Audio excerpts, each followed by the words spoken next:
Plaintiff Kiki Patrick was hesitant to date the defendant because he is 11 years younger than her, but she gave it a shot. However, Kiki claimed she soon discovered he was cheating on her, and she's suing him because she claims he smashed her computer, bleached her son's clothes, and kicked her car. Defendant Kimari Williams says he loved Kiki, but he admits he snapped after he discovered she was sending sexual videos to his friends, which he has in court today. All rise. This court is now in session. The Honorable Judge Greg Mathis presiding.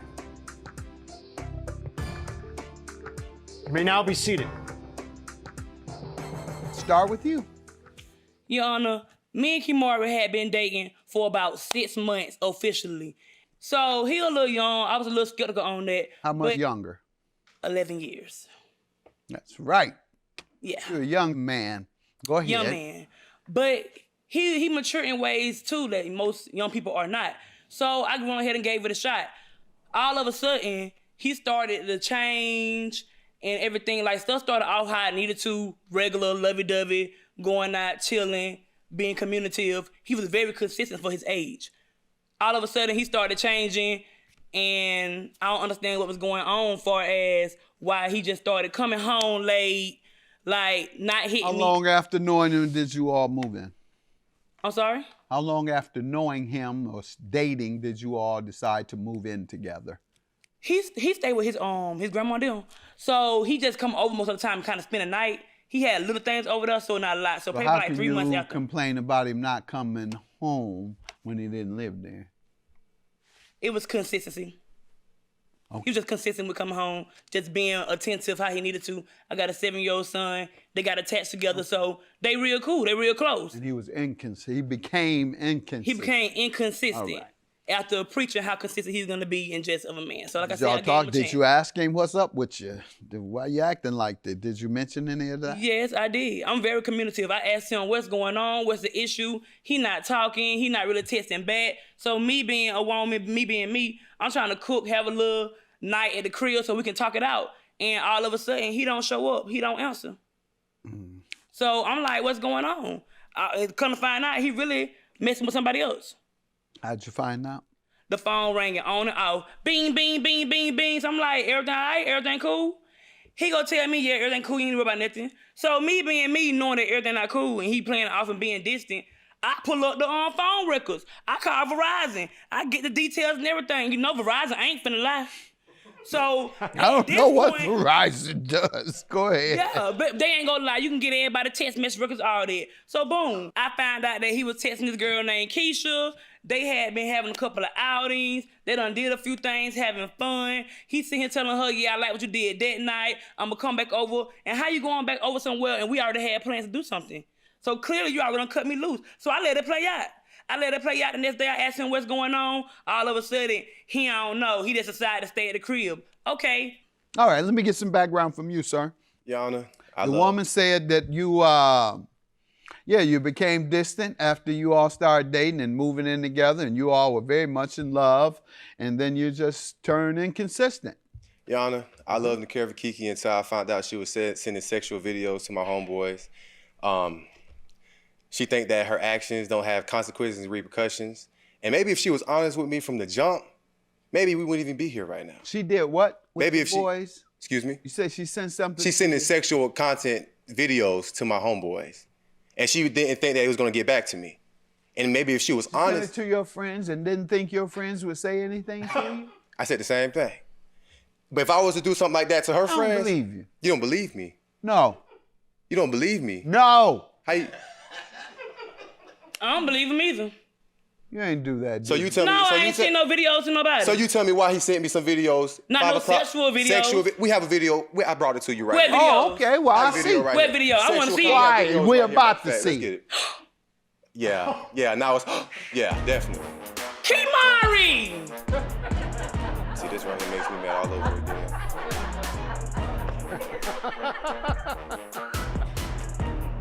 That was fun. Licking your tongue out. Oh, like that is. It's too much. It's too much. Oh, Lord. See, look at that. Slapping her thighs. Saying, come here. Oh, Lord.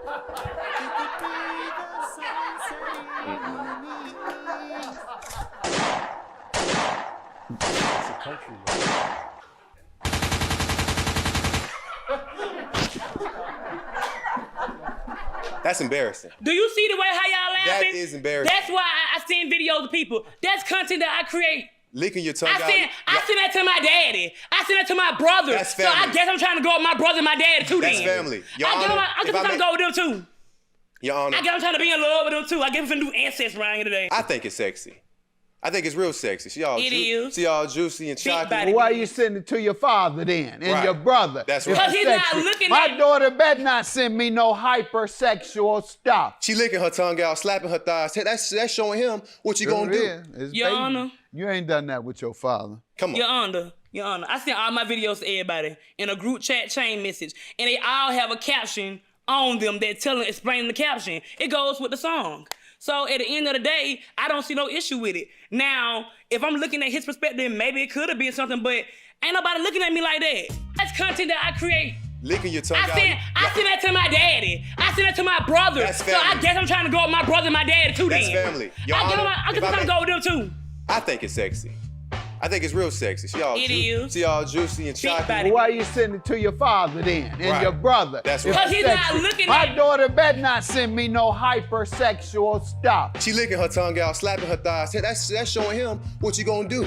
Plaintiff Kiki Patrick is suing her ex-boyfriend, who claims he broke up with Kiki after she sent sexual videos to his friends. And he has the videos in court today. Men look at things very different when they're in love. Don't you? He wasn't in love. Sir, Your Honor. don't you look at things different when you're in love? Yes, sir. Okay, make sure not. Love don't go out and cheat. Love sit down and have a conversation and communicate about what's going on so you can get the understanding I of never what's cheated. going on. I never cheated. Your Yes, Honor. you did. So I guess Keisha just lying. How she know your birthmark at? Do I need to tell everybody where it's at? Yeah. I do. Wait, let's not do that. Let's not do that. We're not. Oh, okay. You Yeah, better cause We're not going Yo, there. what- We're not going there. I'm over it. at Only this reason point. why she know my birthmark is because we went swimming, sir. That's the That- only reason she know. Sir, she been seeing that birthmark seeing that for a birthmark. long time, Doc, when y'all fell in love. Your Honor. Exactly. Your Honor. I done seen that birthmark more than his mama done seen it. Thank you. And know what to do. And know what to do. Playing with me. Anyway, Well, how about when she cheated on me? I don't karma? cheat. I ain't, well, who I'm gonna cheat with? I'm too honest. I'm an OCD. I don't like a lot of people. Corona going around. Monkeypox going around. Who I'm finna cheat on, Excuse me, Judge? Your Honor. How is she? How? Judge, Your ain't nobody Honor. got time for that. I got a son who got to get tested every week at school for corona and everything because of what's going on. Why would I cheat? That's nasty. How is she That's honest? OCD. How is she I got honest? sensitive skin. I'm not gonna She's break lying. out. If I was cheating, you would see it. You will see it. How? I'll be over here itching and scratching, and he wouldn't It's know. probably He'll not be. fair You enough. need Cause to he'll be watch the itching and men you scratching. cheat with. It's probably if not your fair men enough. make you But itch and I'm just scratch. saying. Why would you itch and scratch after seeing one of your men? I don't understand that. If I saw my man that day, I'd be itching and scratching. Why do your men make you itch and scratch? I'm trying to tell you that I'm just sensitive to people in general, so I'm not gonna lay with anybody, and you would know Men make you itch and scratch or not? when they aggravating. He make my I'ma behind be itch nice. when they Well, I'm aggravating. gonna be nice. I'm sorry. You know what y'all men do. Y'all men, that's a You see how she put stereotype. everybody in? You see how Ain't she no put everybody in one stereotype. category? She put everybody in one Yeah, category. She got stated- me in she there. stated I don't that put she's- nobody in no one category. Can we get some? I ain't even named a category yet. I ain't even listed you yet.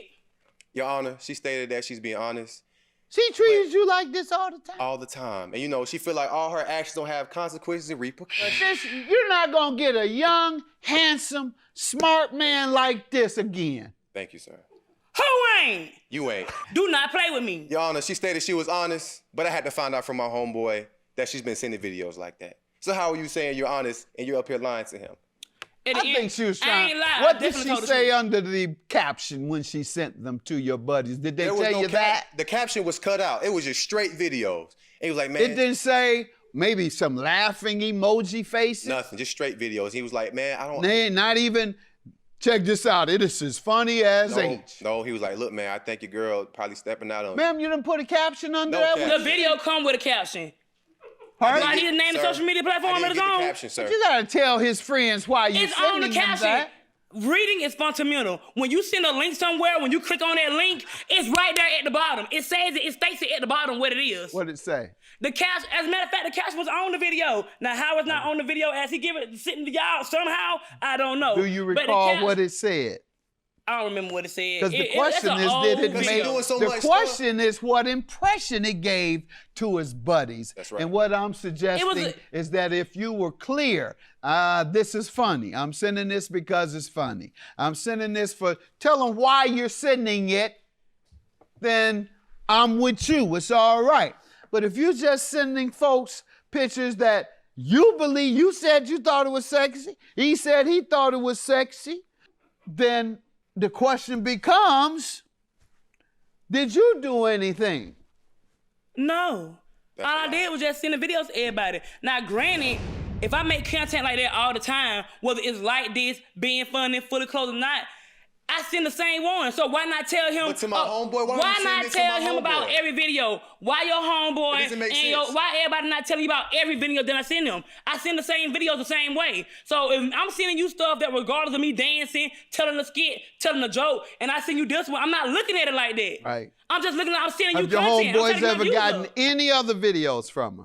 They just sent me that one. They chose to send Did you us. ask? But I did ask him. He was like, well, this one is a little too sexual. I don't know. This what's going on. one, meaning she has sent them ones in the past. But he said that there wasn't no other ones that were sexual like that. That's just because he's a freak. Everybody else ain't say that. He's a sex They fiend. been seeing He's a this sex stuff before. fiend, They and don't he even can't know. even watch a woman doing exercise and entertaining in a fun and humorous way without thinking it's something sexual. He's just a sex fiend. Don't put that on her because your friends are sex fiends and cheaters like you. Am I right or wrong? You know you right. Your Honor, she stated that she's being honest She treated you like this all the time. all the time. And she feel like all her actions don't have consequences and repercussions. You're not gonna get a young, handsome, smart man like this again. Thank you, sir. Who ain't? You ain't. Do not play with me. Your Honor, she stated she was honest, but I had to find out from my homeboy that she's been sending videos like that. So how are you saying you're honest and you're up here lying to him? Plaintiff Kiki Patrick is suing her ex-boyfriend, who claims he broke up with Kiki after she sent sexual videos to his friends. And he has the videos in court today. Let's talk about the property damage so we can get him out of here. Let's go ahead and talk about it. Yes, what So, me and him get to arguing like any other couple would do, and all of a sudden, he just go throw my computer, crash dead across the wall. Like, for what? For what? All because we're having a conversation. I'd rather talk than be physical. Then, what really made it bad, he get my son clothes and bleach them. Like, we start the argument, we calm down. You go in my son's room, grab all his stuff, grab his things, random stuff, and start bleaching it. So I kick you out. Now that I kick you out, you out there beating on my car. I'm just hearing my alarm go off like, what is that? Dee. Now I'm like, my little battery about dead. So it shouldn't be that loud. Come to find out, he out there having a field day. Acting like he had tap dance or something, kicking my car. Now I should have called the police, but I didn't. At the end of the day, I just went on ahead and got my evidence together. And as you can see, on pages 6 through 7, you'll see the photos of the computer. Okay. On page 8, you will see you'll see the price of the computer, and on page 9, you will see a picture of my baby clothes. That's right. Sir, what do you have to say to this? She definitely deserved it. She deserved it. Why? She deserved it because Why? she's definitely stepped out on me and she's sending videos like this to my homeboy. Because she broke your heart. Yes, definitely. You And were loving, I she broke your really heart. did care for her. And the kid didn't deserve it, but then he did. Then again he did deserve it because kids know everything. Why? And I felt like the kid. Why did you bleach? Why didn't you bleach her clothes? The kid was in on it. Why didn't you bleach her clothes? Excuse me? Why didn't you bleach her clothes? Because the kid was in on it. Usually the kids. In on it, but she was the principal. She was the one you had a beef with. She was the one going in on you. Why didn't you? You scared of her. That's what it was. You ain't got to tell me. He's 7 you years scared old. of her. He don't look at my phone, look at no text messages. I'm saying I'm asking. That's I'm asking why The he kid went playing his after role. your That's son what's going on. instead of Go you. kick my car and everything. All right, I'm gonna grant you your judgment, ma'am. Judgment for the plaintiff. Thank you, Your Honor. Thank you. Yeah. Yeah, you a hoe. Like I thought. You a hoe. Yeah. Can he please leave her? He just mad because he can't have this. He just mad because he have this. The same stuff that I do. The same stuff that I do. Blah, blah, blah, blah. I'm not trying to hear that talk. Bye.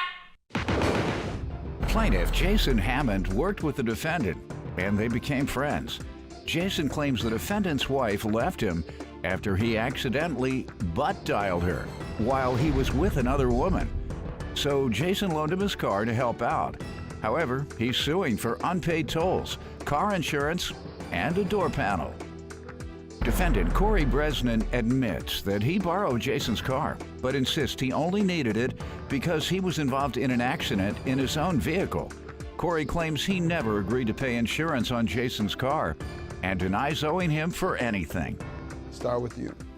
Basically in 2008, I met the defendant. We hit it off well, became good friends, did a lot of side jobs together, and basically told me about his I past. thought you were about to say y'all did a lot of drugs together. Go ahead. No. Go ahead. We did a lot of work together, and basically we hit it off really well. He had a bad past. He was, former in a gang and a lot of bad history, and I seen that he changed his life around and had a good side to him. What city you from? Chicago.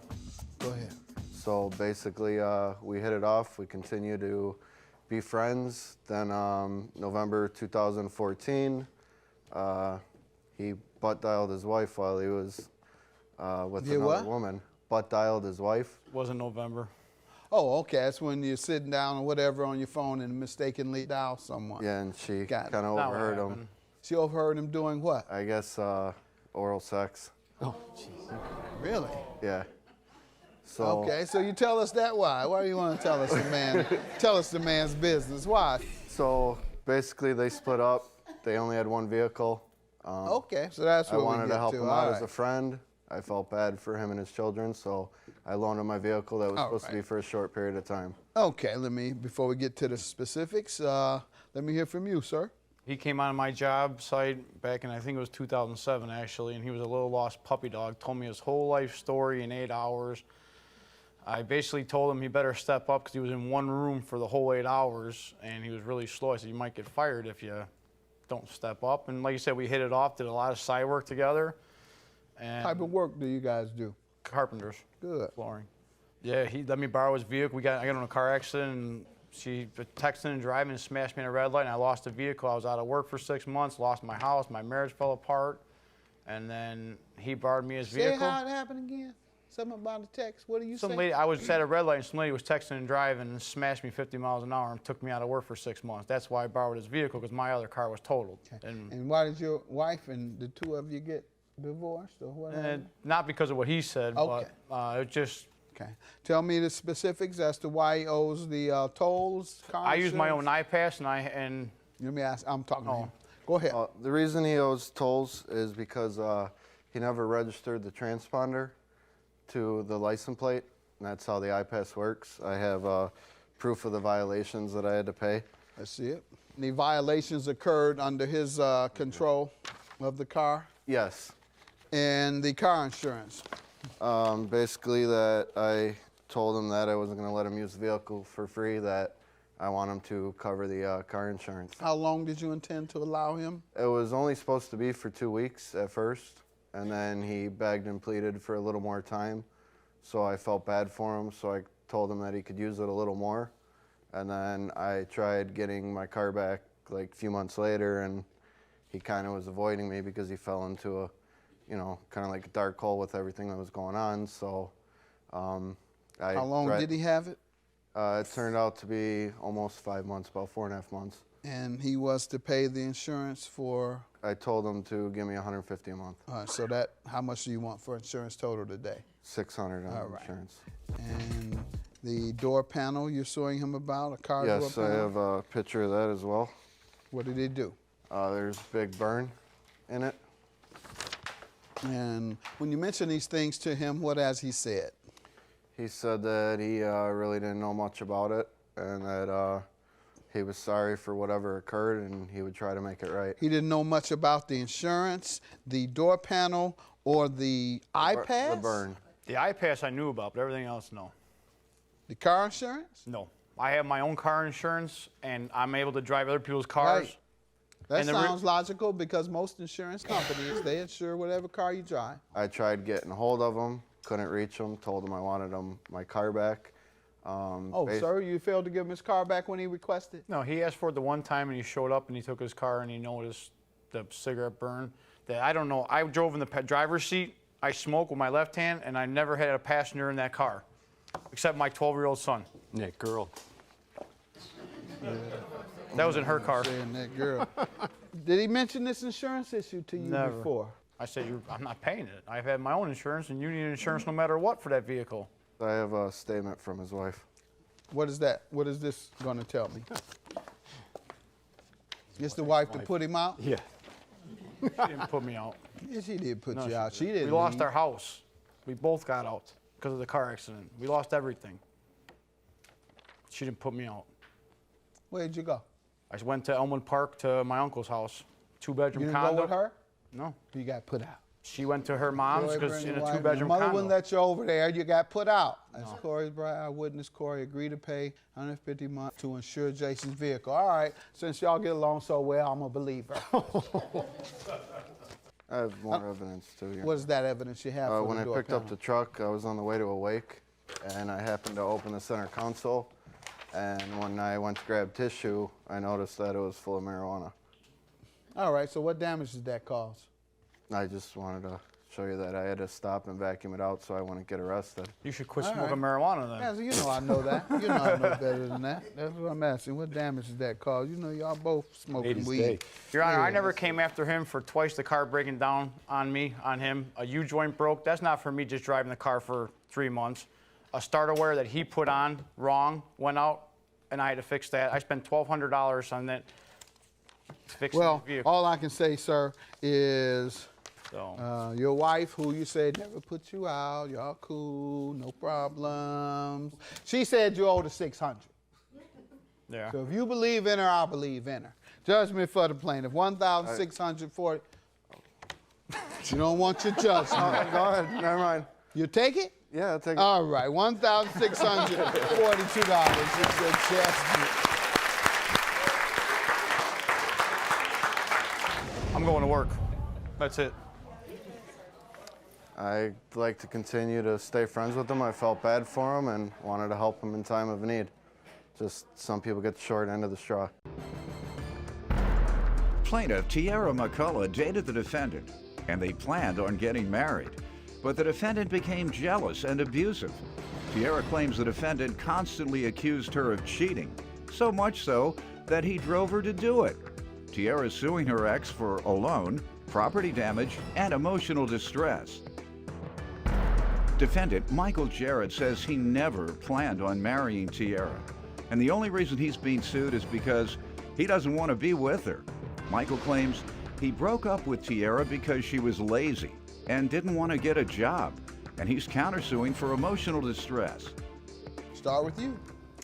I met Michael online back in August. Well, we started talking August 24th of 2014.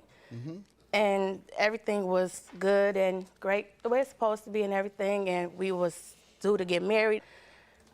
We even did as much as going downtown doing the paperwork for our marriage license and everything, and supposed to went to the courthouse the next day to do our dues and everything.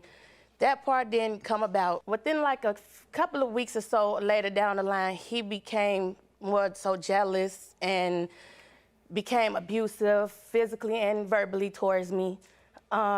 He was insecure about several things. I was always steady being accused of cheating, which I wasn't doing, until after the fact of it being brought back to me that he didn't have several different women in my house by 2 different neighbors and came back and told me. So me steady being accused of it, I eventually, yes, did go and do it. I was... Hold on. You try to jump past that so quick. It's just a lot. Because you were accused of cheating, that's the only reason you cheated. Basically, yes. Basically. Yes. Go ahead. But well, he in his kept case, accusing you, and you just gave in. in his case, I was sleeping with all type of men, any men that came across my path, women, my son's friends, everything. Anything walking, I was with them. Let him tell it, which was not the case at all. It wasn't the case, it was just one. Right. Yeah. Accusing her of all them men. It was just one. Let me get some background from you, sir. Well, and then we're going to get into this abuse. I pray that she's not right about that. Go ahead. Well, Your Honor, as far as the relationship goes, we met for the first time online, and we met in person on New Year's Eve, January 2014. As far as us getting married, that's pretty much the only reason I feel we here, because I didn't want to be with her. Why? What Because she happened? was lazy. She was lazy. She didn't want to get a job. I mean, all she wanted to do was sit at home and watch your TV show. So what was it? That's right. That's right. That's it. That's all she wanted to do was sit at home. But she didn't have to do nothing. You're the man. You should have went to work and let her watch me all she wanted.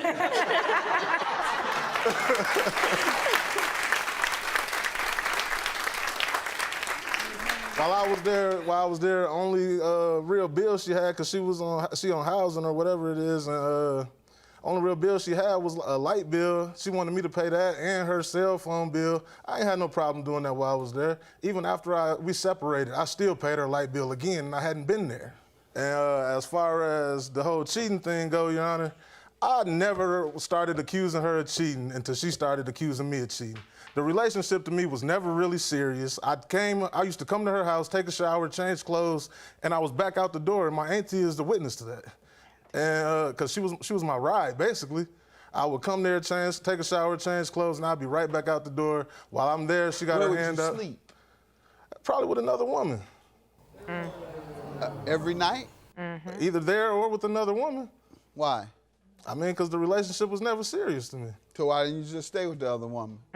I mean, I did eventually. Or why didn't you stay with her when you found out the relationship wasn't serious? You were using her? I wasn't using her. Okay. You're just living off her and living off of another woman, whoever lets you in to wash up that night. And then the next one, whoever lets you spend the night. And then another one, if they'll let you just sit there on the couch for a little while. Or another one, if you wash the dishes, you can stay there. You should be ashamed of yourself. What you suing him for, ma'am? $2,210. Big old man like this stuff. I had to sleep. You let me wash up. Then I went over there to spend the night. Go ahead, ma'am. These are the embarrassment. One is because of my bathroom door. He damaged my bathroom door because he thought that I was in the bathroom on the phone with another man, which I wasn't. I was talking to a woman the whole time. And he punched a hole in my bathroom door. I had to get a brand new door. What it was, he was staying with me. He got arrested in April. For what? Well, no, he got out in April. He got arrested in January. And I was there by his side through it all, the whole time that he was in there, putting money on books, everything. You name it, I was doing it for him. No hesitations, no problems whatsoever. By the time of September 10th, at that particular day, I was babysitting 2 small kids, a 5-month-old and a 3-year-old at the time.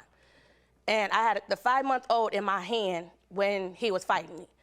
I have pictures of the first slap that he gave me the day of when the fight took place, September 10th, where his handprint is on the side of my face.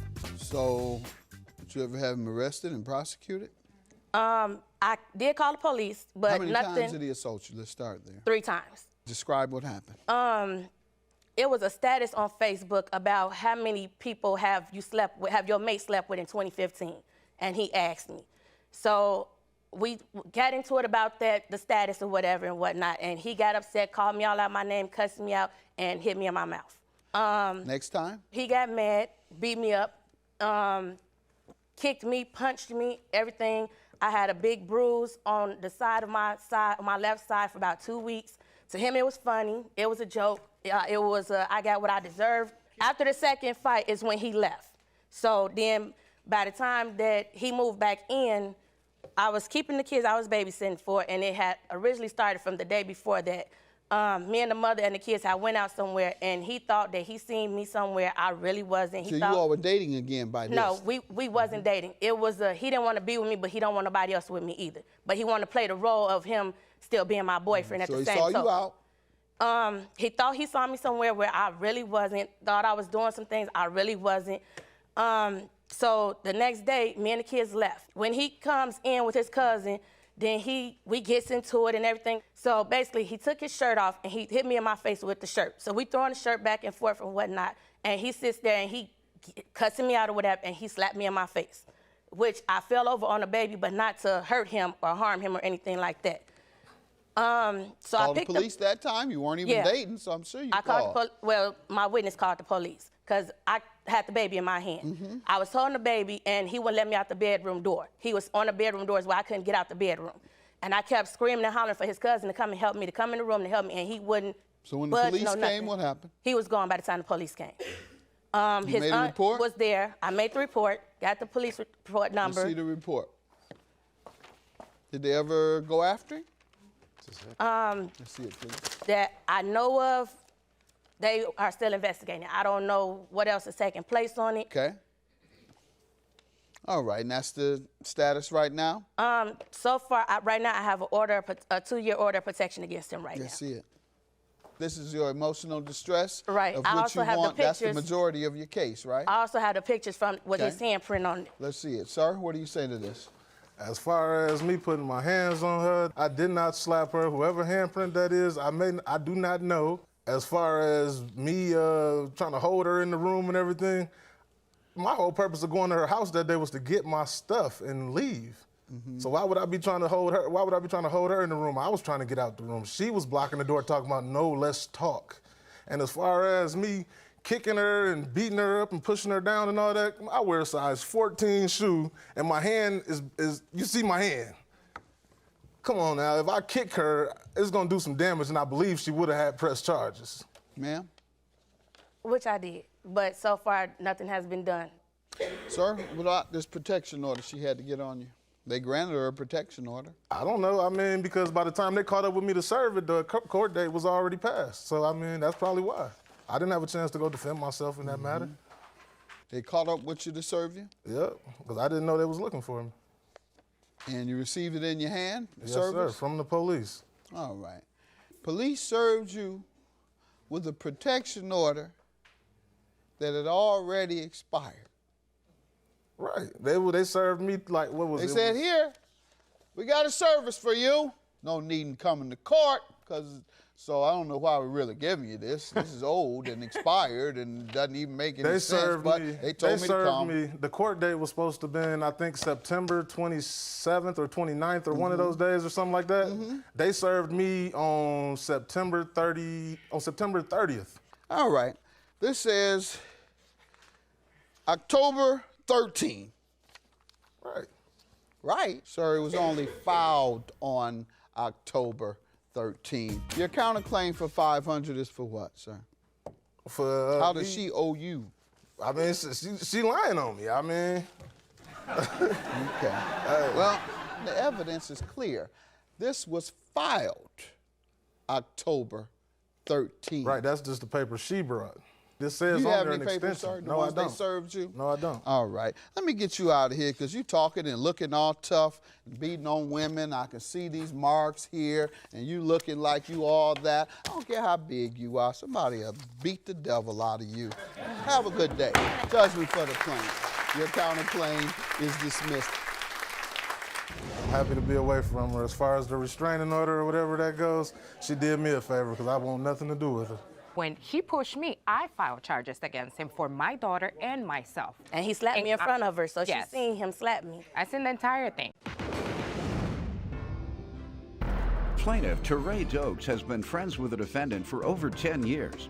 And since they're both bisexual, they even had sex from time to time. Teray claims when the defendant gets drunk, she needs constant babysitting. And Teray's suing her today for a collections bill. Defendant Ashley Mathis insists that she does not need any babysitting when she drinks, but she admits that she stopped drinking because she doesn't like herself when she's intoxicated. Ashley feels Teray is suing her prematurely. Let me get some background from you first. Okay. Me and Ashley, we were friends for 10 plus years. We went to high school together, we went to college together, and we were also roommates. Me and Ashley, I'm bisexual and so is Ashley. We've had sex together, and that's just how close we really are. She acts like this is the first time she's hearing it. I didn't know he was diving in that early. It's cool, keep going. Go ahead. Okay. So, we're really close, but being close with Ashley and being friends with Ashley, it comes with a price. Ashley, when Ashley decides to go out. So you all were roommates. When the guy come by, somebody would have to leave, or Nope. wouldn't somebody be jealous? It was a two-bedroom apartment. She had her own space. I had my own space. We were wouldn't not get together. jealous? We were not together. We were just friends. Okay. To each his own. Okay. Go ahead. Okay. So basically, when Ashley gets drunk, she gets drunk, and you have to babysit her. In May of 2013, on her graduation night, me and Ashley, we actually got into a pretty big brawl. Like, me and her actually got into a fight. We were in the club. Ashley was smacking on a man in the club, and me and my best friend had to stop him from punching her in the face for the most part. Why was she smacking him? She was drunk. Period. So she's a mean drunk? Violent drunk? She's an interesting drunk. All right. Friendly drunk, that's what it is. Let me hear from you, ma'am. You want to give me some background, then we'll get into the collections bill. First, don't fall for the okie doke. I don't need no babysitter. Right. And I actually stopped drinking though, because I don't like myself when I drink. But you're mean, nasty drunk?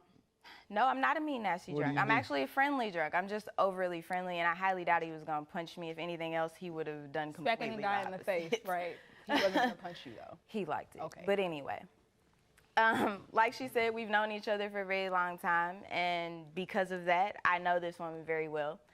And she's completely twisting and turning this to suit her intentions at the moment, because in all actuality, she is the angry, ill-tempered bully that I know so well, that I've come to love. And she's admitted it on several occasions.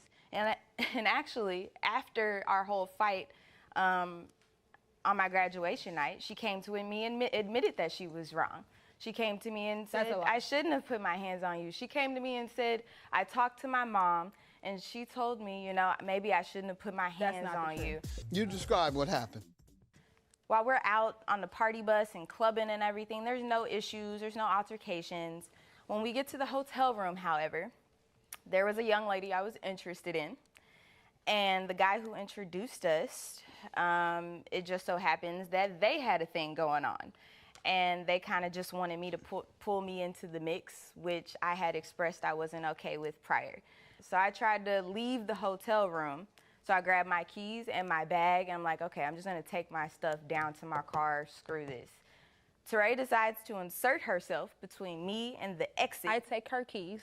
And she attempts to take my keys, which is the problem, because don't touch me when I'm mad.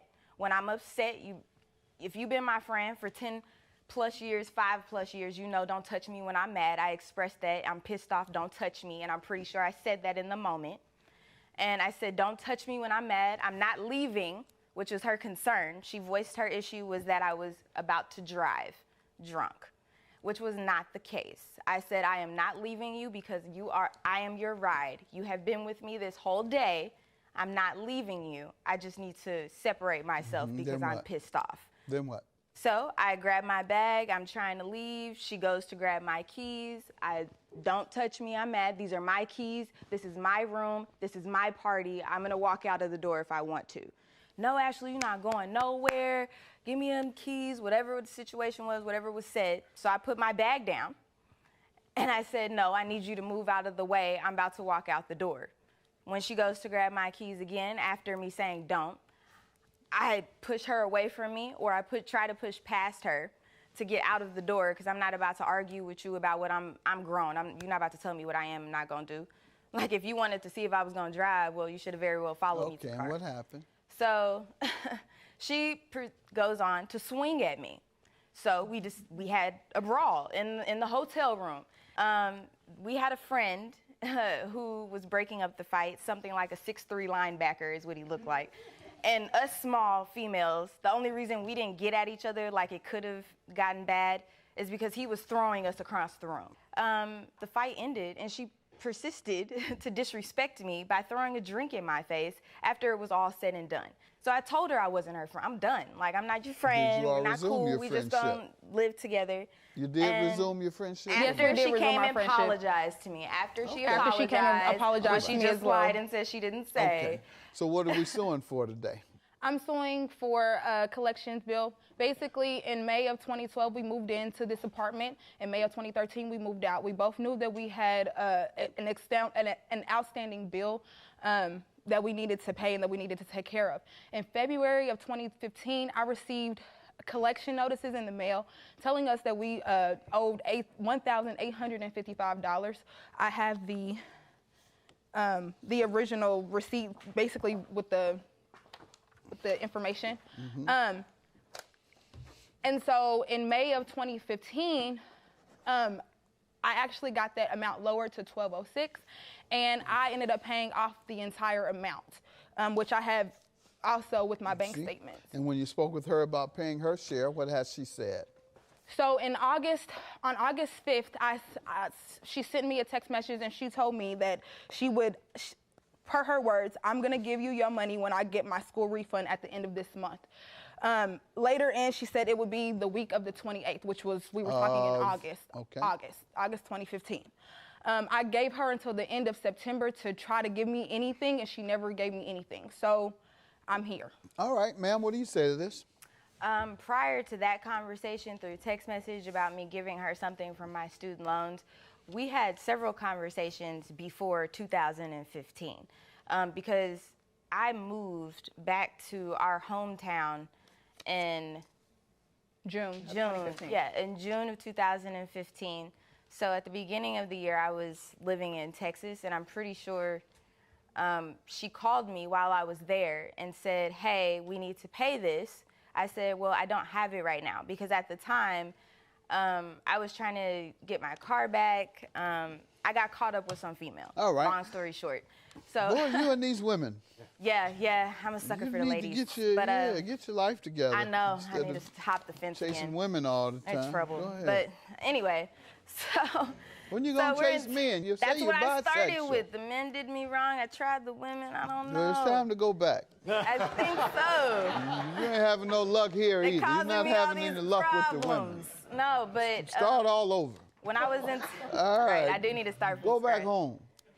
That's why I'm back at home, actually by her request. I'm not talking about that at all. Just having fun with you. But when I was in Texas, she requested that I give her my portion of it when I had it. She said, I'm going to go ahead and take care of it because she wanted to move into her place, which I understood. If I had it, I would have given it to her at the time. But I didn't, so she said, give it to me when you got it. She was trying to get me to move back home, so I said, you know what, I'm going to make this move back home. When I get there and get my job going and get settled, I'm going to start paying on this. So what's the defense today?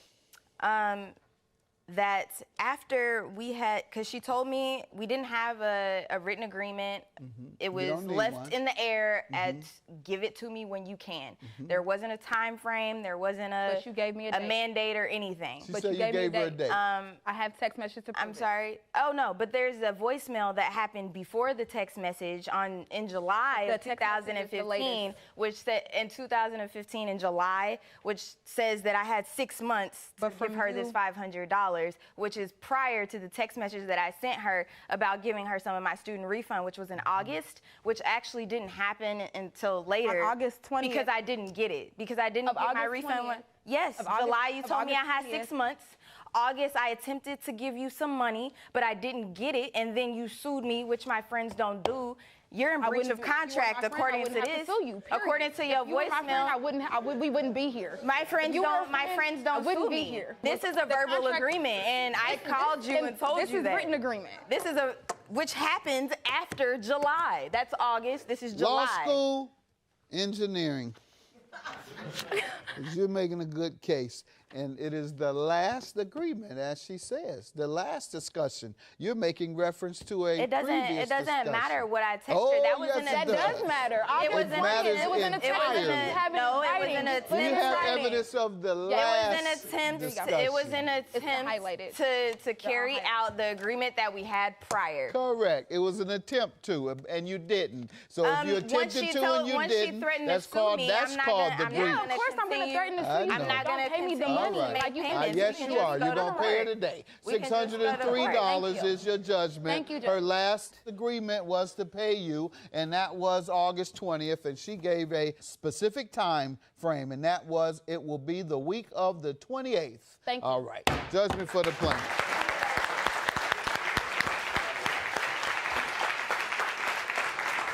Friendship's over. I got what I wanted. I got my money. She's done. Her friendship is a complete That's joke. fine. I said that a long time ago. This You're a friendship joke. ended before You're a we joke. got here. Plaintiff Anthony Little says in the 60s he had a fling with the defendant's mother, and she ended up pregnant. However, Anthony claims the defendant's mom was sleeping around. And based on that, and because of the way the defendant acts, he has doubts about being his father. So he petitioned the court for a DNA test, and Anthony's suing for a stolen dog. Defendant Carlos Dennis says in his 47 years of life, he never had a relationship with Anthony until a year ago, when Carlos reached out to him. Carlos claims Anthony has 12 children, but only 8 of them even claim Anthony because the other 4 want nothing to do with him. He's countersuing for dog boarding expenses. Start with you. I met his mom about in 60, and we had a little fling.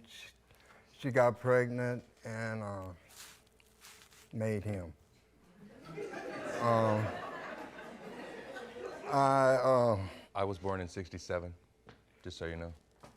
Shut up, I ain't listening to you. When I came out the service, you know, back in the day of free love and everything, we had a fling. We did our thing and she got pregnant. You got her pregnant, though? Yeah. Okay. But there was more people than me. That's why I'm asking for the DNA. I don't know if he's mine or not. The way he acts, I don't know. How many times have you asked in the past for a paternity test? I never asked one. I was just, you know. I hope you paid child support for those first 18 years. No. Why? Not a dime. Why, sir? Hey, shut up, man. No, sir. I want to hear this crazy talk. Why, for 18 years, did you I didn't not really pay? know he was mine. Were you asked for child support? No.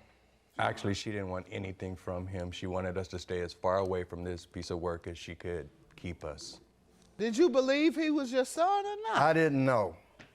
I didn't know. You knew there was a chance? Could have been. So why wouldn't you check it out to know whether you had a son or not? And to know whether you had a responsibility to fulfill? I lived in a different place, for one. What's that got to do with anything? Well, Did you live on Mars? No, I didn't live on Mars. All right, so you could have reached him. Yeah, I could have reached him, but I didn't. And you know it could have been your son. I made a crucial mistake. I admit I wasn't the All right, best at least you're person in admitting the it world. now. I got it now. All right. I was trying to make it right when this jumped off. You know, he was coming to my house. We were smoking weed together, doing stuff. You know, we from Seattle. You know, weed is legal. How long had you been smoking it prior to that? Forever, all my life. All right, it wasn't legal then. Huh? Well, I was illegal. I'm sorry.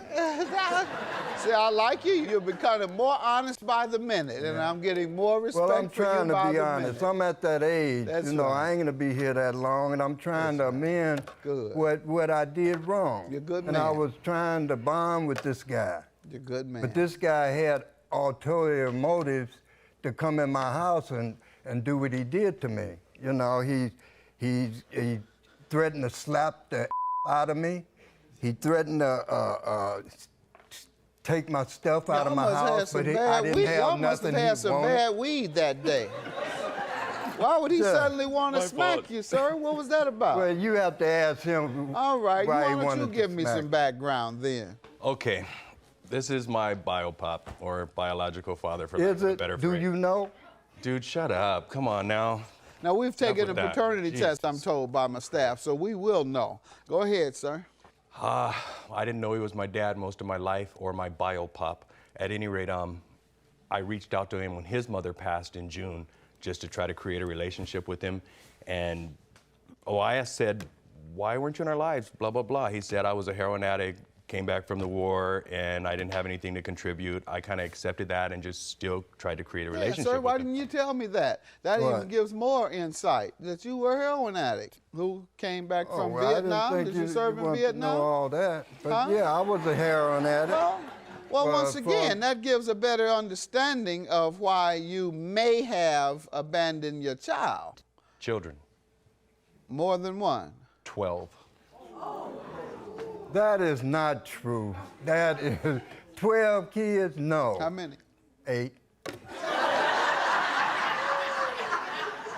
That claim you, 8 that claim you. The other 4 don't want nothing to do with you. Did you Shut up. provide Much for like them? myself at sir? this point. Did you provide for them? Like I said, I ain't the best person in the world. Okay, Judge. you I weren't made the best a lot person of 8 bad times. choices. You weren't the best person 8 times. If that's what you, yeah, 8 times. If you didn't I got provide 8 for your kids. children, then how long were you on heroin? I don't know, about 4 or 5 years. Oh, okay. That certainly doesn't explain the neglect and abandonment of 8, he says 12 children. So it's very sad, and I hope the young people watching learn that this is what happens when your dad abandons you. Let's get to the stolen dog that you're suing him for, and then we'll get to this paternity test. $3,000, sir. How does he owe you for a stolen dog for $3,000? Because he came and took my dog. Okay. Tell me the circumstances. He took it under false pretenses. I tell him that I couldn't keep the dog where I was staying. He said, oh, I'll take the dog and take care of it for you for 3 months. Then I'll give it back. He comes to me and tell me he gave my dog away. Do you have any evidence of how much you paid for the dog? Yeah. How much did you pay? Tell me about the dog, sir. He asked me to take care of the dog shortly after his mom died. And we didn't start communicating until like a little bit later. I found out where he lived, went to his house, brought my best friend with me. I've never seen this guy in my life. Who All are right. you? Me neither, Let him right? finish. Who, Let him I, finish. I know you, fool. Sir, But who sir, are you? Mom sir, didn't raise no fools. Let him finish. He asked you to take the dog And I for how agreed. long? He didn't say how long. He said until he got a new apartment. And I said, yeah, but I'm not just going to take care of your dog. You're going to have to help pay for his food and whatever. And That was never said, Judge. Quiet, sir. And what did he say? he said, okay. And then I He said he would take care of the dog. he said he would financially take care of Now the you dog. knew better And than wait, that. wait. Because he's You lying. think He the dog can't was get going that. to get a better deal than you?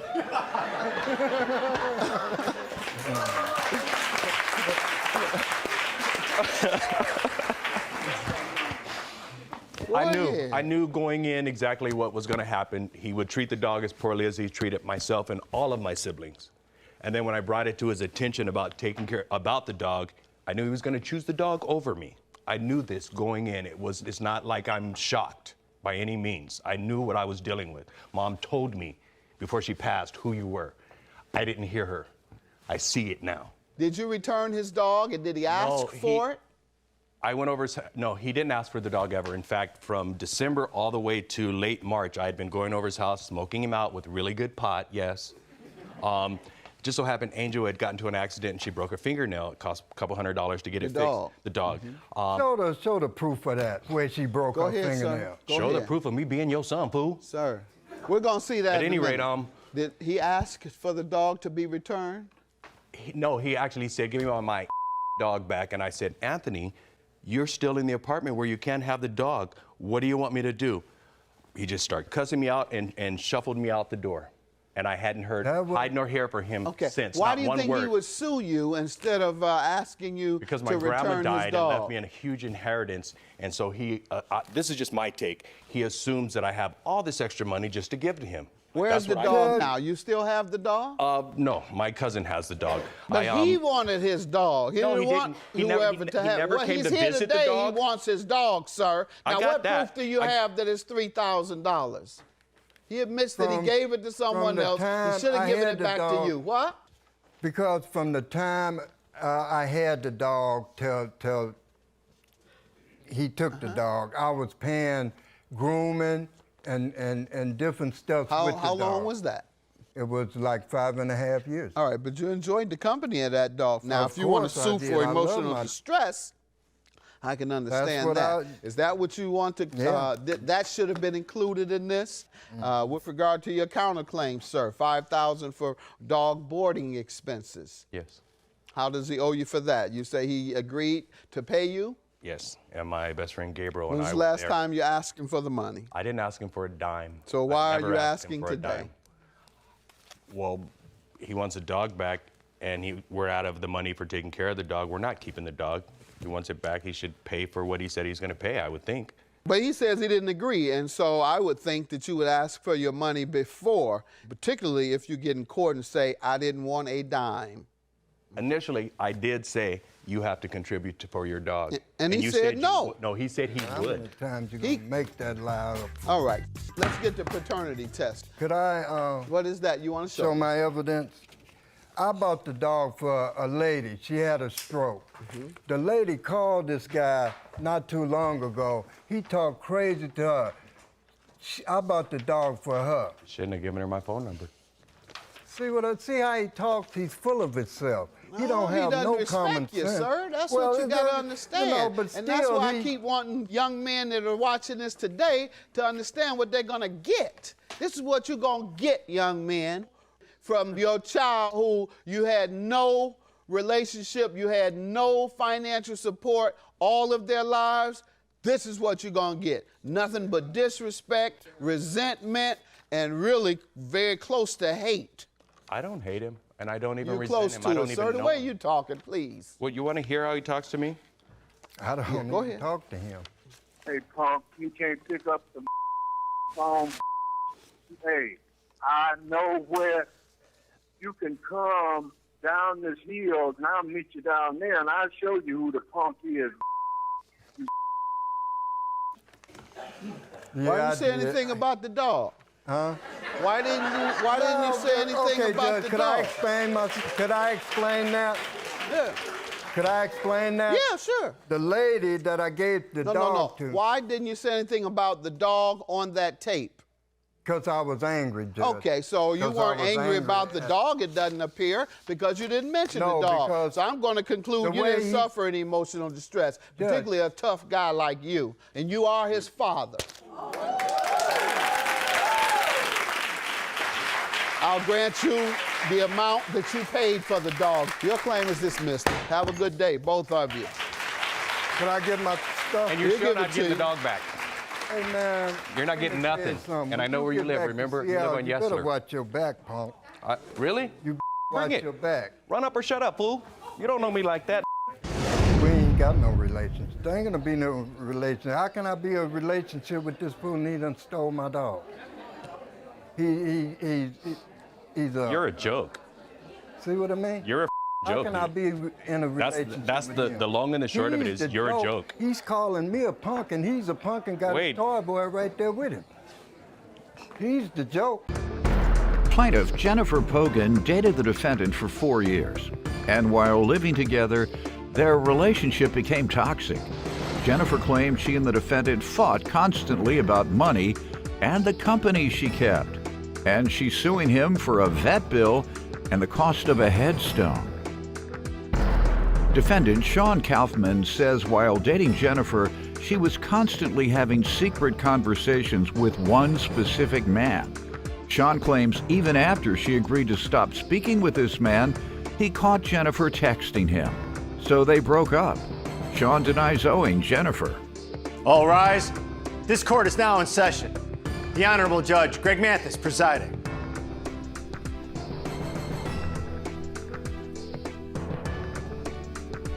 You may now be seated. Start with you. We dated for 4 years. We decided to live together. We started a relationship while we lived together, and I realized that that relationship was not going correctly. What was wrong? Well, at first, Sean didn't have a job, so I decided to get a second job to support us financially in that. Why couldn't he get one job? Well, he just moved back from Florida, so he couldn't find. But you got a second one after Yes. he came, right? Yes. So he had the same amount of time as you to get one job for Yes. you to get two. All right. So I decided to do the 2 jobs, and I realized within that 4 years of that relationship that it was just getting too much. It was getting too toxic. It was Like what? getting. We would get into arguments about the financial or who I hung out with. It was just getting too much. So I decided to move back to my parents' house after that. When did you move back to your parents? After the 4 years, so was around that? like 2017. All right. You all still dated after that?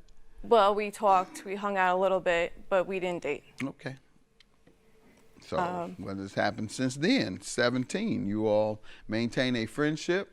We since you tried are to, dating? yeah, we tried to maintain a friendship, but it just didn't work out. It wasn't, we kept on arguing about things, and it was just going down full from that. Okay, let me hear from you, sir. Like Jen said, the relationship started off okay. I did move back from Florida to New York after my mom had passed away. So when I moved back, I didn't, I looked for work. Eventually, I did find a job. How long? Only a few months, actually. So it didn't take too long to find a job. But after my mom passed away, financially, I was in a very bad situation. Jen and I had been friends before, and then when I moved back, we started dating. Things were right at first. Then I find out she's talking to another guy on the phone, a guy that also seems to have had some kind of problem with me. She had hour-long, 2-hour-long conversations in secrecy, like outside the apartment, and I had no idea what was going on. So every time I would try to discuss this with Jennifer, she would get very defensive, laid as if it was my fault. And yeah, it led to a lot of arguments. This did go on and off for a few years, and I had caught her texting the same gentleman again for about the 3rd or 4th time. And You saw the text? I'm sorry? I Did didn't you read see the the actual text? text. I just saw that he was texting her. So she had actually promised me that she wasn't going to talk to this gentleman anymore. So I took that as a sign of good faith, and finding out that this was still going on after a few years was a very, She it was ever a say betrayal. they dated in the past or then? No, they did not. They did not. But in my opinion is if you're in a relationship with somebody and you're living with that person and you're going to make it a point to not talk to this other person, after we're broken up, that's fine. But if this person is trying to get involved in a relationship, because she did state that he was basically bad-mouthing me and trash-talking me. I never cheated on Sean. I never said anything bad about Sean. What were those 2 hours about? It was just on and off conversation about car shows or people. That's not true. I can't help you now. No, that's not true. In fact, Jennifer even told me that the gentleman had some disparaging things to say about me. Yes, that you but openly admitted. Okay, I had your back you also on didn't that. defend me. You're not going to defend your boyfriend that you're living with. So how am I supposed to trust you at that I point? had your back on that, though. That's not what you told me. Okay. I asked you, did you stick up for me? You actually said no, and that was kind of the end of that. And that was a long conversation. And then you said, all right, I won't talk to him because I wanted to deal with it. I wanted to deal with it on my own. Yes. Okay? Because if Talk somebody to is him. going to have negative things to say about me, I'm going to stand up for myself. And you asked me not to. I said, fine, I won't say anything to him. And you promised you wouldn't talk to him anymore. And then I find out that you're talking to him at least 2 or 3 more times. Explain to me how I'm supposed to trust you after that. Because Doesn't the way work that way. you want to handle things is not with words. You know that for a fact. And that's even more of a reason you should have stopped talking with the man. Nonetheless, that's your way of handling things, and however it occurred, unfortunately, he says that's one of the primary reasons for you all breaking up. Did you know that? I guess so. Yes. You guess so? Yes. I can't be with somebody I don't trust. You didn't want to be with him anymore? It was just financially, no. Okay. Honestly, I didn't want to support 2 people in a relationship. Oh, you'd have had to support the other man too? He didn't work either? He was broke too. You had to get some men that work. No. I felt like I had to support Sean and myself in the relationship. Yourself. Okay. Yes, financially. All right, tell me about what you're suing him for, the vet bill and the headstone. Well, the vet bill, he was away for the car at a car show doing a job, and I had to take care of his dog, and unfortunately that dog had a seizure, so I had to bring it to the vet. And I told Sean that we're bringing it to the vet, and there was going to be a bill, and since it was his dog, he said he was going to pay for that bill. That vet bill came out to $1,054. So I started paying that every month, and then it went on to my credit report because I thought it was paid for, but it wasn't. Okay, we got the vet bill. Now what about the headstone? The headstone, that was $2,389. Tell me what happened. Well, I figured that everyone deserves a headstone when they pass away. So I found out that his mom unfortunately passed, and I heard that his mom didn't have a headstone. So I told Sean, I said, all right, let's get your mom a headstone. And he told me that he was going to pay that back to me. He was going to give me that money to pay that back. So he went to go get a headstone for his mother. I haven't heard anything about my money getting back. I tried to message Sean about it. He agreed that he owes me that money. He even agreed that he was going to give me $25 a month. Okay, let me hear his side, sir. Okay, so Jennifer never said, you know, you owe me this money. Jennifer was in care of my dog when I was away working. So I felt she would have taken it under her responsibility. Was it my dog? Yes, she was watching my dog. As far as the headstone. What did your dog suffer from? I mean, she was diabetic. Was it? She was diabetic. She was she was the most adorable little thing. She was a little miniature pincher. She was diabetic, and then I don't know. We still don't know even exactly what happened. She was having seizures. She went to the vet. She was in the vet for about 24 hours. They gave her back to us and said she was fine. That night, same thing, and she was suffering. So we went back to the vet. They wanted over $2,000 more just to look at her. We had a little terrier, right? Yeah. He had a stomach problem and was throwing up, wasn't eating. Took it to the vet. X-ray to look for a blockage. No blockage. That was whatever it cost, $500. Dog kept doing it, little bitty dog, laying around, take him back to the vets, a different vet. Next thing, take it to the dog hospital. You know, there's dog hospital where you have just like surgeons and everything, X-ray technicians and everybody else. They determined that the dog had an ulcer. You know how much it costs to determine that and have it treated? $7,000. Yep. But that's got to get paid. Headstone. As Jennifer said, when she found out that my mom didn't have a headstone, my mom passed away in 2012. Like I said, I moved back from Florida. I was in Florida to take care of her. My mom didn't have anything when she died, and neither did I. So it was something that I was planning on doing at some point. And Jen and I were together. She said, no, your mother deserves a headstone. Let's go. It was her idea to go and get the headstone. So we went. And even when we were in the place that designs them and everything, and I'll admit, I was crying like a 12-year-old girl. And I flat out said, I don't have the money for this. All she said was, don't worry about it. Don't worry about it. Don't worry about it. She said the same thing about the vet bill. Don't worry about it. Because this was actually during a time when things were okay with us. You missed the last two words, that's all. What's that? Right now. Oh, right now. See, you missed them. Well, you're right. You're 100% right. You didn't hear that part. 4 or 5 years ago, don't worry about it, don't worry about it, don't worry about it. Right now. She said, don't worry about it right now. Okay, but so now, 5 years later. Yeah, man, why do you wait so late? Well, I was just trying to give him time because I did walk out on him on the apartment. I was just trying to give him time to settle and You actually walked out on together. me twice, 2 different apartments. I know. And like Mr. Useless, I was lonely, I took you back twice. So, well, that's because I didn't want to, I still cared about you and I didn't want you to be cared about you homeless. too. That's all well and good, but I didn't want you to be homeless. That's fine. And I found a way to survive because that's what we do. So yes, I'm doing fine. And I did try to maintain a friendship with her, going to car shows with her, helping her with her truck because I work in an automotive repair shop. So every time she had an issue with her truck. She wasn't asking for her money then? Nope, not once, not a single time. Man. And then it was only a few months ago that I randomly get a text from her, hey, we got to talk about this money. And yeah, I did say, You don't walk out on somebody and then years later ask them for money. That's not how these things work. Let me see what you have with him agreeing to pay, because you were going to read something. And I organize a charity car show on Long Island to raise money for the American Diabetes Association. And a lot of time, Jennifer did help me with that. But never once did she say, we need to straighten this out.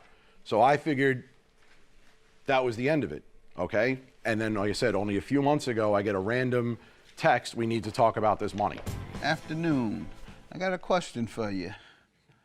The money I loaned you back in the 60s.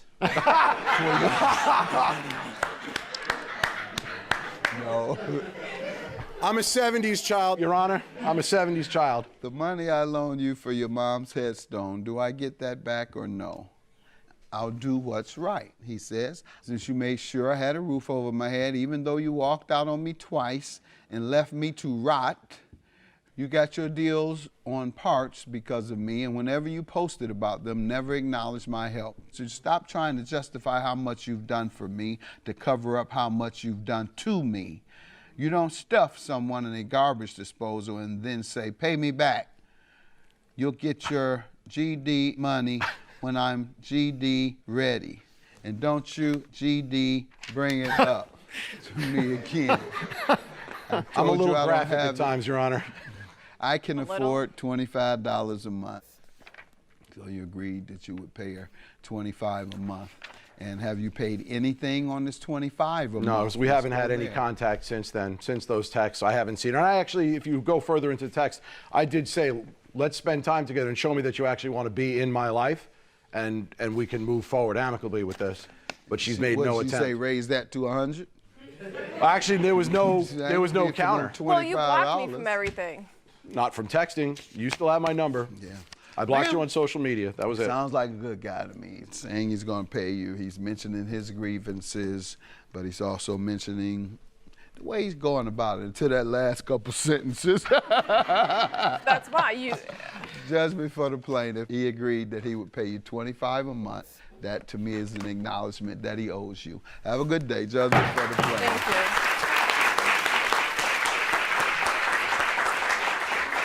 Honestly, I'm nothing. I'm just gonna go my own separate way. I'm sorry that it went like this. I hope you have the best in your future. Well, basically, I feel the same way. We've had zero contact since, New Year's Eve. I haven't seen you. Plaintiff Robert Counterman says he briefly dated the defendant in 2000, and they have a beautiful 18-year-old daughter, despite the defendant's claim that she couldn't have kids. Robert is suing his ex today for an overpayment of child support and a loan.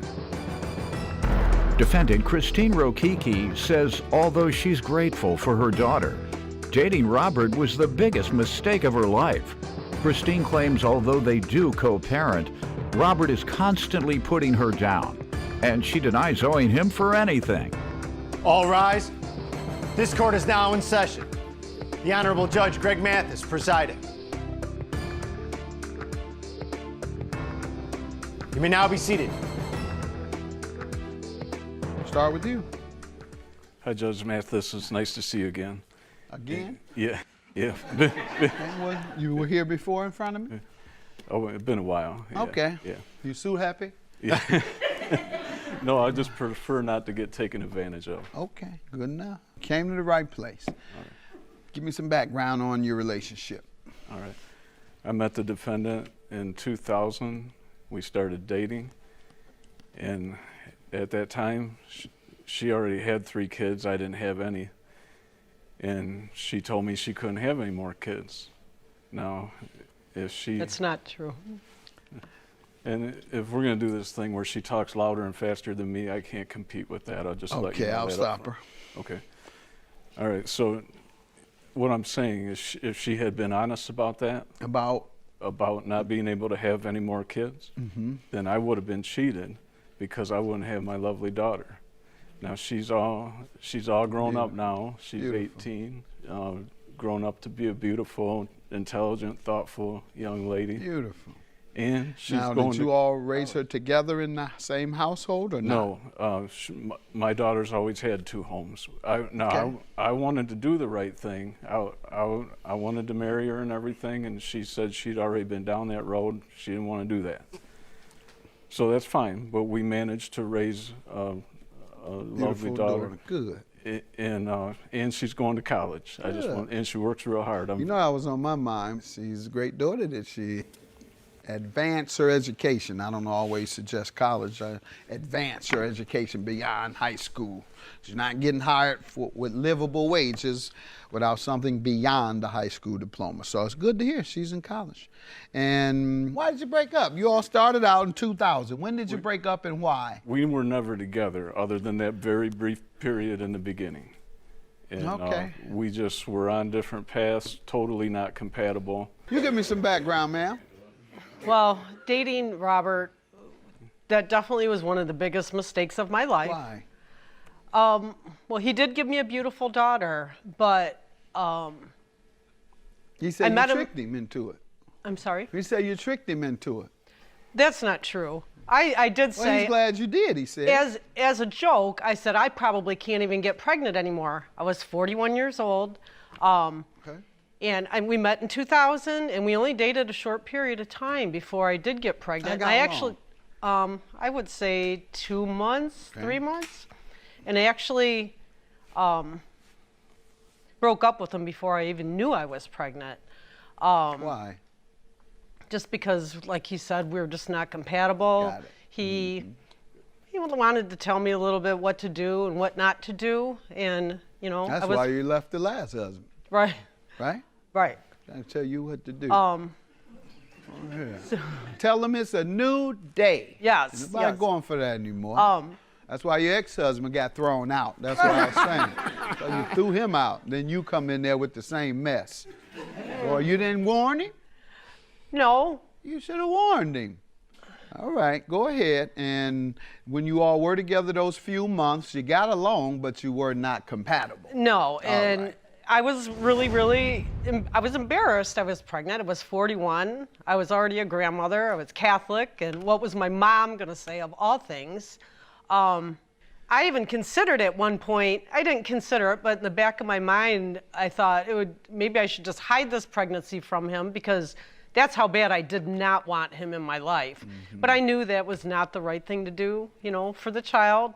And it wouldn't be fair to him as well. And you all got along all during her years 1 through 18? No. What was going on? He acted as if everything was smooth. Oh, he's just always been very, very critical of me. You know, just says nasty things all the time. I mean, puts me down all the time. And, you know, you need a head checkup from the neck up. And he said he'd hate me, and then that night he'd come with flowers. A flower. And to make up. Yeah. Well, he would just to say he's sorry for saying all the mean things he says. Sir, what are you suing her for? Overpayment of child support. Yeah, so I got a letter in the mail from the Child Support Enforcement Agency saying that I overpaid in the amount of $1,200.17. When did you get that? Let's see it. Okay. I got that on December 28th, 2018. Okay. And you didn't want to waste your time calling her, asking her to give it to you. I tried to work this out with her several times. That's why I said it wasn't worth it. Right, you're right. You wasted your time. It wasn't wasting my time. You got that right. As with most things involving money, I've never seen anything like it. Like what, sir? Well, when it comes to money, her brain doesn't work right. Yes, it does. I need it. I want it. You got it. Give it to me. That's a good way to brain work. So you understand what's hers is hers, what's mine is hers, what's yours is hers, what's Doyle's hers. It's all hers. So. Do you know my wife? Is that where she gets this from? Go ahead. So that's why. Well, her and the kids on everything. My 3-year-old grandchild. Everything she refers to is grandma's. No. We're going to grandma's house? We driving grandma's car? Grandma's car. I want to ride in that car. Grandma's car right there. We're going to Chicago to grandma's apartment. Everything's grandma, so that's great. I understand. They got my granddaughter programmed already. I don't have nothing. I said, Granddad has something, don't he? Nope. No. She said that part, but all right, tell me, you say she is like my wife and my granddaughter, everything is theirs and we're nothing but chumps. Well, Go ahead. Yeah, it's just, it's I'm all, a chump. I don't want to call you a chump, but I'm a chump for real. Go ahead.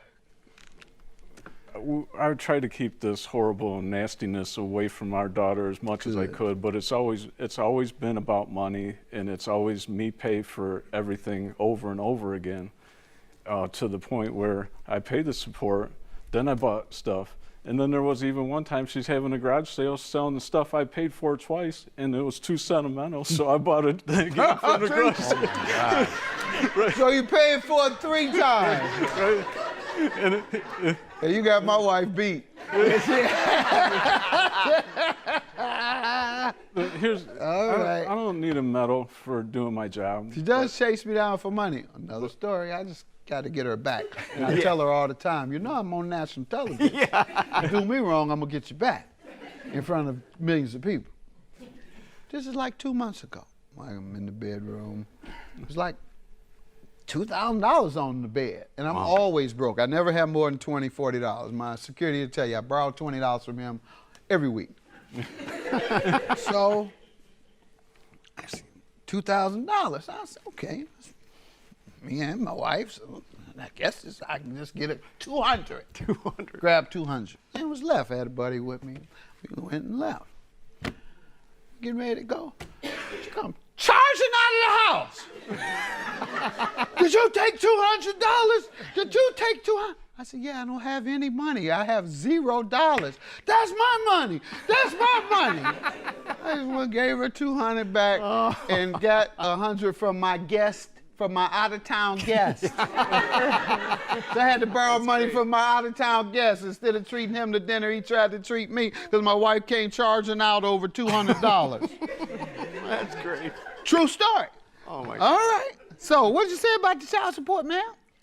Well, when Claire moved out, first of all, you know, $1,200 over the course of 17 and a half years, he'll say that he has had her 50% of the time. He's had her every other weekend for 17 and a half years. Oh, my goodness. Oh. So, if I may, can I remind her where Let the her place... finish, and then I will let you. and when Claire she wanted to go stay with her dad when she was 17 and a half, she went to stay with her dad, and she took the child support card with her.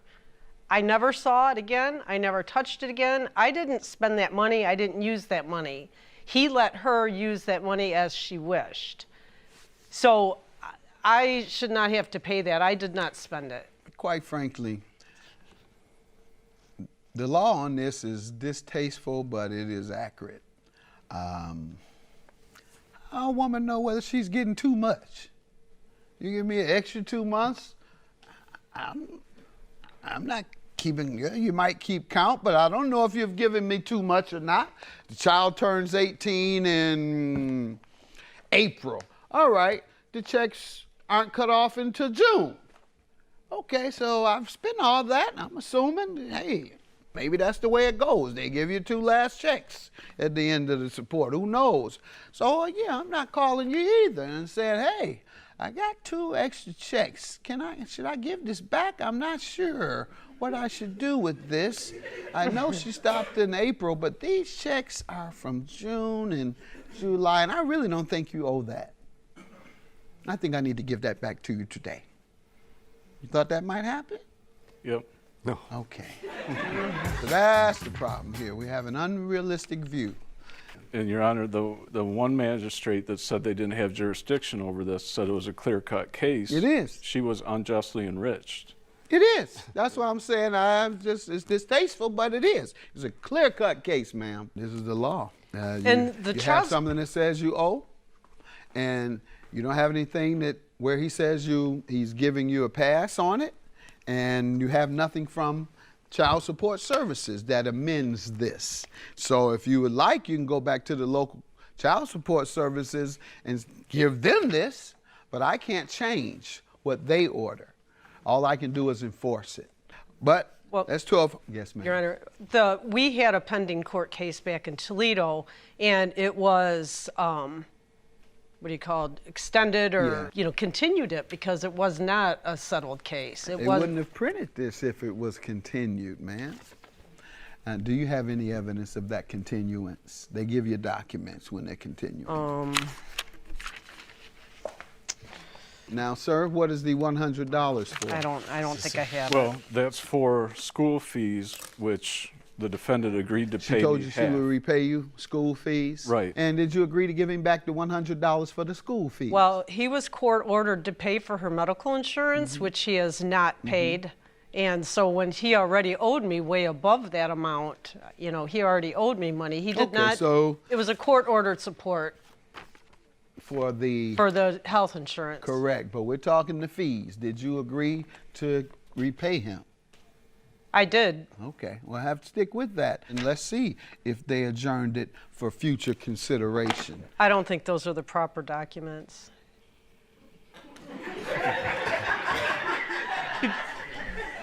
Judgment for the plaintiff, based on the proof that I have from the court and based on your admission that you agreed to the $100. With regard to the medical bills that he owes for, you have to sue him to get that back. Have a good day. Judgment for the plaintiff.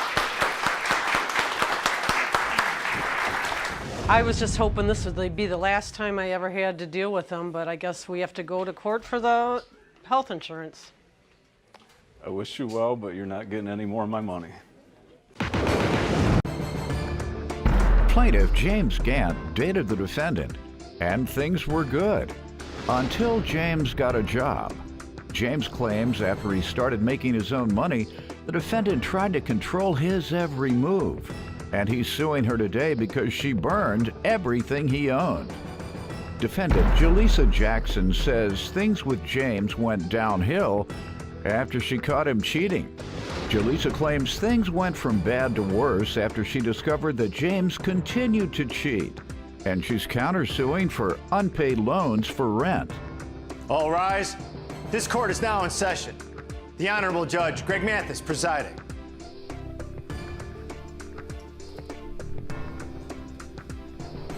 You may now be seated. Start with you. Well, I met Jaleesa in September of last year. We had a great relationship. It was just like any other relationship in the beginning. Everything was great. I went and stayed with her in January for a week. Everything went great, so I moved in with her in February. Everything was good and great till I got a job and started getting my own money. And then I had to check in everywhere I went. She wanted to know everywhere I was going.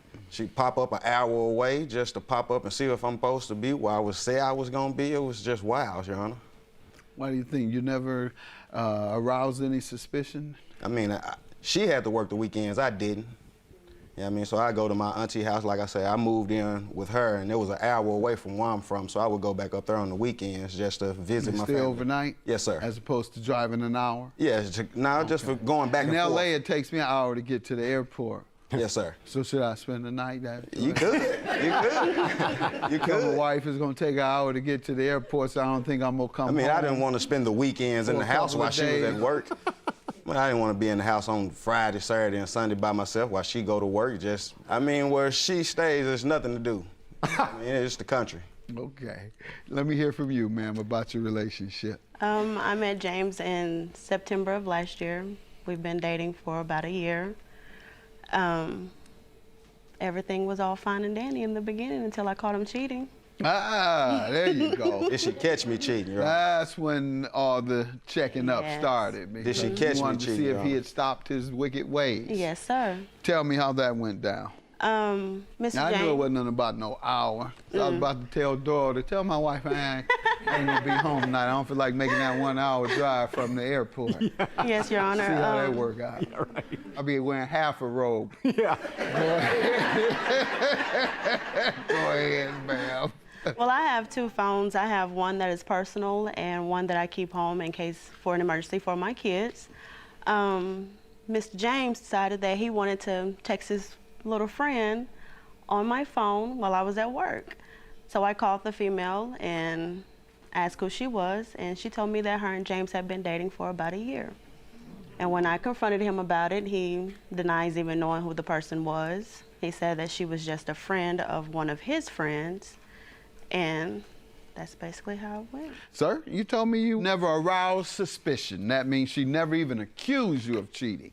She said she actually caught you, or she suspects. Okay. Therefore, you did arouse her cheating? suspicion. Did she catch me cheating? No, she didn't. And That's that it. phone number, that was my homeboy phone number, yeah, I mean. He just stayed with her, yeah, I mean.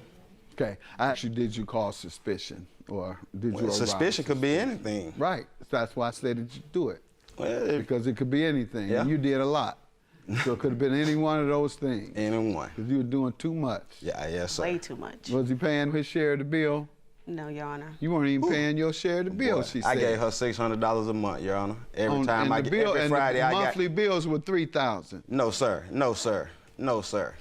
I can give you a breakdown. They're more than $1,200. No, sir. She sent me The a text. entire household bills were no more than $1,200 per month. Okay, That is whether it's rent, lights, gas, cable, none of that amounted to over $1,200 a month. Probably 11 at the most. 1,100. 11 at the most. Girl, I need you all's bills. Everybody, Yeah, right. everybody wants Hey, those bills. she sent me a text message. $1,100 a month. She sent me a text message after I'm giving her $600 a month. She sent me a text message saying we're gonna split everything down the middle. That's how smart she is. Rent, $625. Light bill, $250. Water bill, $100. That don't equal up to $600 in my eyes. All right, let me get to his claim of property, though. Tell me what happened with the property. Okay, well, after I came bleached home. it? No, she burnt it, Your Honor. Oh. That was your second guess. This is what I got left. Two. This is what I got left. Out of everything I own, this is what I got left. Everything, sir. Everything I own, Your Honor. This is what I got left. And not including the clothes. No more than 2 pair of pants, sir. That's just what I got out the pile. I'm not including the clothes. I mean, she burnt up my grandmother's rings that I was gonna give my daughter, my grandmother's earrings, my yearbooks, my diploma. I don't even have a diploma. Yes, I did. Let's finish up the party. It's a wait and exhale party. Remember that movie? Yeah. Let's have a party. Wait and exhale. Woo! Woo! It's a party! Everything. You know you're cheating on that woman, coming here with that nonsense. Man, what do you say? You do have to pay, though. You can't burn the man's stuff up and not pay. And I'm not paying half. All I did is throw it up in the air. I have nothing. I'll pick it up and put it back together if you want. Ma'am? Yes, What happened? Well, I have text messages here. Party's over. Now it's time to pay the bill. You know how people, you have a party, you got to pay the bill. I paid my bill before I went to party, sir. Go ahead. Okay. Tell me what happened in this instance. Basically what he said. I burnt all this stuff up. I know. Under what circumstance? The whole cheating. I'm trying to let you claim temporary insanity or something. Well, the Because day of the that cheating? the day that it happened, the same female that he had been cheating with, she had called his phone. I had confronted him about it, and he just decided that he wanted to storm off. That's the wrong thing to do. You never walk off from a woman when she's trying to talk to you. And he had been gone for about... She got physical, too. That's why I walked off. I don't hit women. He had been gone for about 30 minutes. So I said, okay. And you're exactly right, sir. You do that, and you're exactly wrong. You do walk off on a woman, a man does, when she appears to be getting too heated, because it could lead to domestic violence. So you did right, and I'm glad you did. And you did wrong, and you're gonna have to pay for this damage you caused. Your counterclaim for $2,800 for unpaid loans. How does he owe you? We had a verbal agreement that we would split the rent in half for $350. Okay. And he hasn't given me anything since January. I didn't even stay with you since January? Since I didn't stay with her January. I moved He moved in at the February. end of January. Okay, so have you given her something since I February? gave her $600 a month, sir. Since February? $200 a week. How Every did you Friday do it? I got paid. I gave her $200. Every He Friday gave I me got what paid. he wanted to give me when I had to beg for it. I feel like I shouldn't have to Did beg. I give it to you? Not the whole $600 every month. You said he paid you nothing. though. Thank you. He didn't. Catch yourself. You just said you had to beg for it. I gave You're her laughing now. $600 I a know. month. I know you're laughing because you know she you said got I caught in moved that in lie. January. Now, be quiet. Yes, sir. Can't you hear when you're about to win? Yes, sir. Now, you better walk off on me like you walk off on her and take your money with you. $3,200 for the property damage she admits to. Your claim is dismissed. You started out saying he gave you nothing. By the end of that statement, you were saying you had to beg him for what you did get. Your claim dismissed. Yours is granted. Have a good day.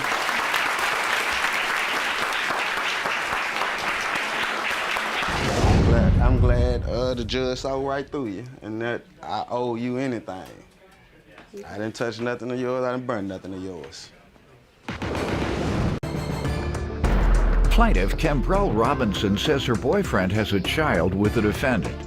And ever since they started dating, the defendant has been trying to fight her.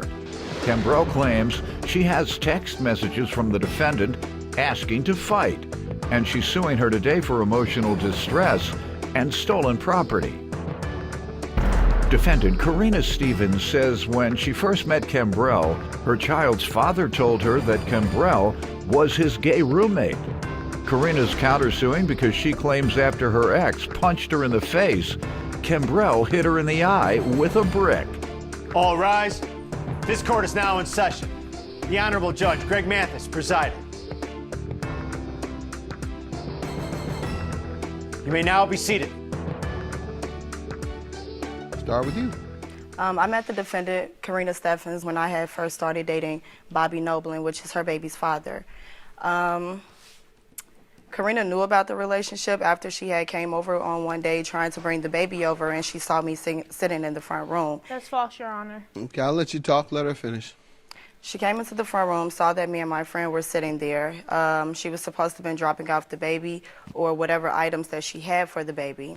She saw that I was there. She took off her shoes, took off her jacket, laid inside of the bed. Bobby was trying to get her to leave, but to no effort, she left or anything. So my friend and I, we decided to leave.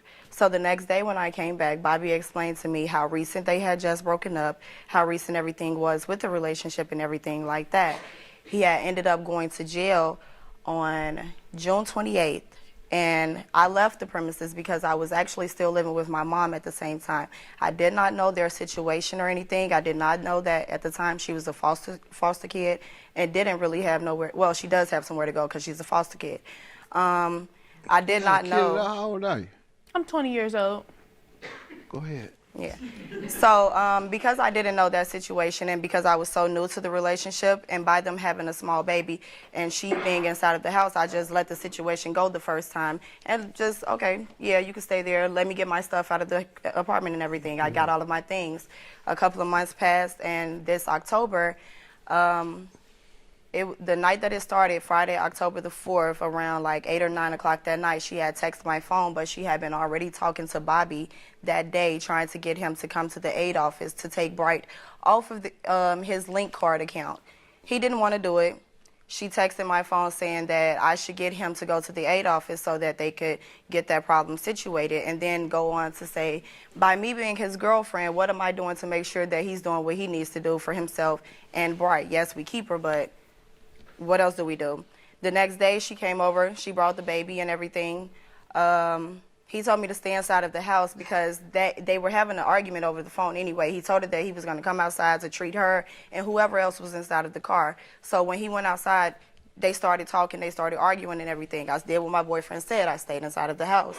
Now, an incident where they was talking and stuff, he was trying to get the baby from her. She kept pulling the baby away, like, let me kiss my baby, let me kiss my baby, let me take her in the house, let me take her in the house.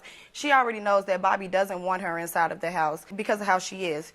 She has a bad temper. She's been trying to fight me since the first time she met me. I have the screenshots and everything from that. Hand me what you have.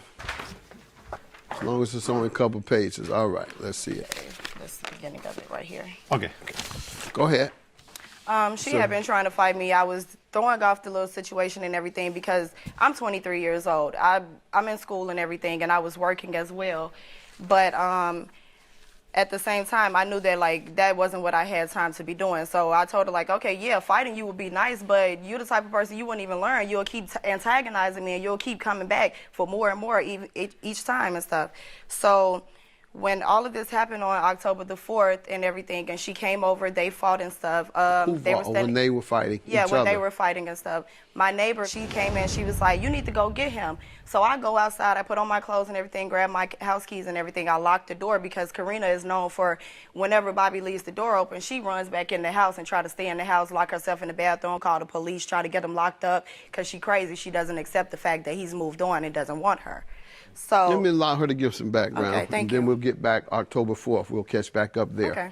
Ma'am? Hello, Your Honor. I know Miss Robinson, like she said, one day I went over there to drop off my child, and her friend was there. My baby father lied and told me that this was his gay roommate.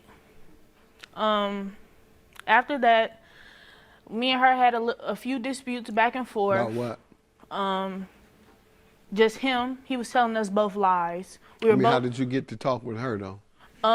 When he went to jail in June, she asked before that. I'm you saying didn't when talk I first with her met before he went to jail? No. Okay. Well, briefly, because she was asking me to come to the house to get her stuff, which I allowed her to do. Me and her was staying in his That's house. the first time you talked with her is when she said, I'd like to come and get my things? No, we had. That's what I'm saying. Tell me the first time you talked with her. How did that go? We had a few disputes. About what? Her and him, them being together. How? You called her or she called you? She added me on Facebook, so it started from there, I guess. No, you said you all spoke. You had disputes between each other. Yes. Somebody has to initiate a dispute. The first time I met her, I did go off. There you I go. did go off. I'm being truthful. I so did you go off. started disputing with her time you met her. Now what? Go right ahead. I was disputing with her because at the time me and him was trying to make things work. But then he lied to me and said this was his gay roommate. And he had her and her friend over there. So basically, without all the disputing, me and her came to a resolution to get along for the sake of my child. We ended all the BS. She was picking up my child from daycare. On October 4th, I went to his house because he called me and asked for his child. I went over there to drop off the child. He got upset because I had someone in the car with me, a male. So he started going off, calling me all types of B's and H's and all that other stuff. He proceeded to punch me in my face. I then called the police. When she heard me call the police, she came outside and she said, you should have let me beat this beat up the first time. So that's when she grabbed my daughter and he grabbed the bags and went to his house. When was this? This was October 4th. Okay. They go to the house. I followed them because at that time he assaulted me and I wanted him to go to jail. Yes. So you were police on the side? No, I was. Well, just how on do the you phone. follow him to do what? Because he's a runner. He gets away from the police. Okay, well, so you were going to do better than the police could do. He gets away from the police, so that's why you decided to go after him. Right? Okay. Yeah. Okay, so. Go ahead. I followed them into the house. Me and him get to fighting again. That's when me and her start fighting. She jumps on me with him, and she ends up hitting me in my eye with a brick. And I have the documentation on that. I haven't stitched and I have the medical report. And what did the police? Did they arrest her? The police arrested her and Okay. him. And was she prosecuted? Yes, she was. And convicted? And all charges are dropped. No, She the wasn't court date is convicted? coming up. No, the court date is coming up. When Were they dismissed or not? Were they dismissed or are they The battery pending? charges were dismissed. Do you have anything to show that? I lost the paper from when I had got out of jail. Got it. But I do have. All right. What's your counterclaim against her? Since me and her were both staying in the same house, she We had were stuff not there. staying in the same house. She had stuff there. I had stuff there. She took all my child's information from when she was first born because she said my baby father told her to.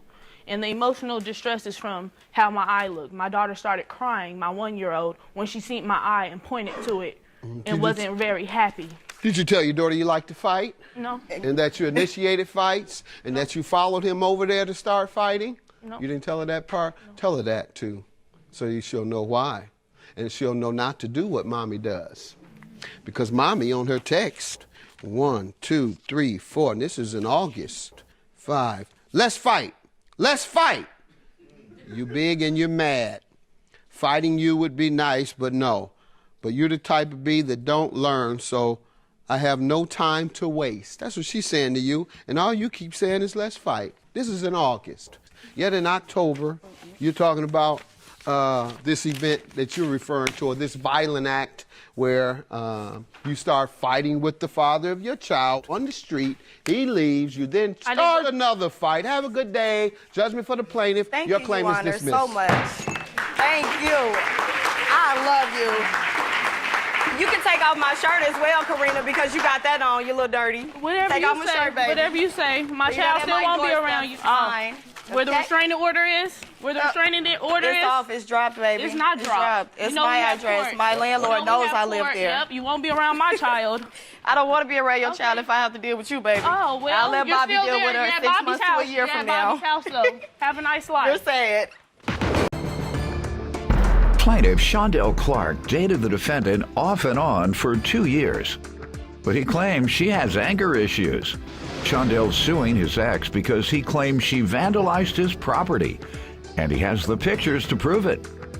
Defendant Abby Lloyd says while dating Shondell, she went through his Apple Watch and realized he was cheating on her with multiple women, and these women were also giving him money.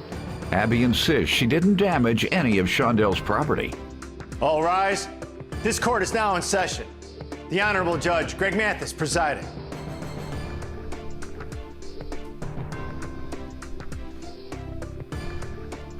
You may now be seated. Sir, you're suing your ex-girlfriend for $368 for damaged property? $3,680. You don't deserve no $3,680. I give you $368, like I said. Take that and go with it. Keep it moving. All right, sir, $3,680. While I'm in a good mood, I want to congratulate my dear friend and brother here. He has a new member added to his household. It's a beautiful baby boy. I was very privileged to receive Oh, there he is. one of the They got him on first the pictures. Yeah. Beautiful baby boy, isn't it? He's a handful. Yeah, I bet you wish you looked like that when you was born. He's a handful. Oh, yeah. All right, tell me some background about your association with the defendant. Me and Abby had been on and off dating for about 2 years. We were good, you know, here and there, but, you know, she's got some anger problems, and that just stopped me from talking. What were the problems? I mean, if you can't tell, she's cut up a lot of my property. I got pictures right here showing more. For what? What'd you do? You did something. Well, You just didn't due go to that, crazy I mean, for nothing. yeah, What'd you do to her? I was talking to other people because, you know, her anger, man, it's just, her anger problems are just You bad. was messing with other women? Yes, I was. Well, then. She thought she was going to give you a party? Yeah, she No, sir. did, a waiting to exhale party. I've said that before. Y'all know the movie, Waiting to Exhale, where the woman, Angela Bassett, burned up all the man's clothes when he come home. She's one of the greatest actresses of our time. Absolutely. Isn't she? Ma'am, give me some background on this. Yep, we have been dating on and off for about 2 years now, and I don't have anger issues, problems. I found out he was cheating on me, but I had suspicions. Were you all living together, obviously? Yep, he was at And my he house. said it was up and down. Were It's there? my lease. I paid for, he doesn't have a car. He was using my car. I paid for all the food. I let him Not use my true. car. He didn't have a job? Not true. Not when we first got back together. Not true. Nope. He didn't have a cell paid phone for a lot. on. What were you all falling out about for the most part? He said it was up and down. Because one time he came home with a hickey on his neck and he said he slept on his Apple Watch. That's a lie. Definitely wasn't that. But Me just, glancing over on his Told phone. you be like, that? You're making me mad telling you some mess like that. Got a hickey on your neck. What else? He would just make me feel crazy and just tell me no, all that suspicion of him cheating was all lie. And then one day when he told me he was going on a boat with his family, which I still don't know if it's true or not. yep, I was gone to a lake house with my And family. he left his Apple Watch at my house, and he told me his password, and it was going off, so I went on it, and I saw everything. He was sleeping with multiple other females. He had Not true.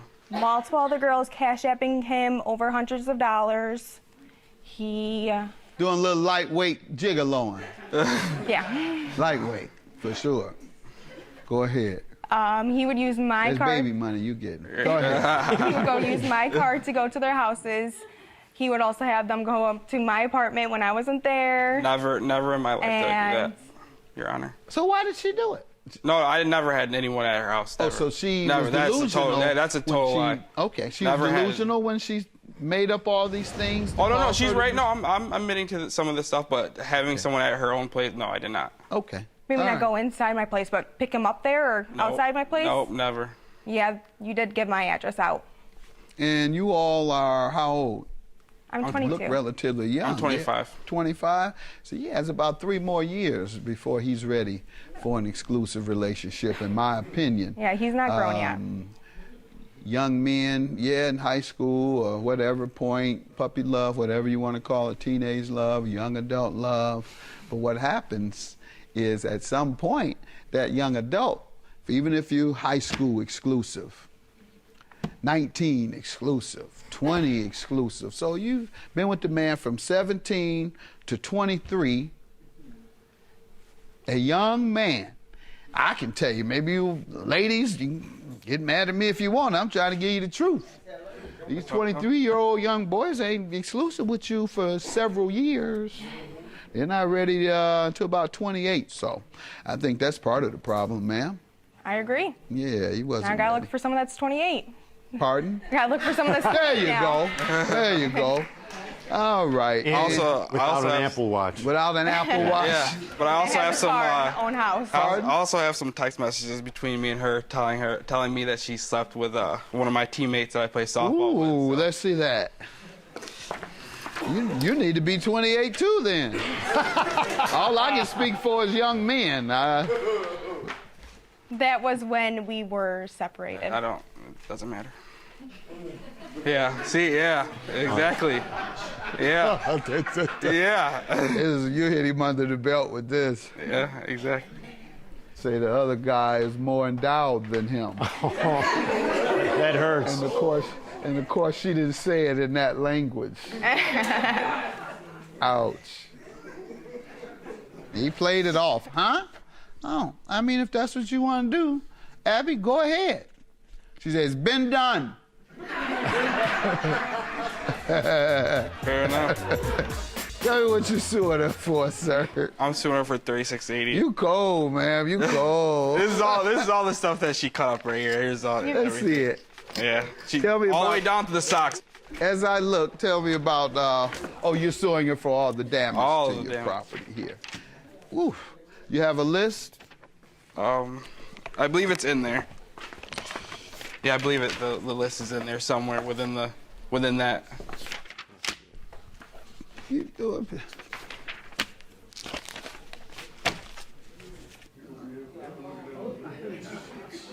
Yeah, she went to town on you.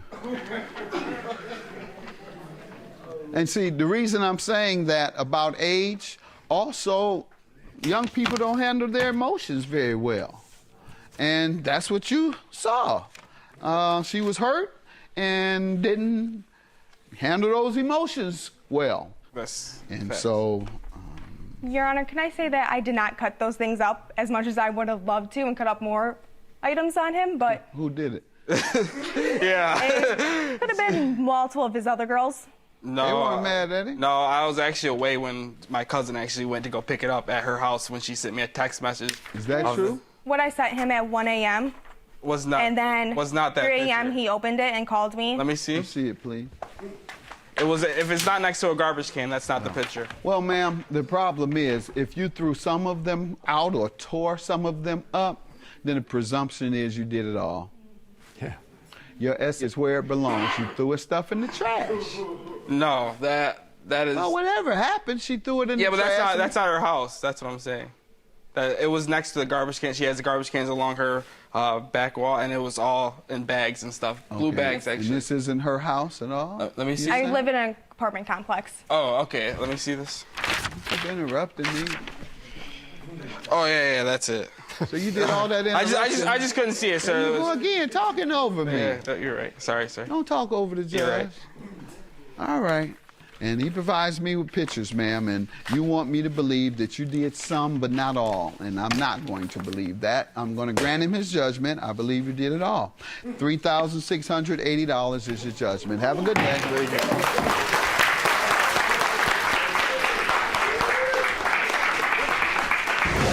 Well, you're crazy, and good luck to you. I mean, Good luck, Sean. Thank you. Plaintiff Ramon Blakey dated the defendant, and after they had a baby, Ramon cheated on her with an ex-girlfriend. Ramon claims while he was in jail, the defendant was using his car, and she totaled it. And then she kept the money she got from insurance, so he's suing. Defendant Alana Shaw says she dated Ramon for a year before she found out he was dating another woman at the same time. Alana claims Ramon went to prison while she was pregnant with his child, and while there, she supported him. But she's countersuing for commissary payments and a bail bond. All rise. This court is now in session. The Honorable Judge Greg Mathis presiding.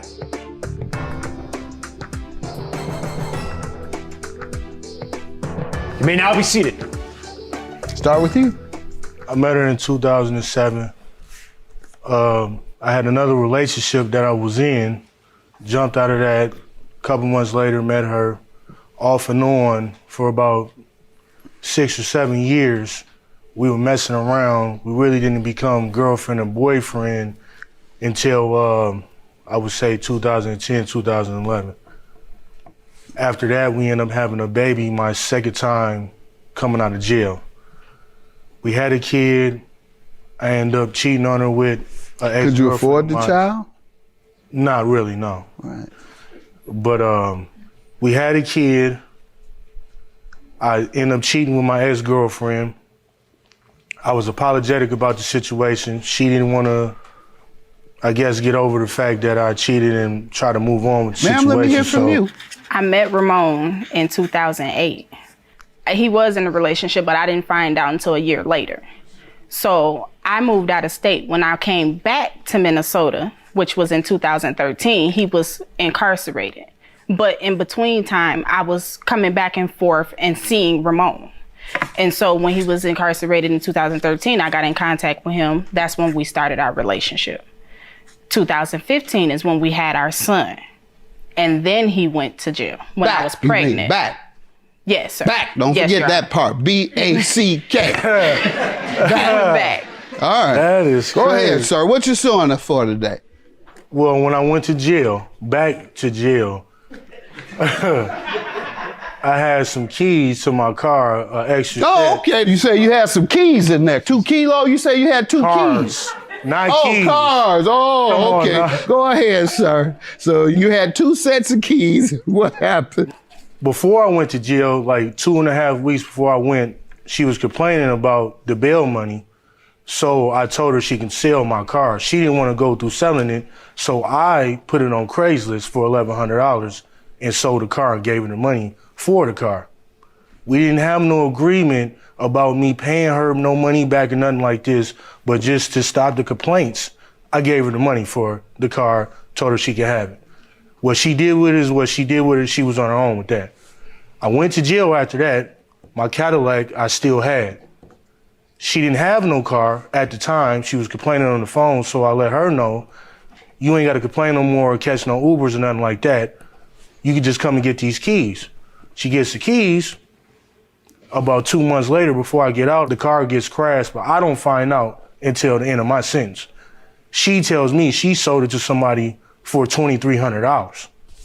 I didn't find out that the car had got into an accident until after I got out of jail. Now, before I got out of jail, she had stated to me, I'm gonna have all your money when you get out. I said, that's cool. I get out of jail, said, what's going on? She said, well, I was short on rent, this and this and that and the third. Rent's only $1,450. I'm like, okay, but what happened with the rest of the money? Oh, well, I'm gonna give you the money, you just gotta wait. I call the DMV. The DMV tell me a whole different story. The DMV tells me that the car got into an accident and that she received some money for the car. So she gets some money for it, doesn't tell me nothing Money about from it. insurance? Yes. So she doesn't tell me. And got the car fixed, I assume? No, the car is still total. Actually, it's in. What happened to the insurance money? Okay, you have value of your car? No, I just have the title for the car. Okay, that was we totaled. don't know the value of it? The value of it was $2,700. I know. How can you prove that, though? What year was it? Ma'am, let me hear from you. He says that you wrecked his car. You got money from the insurance company for totaling his car, and you didn't give him the money. I got into the car accident June 10th, 2017. He did release the car to me for those purposes. To use it? Yes, sir. Not to total it? No. All right. I wasn't. I You wasn't said the those ca- purposes. Go ahead. I wasn't the cause of the accident, though. We had a power outage in St. Paul, and a lady she got off the highway and ran the light. She almost hit another person, and I was blindsided. So I did run it across Ramon that I had a car accident because I injured my shoulder. So Ramon knew a lot of this. Ramon's in denial. That's a lie. He's in denial. He knew it, but Right. what did y'all discuss about him getting the insurance money for his car that you totaled? I did hold the money for him. Okay, I did. what happened to it? I held the money all the way up until September. And you changed your mind? No, sir. Yes. What happened to it?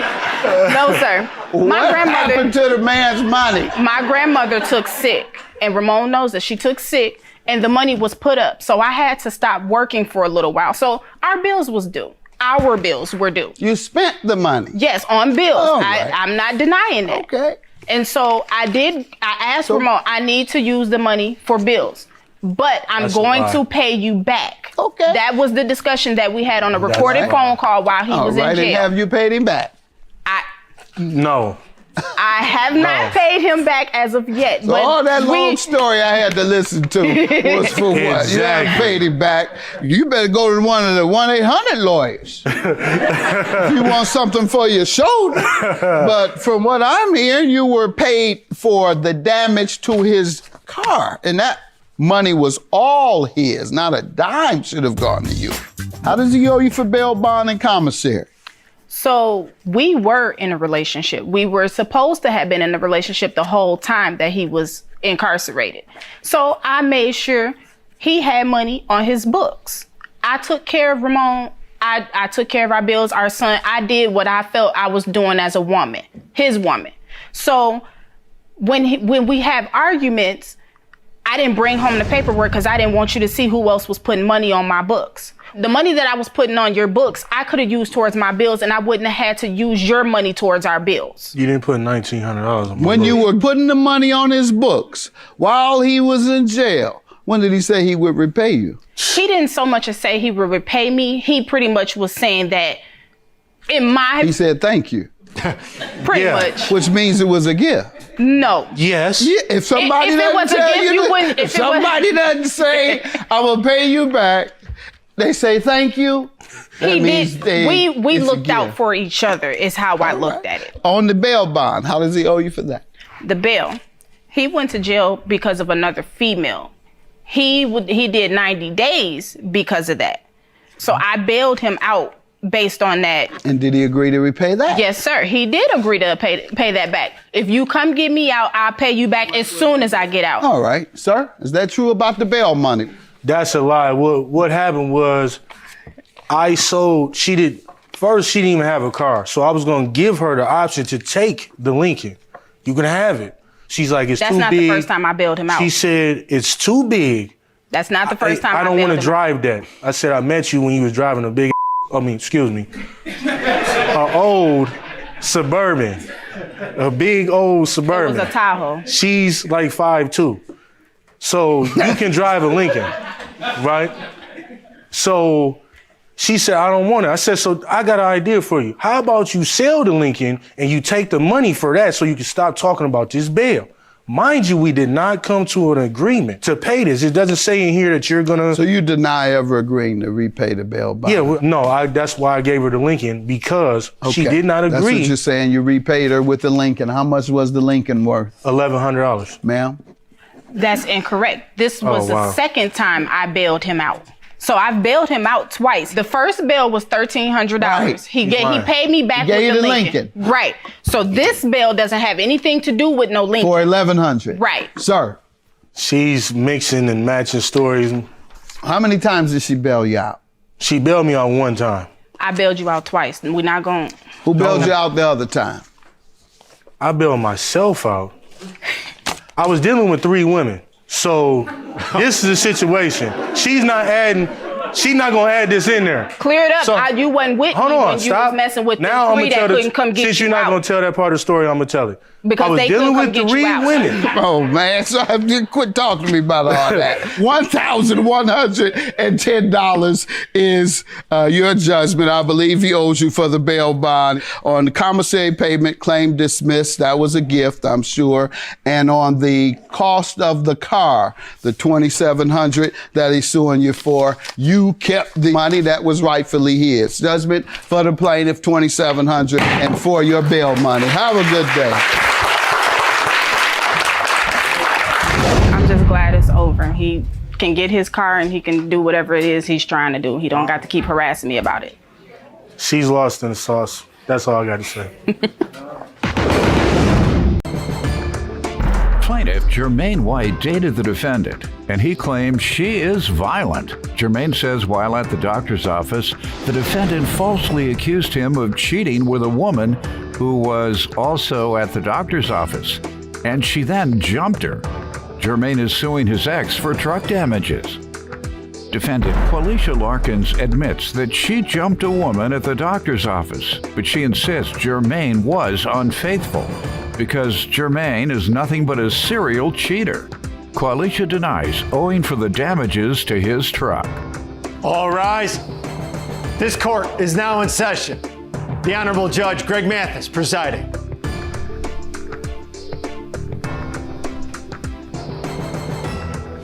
You may now be seated. Start with you. I met Qualisha in 2012. We had 2 beautiful children together. Everything went well in the beginning of the relationship, but Qualisha likes to fight, Your Honor. And does she drink? Coolers, yeah. Okay. So I was wondering, a lot of people get confrontational when they drink, because otherwise she doesn't seem like the confrontational type. She looks so innocent. But she's not, Your Honor. She's not? No. She's the devil. Yes, plain devil. No. The devil in a beige dress. No. No, Your Honor. Go ahead. Your Honor. So give me some examples of her confrontational style. One day, Your Honor, we were at the doctor's office, and she accused me of cheating with a young lady at the doctor's office. You're in the doctor's office. We're in the doctor's office. And she says, yeah, you don't think I know it, but you messing with that woman. Yes, Your Honor.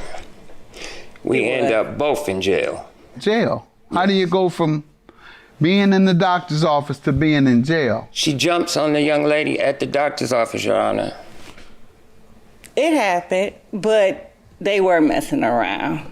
I had caught Jermaine is a serial cheater. Yes, me and Jermaine have been together. I've known Jermaine for about 10 years. But the reality of it is he's a serial cheater, Your Honor. In the beginning of our relationship, I caught Jermaine coming out of our neighbor's house, my next door neighbor, at about 5 o'clock in the morning. And when I confronted him about, yes. 5 in the morning? Yes, I woke up out of my sleep and he was not home. When you went to sleep, he was where? He was in just in the house, not in the bed. Right. I mean, he was in the house, yes. Okay. When I woke up, Jermaine was not there. I called his phone and he said, I'm at the gas station. But it was quiet, you know, and I'm like, okay, so I gave a benefit of the doubt, but I'm looking out the window. Did you ask him why he went to the gas station at 5, or does he work early in the mornings? He works early mornings? No, he doesn't work early morning, but it was in the summertime, you know, so I gave him the benefit of the doubt. Okay. Yeah, so, but I was looking out the bedroom window the whole time because I had a feeling that something was going on. And I see him coming out the house at about 5. I heard out the next door neighbor's house, and I confronted him about it. He didn't have anything to say about it, but And then like here lately, back in February. That's who you should have jumped on. You're in here jumping on people in their doctor's office. That woman didn't make him do anything if that's the case. And secondly, I know you're not fool enough to bring your woman to the location where your other woman is working. Did she have to go to the doctor too? Did she have an illness? No, Your Honor. So I just, ma'am, I don't believe he would do that. Okay. But if you will be at the next door neighbor's house until 5 a.m. and have no explanation when you come out, then you're subject to bring your woman to the work location that your other woman is at. That's the craziest thing I've ever heard. Explain that. Your Honor, I was just next door getting a cigarette and... Yeah, there's a lot of people like cigarettes after they finish their thing. Go ahead. That's good. Go ahead. You got you a cigarette. That's what you went over there for at 5 in the morning. Well, you had insomnia that night? I guess so, Your Honor. How long ago was this? About 2013, 14. That's the 5 a.m.? Yes. What about the doctor's office? That was back in February. This past February? Yes, here recently, back in February. We were at the doctor's So office. tell me how you approached this woman. You don't even give her the benefit of an explanation? What happened? Tell me what happened. Because you should have jumped on him. I don't want you to jump on nobody. You shouldn't fight, and I don't want anybody engaged in violence because unfortunately this country has been flooded with guns and people don't fight anymore, they shoot. So I don't want any of that, but I do want to know what happened. You're right about that, Your Honor. You're absolutely right about the violence. But I did confront Mr. White about the situation. You know, I had previously caught him. I want the woman. I want to get this scene in my head about you going after the nurse or whatever, the technician at the doctor's office. Tell me how that happened. You saw her and you said, hey! And he talked to you. Well, pretty much. I was just, at this point, I was fed up. You know, he's a serial cheater. When I seen her at the doctor's office, I was just tired. And you didn't even ask her? What did you say? I had already confronted her before and told her to basically back up, you know. Sir. She's a fighter. I know you didn't bring her to the doctor's office. And she had already confronted this woman about messing with you in the past. So what? Now that's even double crazy. I'm just gonna say it. Yeah. You bring her already to a place where you say no, but where she suspects that there's a woman there at the doctor's office that you are seeing. She has already confronted the woman at an earlier time. So now you're going to bring her and rub it in her face. Pretty much. You see why I say you whooped the wrong person, though? Yeah, you're right. Looking back, you are absolutely correct. Well, it ain't too late. You're right. No violence, y'all. Just having fun. No violence. Chicago and all these other cities.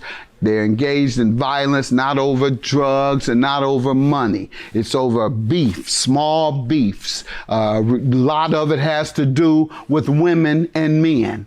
You mess with my woman, you looked at my woman, you tried to holler at my woman, you tried to do whatever, you stepped on my show, you part of another gang and you riding through my neighborhood playing your little rapper gang members' music. That's disrespectful, so we gotta shoot you. Nothing to do with money.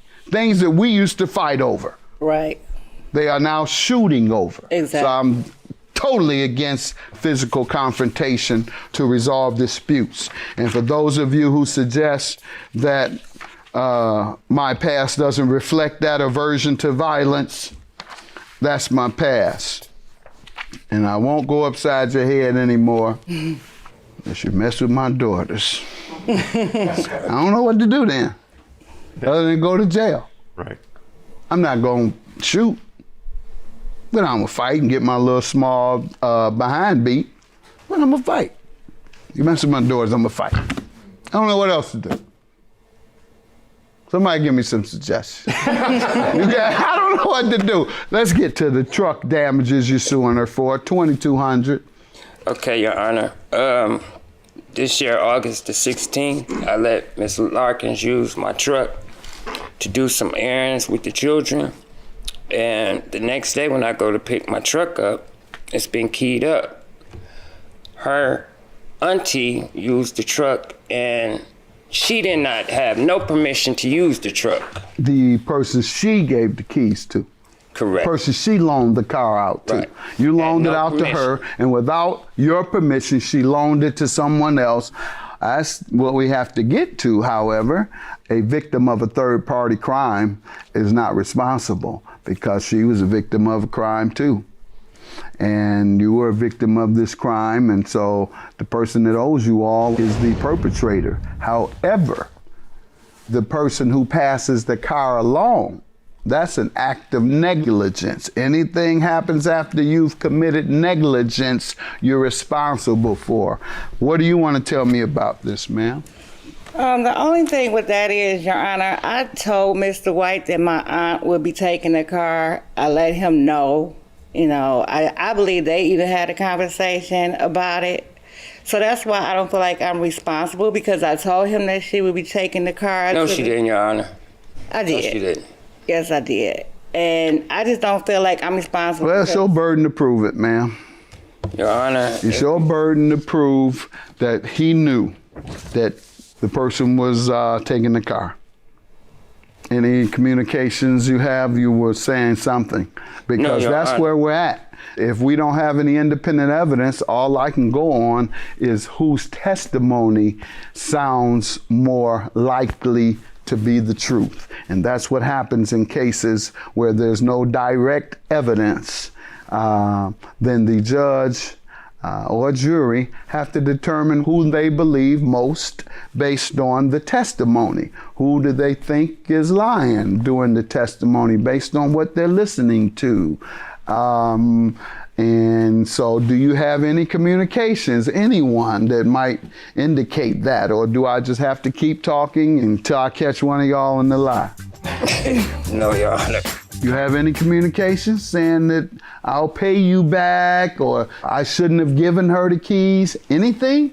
Well, Your Honor, the aunt said she was gonna pay, but I don't believe so. She had no reason to even let the aunt use the car, because I didn't let the aunt use the car. She said you did. She said she told you. Why did you tell him in the beginning? Why you knew the aunt needed it in the beginning? Yes, initially I was going to go with her. It was a funeral service that we were going to. But when I knew that I wasn't going to be able to go, I told her that she can just take the truck.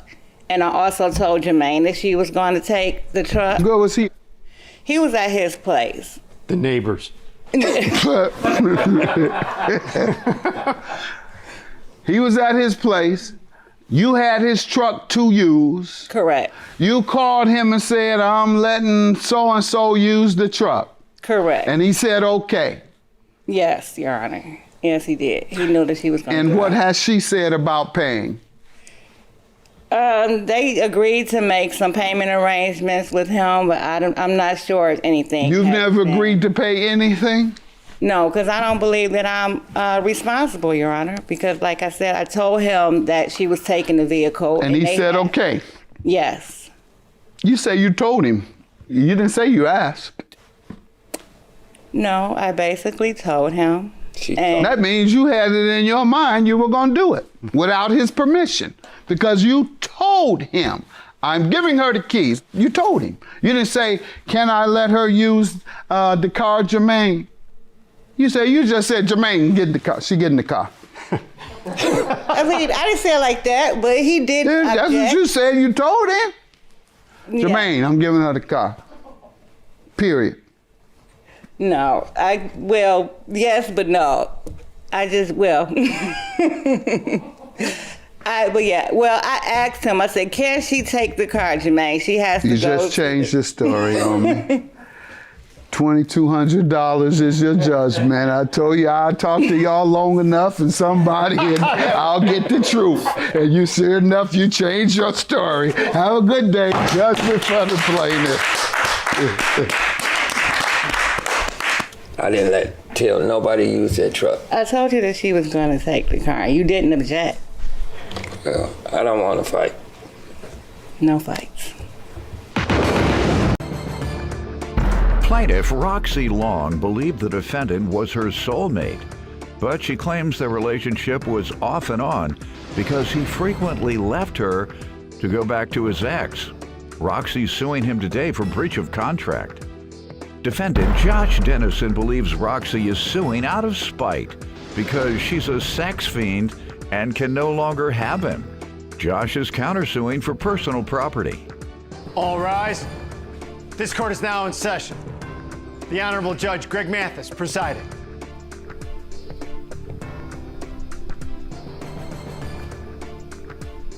You may now be seated. Start with you. I've known the defendant for probably 10 years. It's been a on and off relationship from friends to friends with benefits to in a relationship. However, every time that it has come to an end, it has been on his terms, and it has been that he's walked away and went back to someone else that he has been with in the past. And different person or the same person? Primarily the same person. Mm-hmm. And this time, whenever the signs started, I told him that I had felt that he was my soulmate. I loved him beyond anything or anybody that I've ever been with. And he continued to abuse that love and has diminished it to where there's no desire left. And I told him that, and I told him that if he continued to do that, I would be done. And once I was What's done, this other woman like? Is she sharp as you? Is she sharp? Man, that's a bad, what's that, a vest you have on? Scarf, or a yeah. scarf. Yeah. Got your hair groomed well, got nice glasses. Yeah, will your other woman look like this? Well, I doubt it. You can't get two women that look like as nice as her. You tell me how you've hurt this woman. Go ahead. We separated, Your Honor, I believe. She's only suing me today out of spite. Because Which separation? What's that? Which separation? She said you run off. This one. Every time the other one walk up the street. What? We were together for 15 months. I was faithful She to said her. 10 years off and on. It was off and on. Right. But this time, we lived together. Okay. This is the first time you lived together? No, it's not the first time. Okay. Well, you said this time as Yes. if, go ahead. Well, we lived with my father for a while. Okay. Together? Yes. Go ahead. So But you lived I together believe before. she's suing out of spite because she can no longer be with me, and she's a sex fiend. Okay. You overworked the man. Now, the man got a full-time job, don't you? I do. The man got to be to work and have his energy. Yeah. Do you work? You probably don't work. I work every day. And still high energy? You're going to be pretty popular leaving out here today.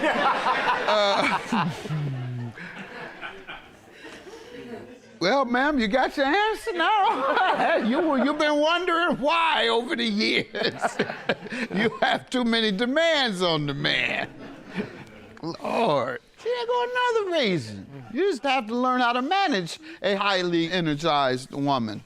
I mean, manage her expectations and manage her, the demands on you. But there are options than working you to death, sir, if she has her needs. Tell her that. Don't walk off. All right, $722 you're suing him for what? Dental work that I provided the finances for him to have done. When was that? August of 2018. What was the agreement? The amount billed was $871.50. Mm-hmm. And he said since he was working, he would make the monthly payment because I had my care credit through the dental office was 0 interest for 18 months. He'd be able to pay $50 a month on it and have it paid off. He didn't last the 18 months. Sir? It was a gift, Your Honor, because we were together. I also bought property. You know, woman giving you nothing and you don't want to put out? This ain't no gift, dog. Who are you kidding? Did she ever request that you repay her? Ever? Repay her? Yes. Yeah. When did she Towards the first end. request it? Towards the end of the relationship. I don't know when that was. When is the first month and approximate week, perhaps, that she requested repayment? Towards the end of May of 2019. That is a lie. Because the day that he went to the dental office. You have any evidence, ma'am? Yes. Okay, let's see that.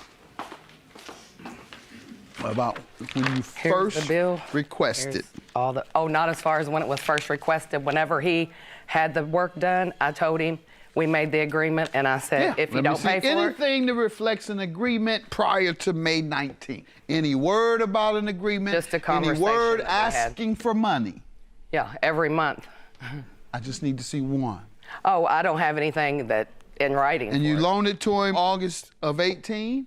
Yes, and it was to be paid In back nearly $50. a year?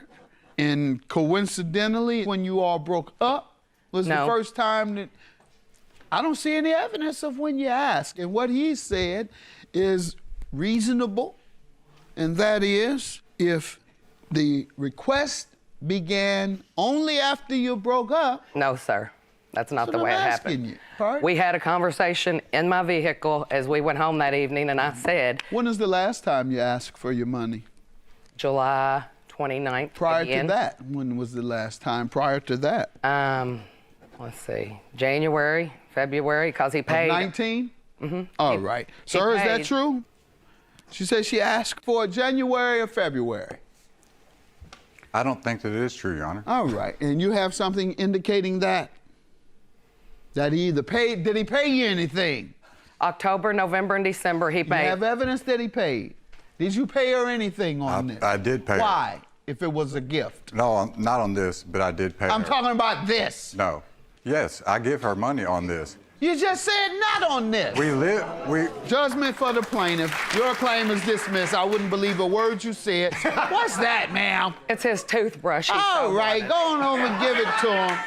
Get on out of here. Throw it at him. No, don't do that. Set it there. Have a good day. Judgment for the plaintiff.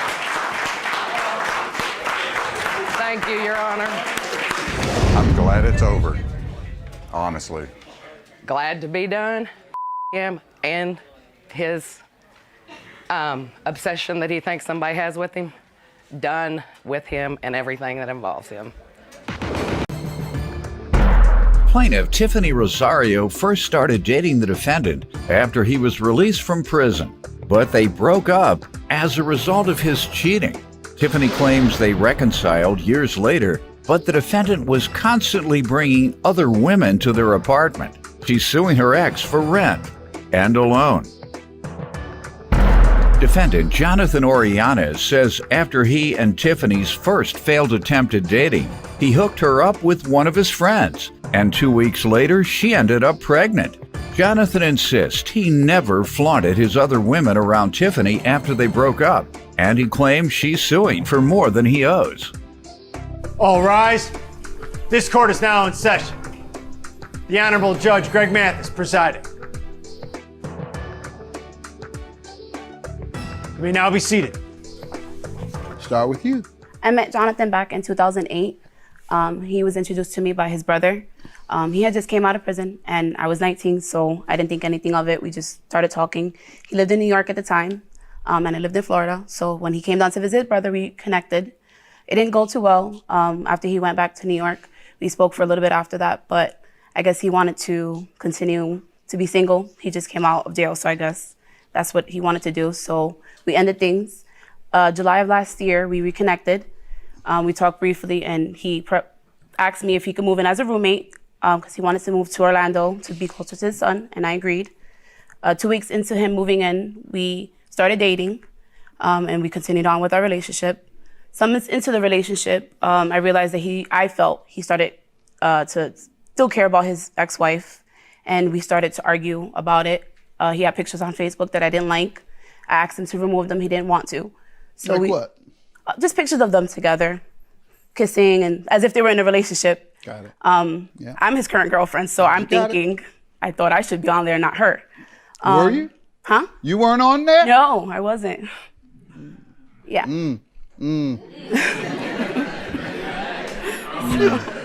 Yeah. So I didn't ask to be put on. I just asked for those pictures to be removed. He had an issue with it, stated there were memories. But I just felt like those are not memories that you should want to hold on to, especially on something that's so public. Public, yeah. Yeah.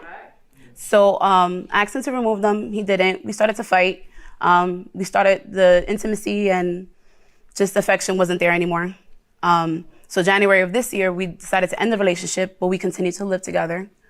While we were still living together, he started to talk to women, and he felt the need to tell me about it, which I felt like he would tell you about it. He told me about it, which I felt like he should have just kept it to himself. We're not together, so fine. What you do on your personal time is your business, but we're still living together, and we're still sleeping in the same bed together. So I don't feel like he should have done that, but he did it.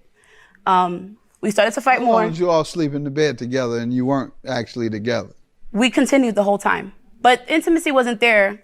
I mean, there were times that it would go for long periods of time, that we weren't intimate.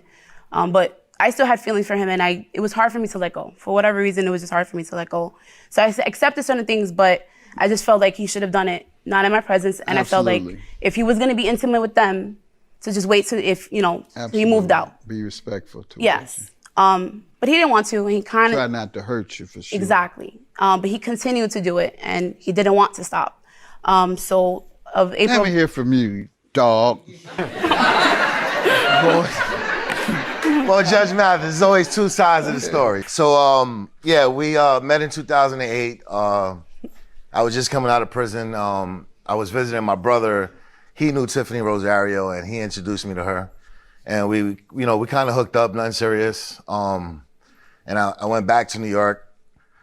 And she had a phone that she had extra, and she sent it to me, and I was using it or whatever. But we weren't together. She just did that, being kind. But I thought we were heading in the right direction, so that's why I did that. I never insinuated that. So but, he did. Anyway, he did a lot of times. So anyway, I felt like it was too fast, too soon. She was being too clingy, so I sent the phone back. And I actually introduced her to one of my friends, who she later on had a kid with. So even how long after? Like right after, like maybe a few weeks. This is back in the 2008. Yeah, got it. Mm-hmm. All right, so a year later, I came back to Florida. Did she give him the phone? Huh? Say it again. Did she give him the phone? Yeah, she did. Well, you lucky then. That phone carries babies with it. Yeah, no. Go ahead. No, I dodged the bullet. But so anyway, so a year later, I went back to visit my brother. And then me and Tiffany rekindled. I was going to see my best friend, and I saw her, whatever, and right away I moved in with her. I left a job in West Palm Beach. It wasn't to be roommates. I mean, she only has a 2-bedroom. She has kids, so roommates don't sleep in the same room together. You know what I mean? So it was to be roommates. That's what the agreement was. There wasn't an agreement. That's her recollection of it, but that's not true. I believe you on that. Okay, so anyway.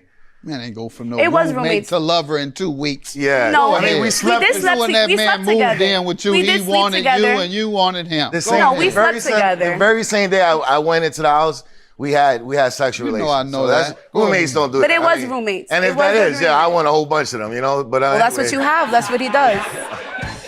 Go ahead. So, I wasn't working. She knew I wasn't working when I got into the home. I just left the job in West Palm. I was relocating into the area.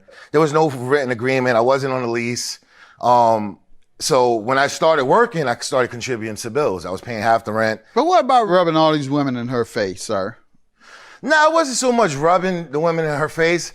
That's a lie. You gotta understand, the whole time I was with her, now I went into her home that she had 3 kids, okay? And none of them were mine, and I took on a family. I should have been put on a pedestal for that, you know what I'm saying?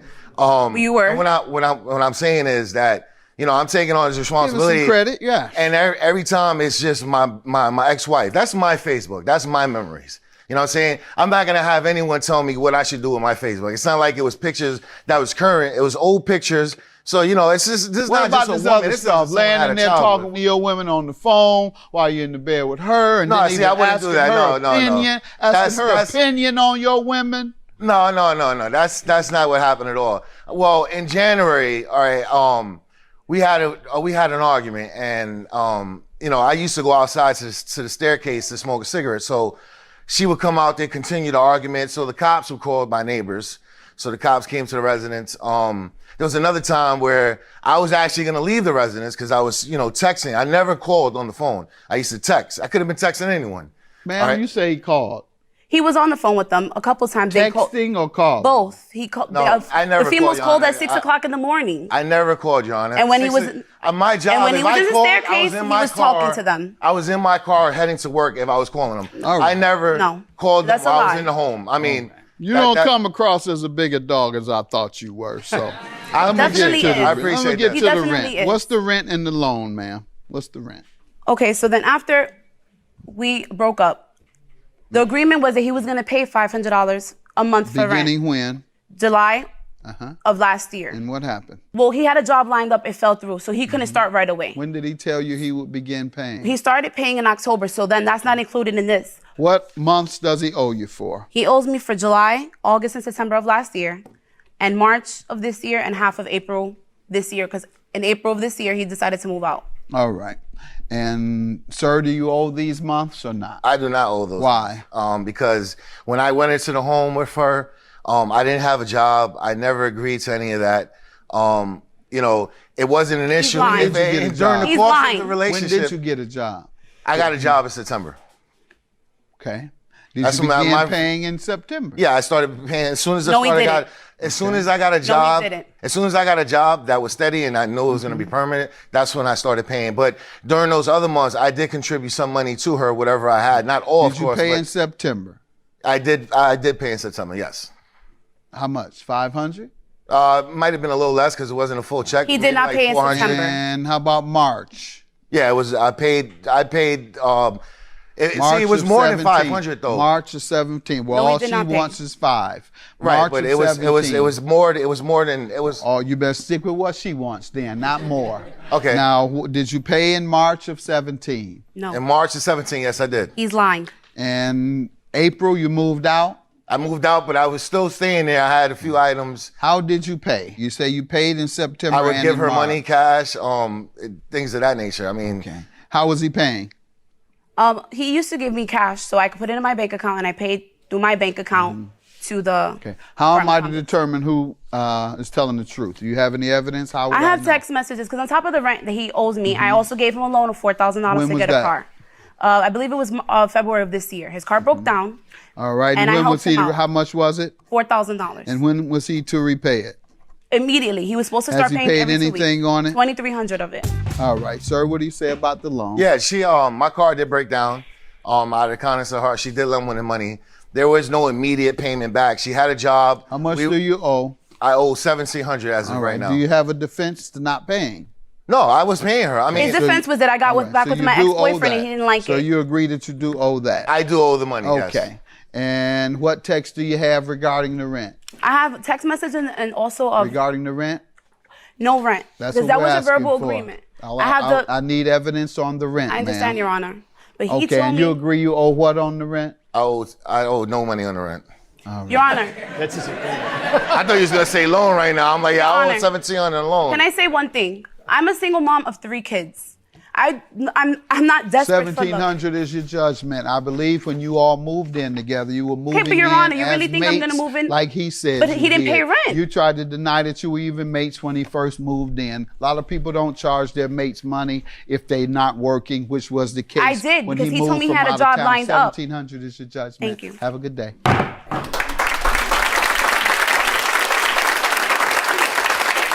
I'm sorry she feels that way. She's just bitter. I'm absolutely not bitter. I wish her the best. I mean, I'm in a relationship that he was banging on my door about, begging to get back with me. I'm not gonna let someone just move in with me when I have 3 kids. She's He's in a lying. relationship with He's her lying. old baby father. You're absolutely right. You're mad because you're not with your I'm wife. mad. You're mad because you're not with your wife, and yet you're Okay. still harvesting feelings. You look so pathetic. Well, the judge thought That's otherwise. fine. Because you played on a good show, and that's absolutely okay. Okay. You used me and my 3 kids, and that's okay. That's all it not is. true at all, but you have Okay. a nice life. Yep. Plaintiff LaTanya Belcher dated the defendant for 5 years, but they broke up after she caught him cheating on her with her 20-year-old daughter. LaTanya claims after they broke up, the defendant got her fired and thrown in jail. and she's suing him for 2 TVs and emotional distress. Defendant David Ferguson admits that he slept with LaTonya's daughter and says he deeply regrets it, but he insists he had nothing to do with LaTonya going to jail. All rise. This court is now in session. The Honorable Judge Greg Mathis presiding.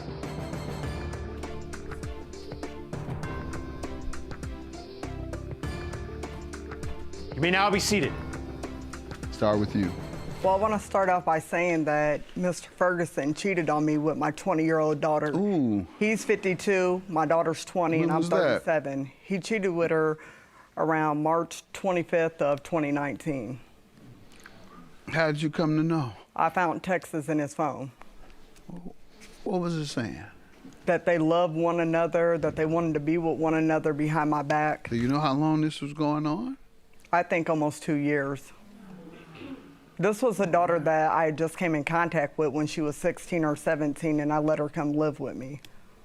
You didn't really And I also know have her. grandkids You with didn't her, really too. know her but 4 years. Yes.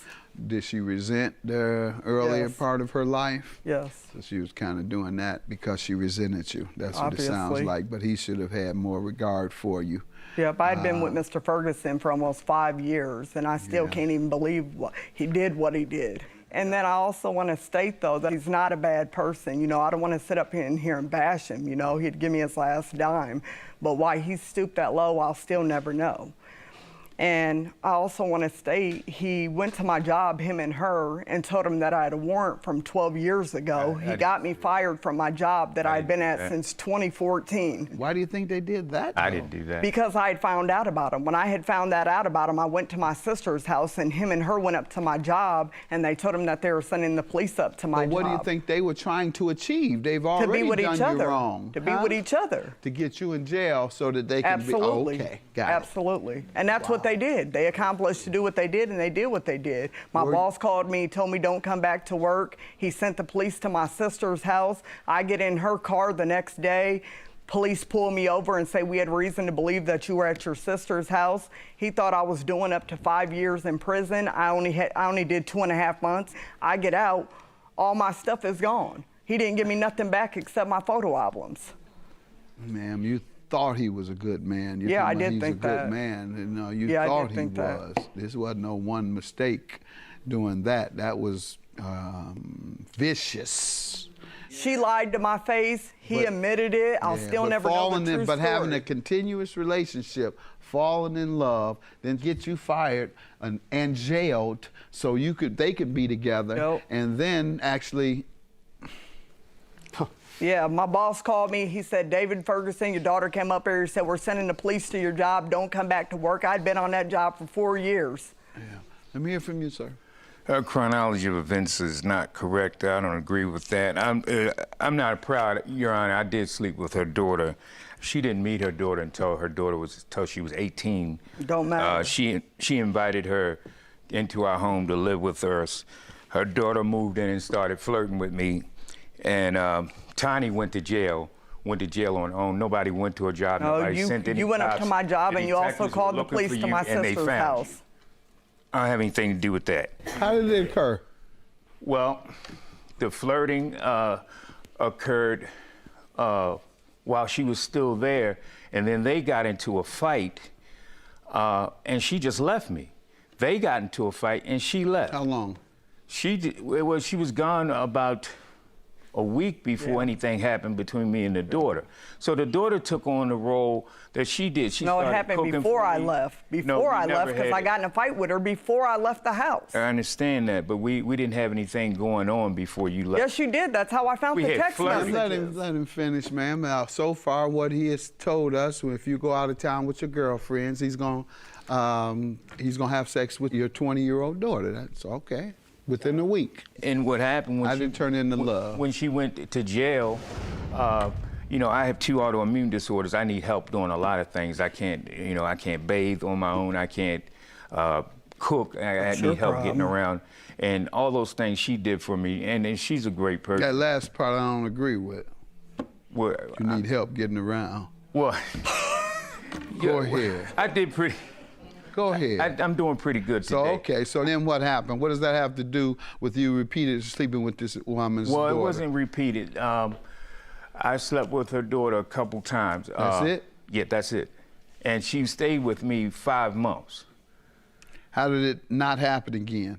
Who said we shouldn't do this no more? Who cut it off? I believe it was both at the same time. Okay, you all said this is wrong, we should stop. Yes. All right, and you all have texts where you all were professing that you were in love? That's what she says. She has stuff where you all said you were in love with each other. Not in love, Your Honor. I would say the texts would more describe like more I flirting. love you. I want to be with you. That's what those texts describe. I don't remember. I know what I read. Huh? You don't have anything? No, because the phone that I had was still at the house with him. I believe you. Yeah. So whatever he talking about. And we both just, I was in contact with her when she was in jail, and I took care of her. I took care of both of them. You stooped low. I did, and I paid for her a special program so we could contact by video while she was in jail. I put money on her books all the time. So that earned you the right, didn't it? No, it didn't. So what are you saying that for? I'm just What does saying, that have to do with what we're talking about? We're talking about you going behind your woman's back and having sex with her 20-year-old daughter. Go ahead. So it did happen just like I said it happened. David knew I had that warrant. David knew I had that 12-year-old warrant. He thought I was doing about 5 years. Once he got me, and I did get As he said, it was out there, ma'am. You had it. It was out there, and what I did and why I did the time wasn't from him. He's not responsible for anything that happened regarding that. But interfering, coming to your workplace, period, sharing your private information is wrong. Yeah. And he would be liable. And you say you never went to her job ever at all. I went to her job, and I went. Why? Why? I went to look for her. All right, ma'am. The 2 televisions. My 2 televisions were purchased in the 5 years of us being together. One was purchased in 17, and the other one was purchased in 18. You paid for both? Yes, I paid for both of them. And we also had other TVs, but the other TVs were his, and they were like smaller version TVs. Those were his that when I met him, he had, and they were in different rooms because we had like a 3-4 bedroom house. Okay. And, sir, what do you say about the televisions? Your Honor, the house we were living in, she had already been in jail, and the owner put them up for sale, and it was an older house, 113-year-old house. I thought it would take at least a year to sell. It sold in 3 weeks. He sends me a register letter, get out. I needed money, and it's not proper, but I took care of her for 5 years. I took care of the daughter and the granddaughter. That's a beautiful thing. And she never had to pay anything. She had to work, but she never had to pay nothing. For all the things you've done for her and her daughter, we need to give you a hand, don't we? Your Honor, I'd like to say it was wrong, and I apologize to you now. I don't want the apology. Don't mean nothing to me. And I do want you back. It means absolutely nothing to me. Whoa. I don't mean to me, nothing. You should have stopped at the apology, sir. You talking about you want her back. You sound like a bigger fool than people think you are. Let me just say to you, with regard to the televisions, grant your judgment. You've proven that. With regard to the emotional distress, that is based on him coming to your job. He denies at first that he ever came to your job. Then when I grilled him and said, have you ever, he then admits that he did. And he said, to look for you. That means, even if he claimed he was, I know he would, if I allowed him to, I was coming just to see my woman. Look for my woman means you don't know where she is. She can't be too much of your woman if you don't know where she is. And if you don't know, because she doesn't want you to know, don't come to my job looking for me. For real. I'm gonna grant your judgment for the televisions and for coming to your job. That's what he did wrong. You had the existing, ain't no Your Honor, nothing. Have a good day. Judgment for the plaintiff. She left me 49 times. She slept around on me. It wasn't just me taking advantage of a 20-year-old woman. She left me 49 times. I counted them. He never should have came to my job, and he never should have sold or took something that wasn't his. Plaintiff Treva Minks dated the defendant after they met online, and she thought he was an honest, hard-working Christian man. However, Treva claims she discovered the defendant had a criminal history, and she's suing him for a loan. Defendant Guadalupe Hernandez says when he met Treva, she claimed she was going to be celibate until marriage. But 3 days later, they started having sex. He moved in with her and she told him that she loved him. He's countersuing for personal property and harassment. All rise. This court is now in session. The Honorable Judge Greg Mathis presiding.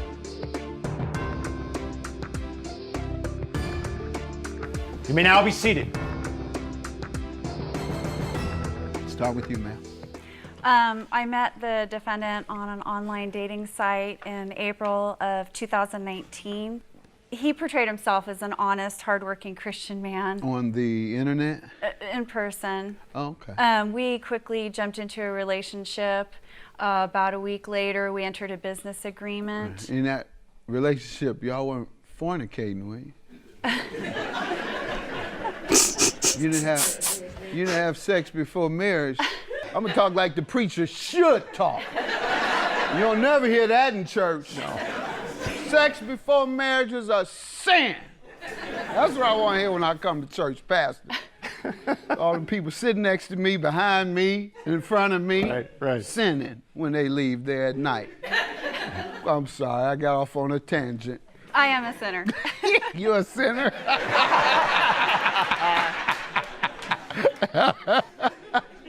All right, tell me how the relationship went. Yeah, it was how was it? horrible. No, I'm talking about the relationship. The relationship. Get your mind out the gutter. I guess I'm the one that put it in the gutter. So That's what I meant, but yeah. The relationship. Argue a lot? Oh, Was any no. flaws that you had a problem with? We all have flaws, but did he have any? It was over before you knew it. So the flaws were the lying that I didn't actually find out about until later. So, Tell me yeah. about So, some of the lies. so we'd entered the business agreement. I gave him $10,000. I found out afterwards from a local police officer his current criminal behavior. He was arrested in May of 2019 for vehicle theft. His most recent of 3 DUIs was December 2018.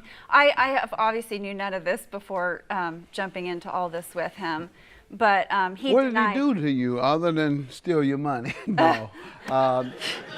Yeah. In terms, why did you all break up? Let's go there. Because he stole $10,000 from me Okay, and never that's brought the it reason. back. And I'll let you get into detail on that shortly. Sir, let me hear from you. Yes, we made it on a dating website. And first day, she shows up on her first date with her daughter. I should have known right then that this was odd. You know, we meet on Plenty of Fish and she shows up with her daughter. No, she's trying to keep you from making your move so soon. Go Well, ahead. That's what that was the first date. Maybe if I bring my daughter, he won't come so direct because he seemed like a sex fiend. He seemed like he might be trying to have sex on the first night. So I know how to get rid of this. We were at Starbucks. Go ahead. And 2 days later, I'm staying at her house. I had my own home already, but I'm staying at her house already, leaving clothes. Third night, I'm already there, and we are fornicating on the third night. But when we first meet, we're talking about church and all that stuff, and celibacy was one of the things she was talking about, and 3 days later, we're already doing it.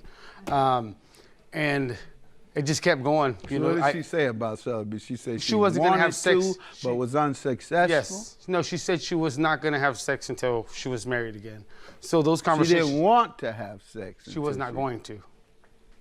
Okay. And so those conversations started fast, and we started having sex pretty fast too. And then I'm getting I love yous within 3 days. I should have known right then the obsession or what was going on with all that. And then I'm getting phone calls. She's changing what I'm eating. I'm on this new diet. I'm all organic. Everything just got all weird. So I'm like, okay. So I start backing up a little bit. And then it just went from there. Yeah, he says, fix me. I need you to fix me. You're going to make me a better man. He's just What did he making up admit stuff. to being wrong about him? Well, Wrong he told with me him? he needed to quit drinking. I said, just because I don't drink doesn't mean you don't need to, quit drinking. Oh, I need to quit drinking. You need to make me a better man. All this stuff, he told me to put him on a diet. He told me about his physical problems. He told me to hook him up with all this. He said, I love you. He said, oh, I just want to make sure you love me too. And he rushed just as much as I did. He's trying to put that on me. I should have been careful. Most men are semi-dogs, so they're gonna pursue that. Don't be surprised at that. Tell me about the money. What happened with the loan? How does he owe you? So, well, the $400, this case, he supposedly owned a pizza restaurant, needed to buy ingredients because he lost his wallet. So I loaned him the money. How long after meeting him did he tell you he had a pizza restaurant? He told me right away that he had a pizza And how long did it take you to figure out he didn't? After all this happened, after And how he long took is off that, with the $10,400 a week What, later. months? Or- No, a week later. Oh, 1 week later? Yeah. You found out he was scamming. Yeah, because after he took off with the money and didn't return it, I started looking into Them everything. outfits, and you didn't see any pizza outfits walking out the door. He didn't have a little hat on or nothing. He even He tried. walking out the door like that. I'm gonna eat a pizza man. Go he tried ahead. selling that same pizza restaurant to someone else, a pizza restaurant he didn't own. I found out from the That's owner. big time fraud. Yeah. All right. Tell me about the circumstances in which you loaned him the money, and when did he say he would repay? And last time you asked him for your money, what has he said?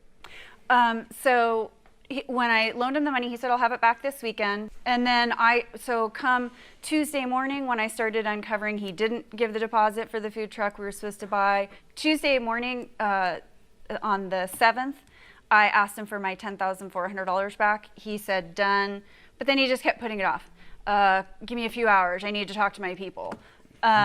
Give me 24 hours. Give me a week. No, take me to court. Let them sort through this. Well, sort through what? You owe me money.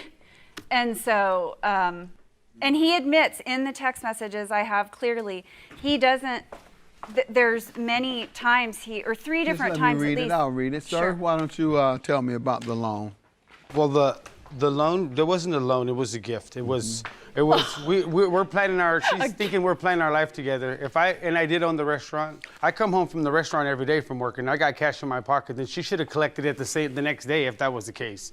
And the $10,000, that's a whole different story. I'm all the way in Chicago for $400 because of this obsession. She wanted to see me, here I am. I don't know. You're the one that called me last night drunk telling me to call you back. I don't want to see you. I want nothing to do with you. I want my money back. Mutual. And I never want to see your face again. But the problem is you have nothing.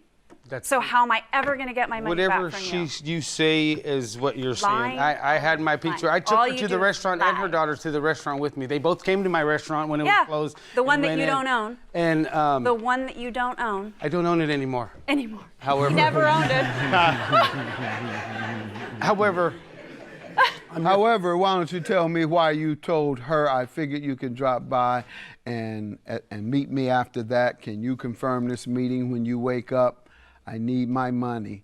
And you say, done. Mm-hmm. Well, what she was talking about was the $10,000. We were going on a business venture for a food truck, and we were putting a $10,000 deposit on a food truck.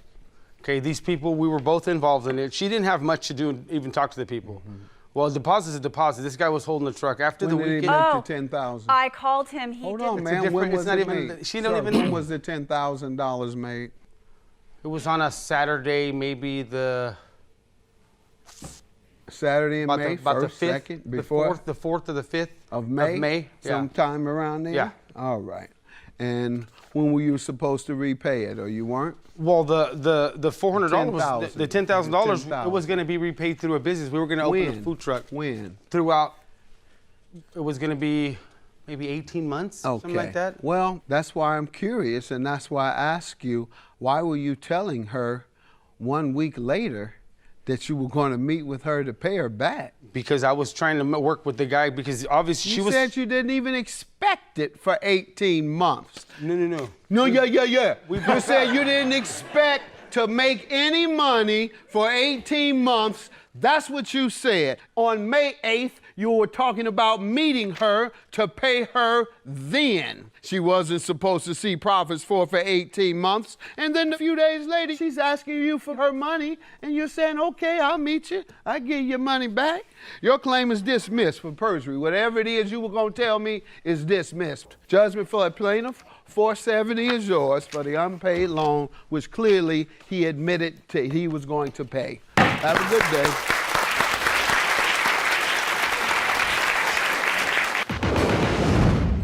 Plaintiff Caitlin Watkins says her ex has a child with the defendant, and a week before he went to jail, he convinced Caitlin that they should move in with the defendant.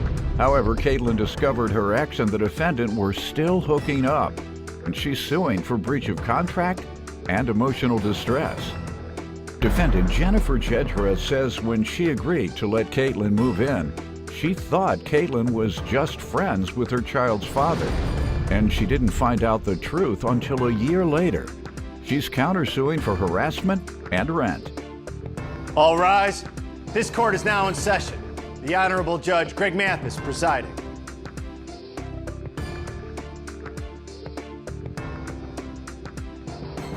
You may now be seated.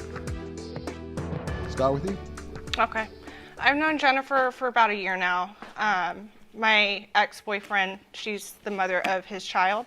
When we first got together, I kind of knew about her, but he didn't really tell me much. I just knew that he had a baby mom. So basically from there, he was about to be incarcerated. He decided that he would have me and her move in together. And at first I was like, no, that's awkward. Like, that's the mother of your child. And he was like, well, she does everything I tell her to. So from there, I was like, she agreed. She agreed to it. So I was like, okay. You did too. Yeah, I did. Okay. So from there, he basically told me, like, don't show affection in front of her. Affection to who? Me and him. I thought he was in jail. He moved me in before he went in. So he was there for like a week. Okay. Yeah, so we went from there. And then, so basically, they were kissing. I seen them being affectionate. So from there, I was like, well, obviously they're still together. So he basically had us move in. And how'd that work out? We're here. How long did you stay together? A year. Yeah. And you say we're here. Does that mean you all never got along? Me and her? Yes, as Of wife-in-laws. course. Okay, I don't know. That's why I asked you. I said, how did that go for a year? You said, we're here. That means you didn't get along. And now when I ask you, you say, yeah, you and your wife-in-law did get along for a year. All right. I'm sorry. You tell me about you and your wife-in-law. Go ahead. What do you want me to know? Yeah, so he had her move in last year of October. She was paying rent for a whole year up until last month. I didn't know of the relationship between the two until she decided to come forth last month. And your boyfriend said, I know her from? He said she was a friend. Okay, and she needed a place to stay. Yes, because and so would you rent one of the bedrooms to her? Yes. That was your understanding. All right, other than that, you never had a clue? Nope. All right, what I did do you have want to say? something to say. Uh-huh. The reason why I sticked around so long was because I had already moved in. I felt really bad for her because of what he was doing. What was he And doing I'm to not her? the only woman, Jennifer, just so you know. I'm not the only one. Well, we're not together, so at this point it don't really matter. Okay. As far as I know, you two are still together. No, definitely not. Where do you live now? I live on my own. Okay. I got my own spot now. Good. And when she was there, how did things go? She says they were all right. Yeah, we were friends. We were okay. I have 3 kids, and we all live together. Yeah, and I didn't want to leave them in a ditch. That's why I stayed. Your witness wants to say something. Do you want her to speak now? Yeah, she can speak. Okay, stand up. State your name. My name is Melanie Moon. What do you want me to know? I'm her sister. Mm-hmm. First of all, she's a liar because according to what she told me, the one time I did meet her, and I already know what she does, so we'll put that down. What does I'm pretty she sure do? she's a prostitute. Prior to September of her saying she has to run away because she fears her life of this man, I'm pretty sure my sister even claims, she wasn't there for like 6 months. So who pays rent somewhere, doesn't ever come, but make sure to drop off rent money, doesn't clock into a job. Someone that is and scared for their life. Second of all, she claimed to me that she's not an ex. He threatened to she shoot never. up my dad's house. Is this He guy a also pimp beat or me something? up. Is he a pimp or a lightweight pimp? What He is wants to be. he a lightweight pimp? Okay. Anyway, Yeah. my sister and this man have been together for 4 years, aside from having a kid together. So That I just wanna goes to know show you that he's a who con is artist. mentally deranged. He's a con to artist. not know that there is a relationship going on, and who is mentally deranged. You want me to tell you to who? stick You around? want me to tell you who? She's the one who say she didn't know. So are you calling your sister mentally deranged? Have No, a seat. 'cause That's what she you has said. many You different said things who? to say. You got to be mentally deranged to not know while living there I figured that they that were out together. instantly. She knew. I figured that out She didn't instantly. know. She's mentally deranged if we go with what you say. Now have a seat. Have a seat. She knew what was going on. She knew. Yeah, You I Your did. sister's the one that didn't know. You say whoever didn't know was mentally deranged. But 1 minute. She knew. It's a bad sister. You got a good wife-in-law and a bad sister.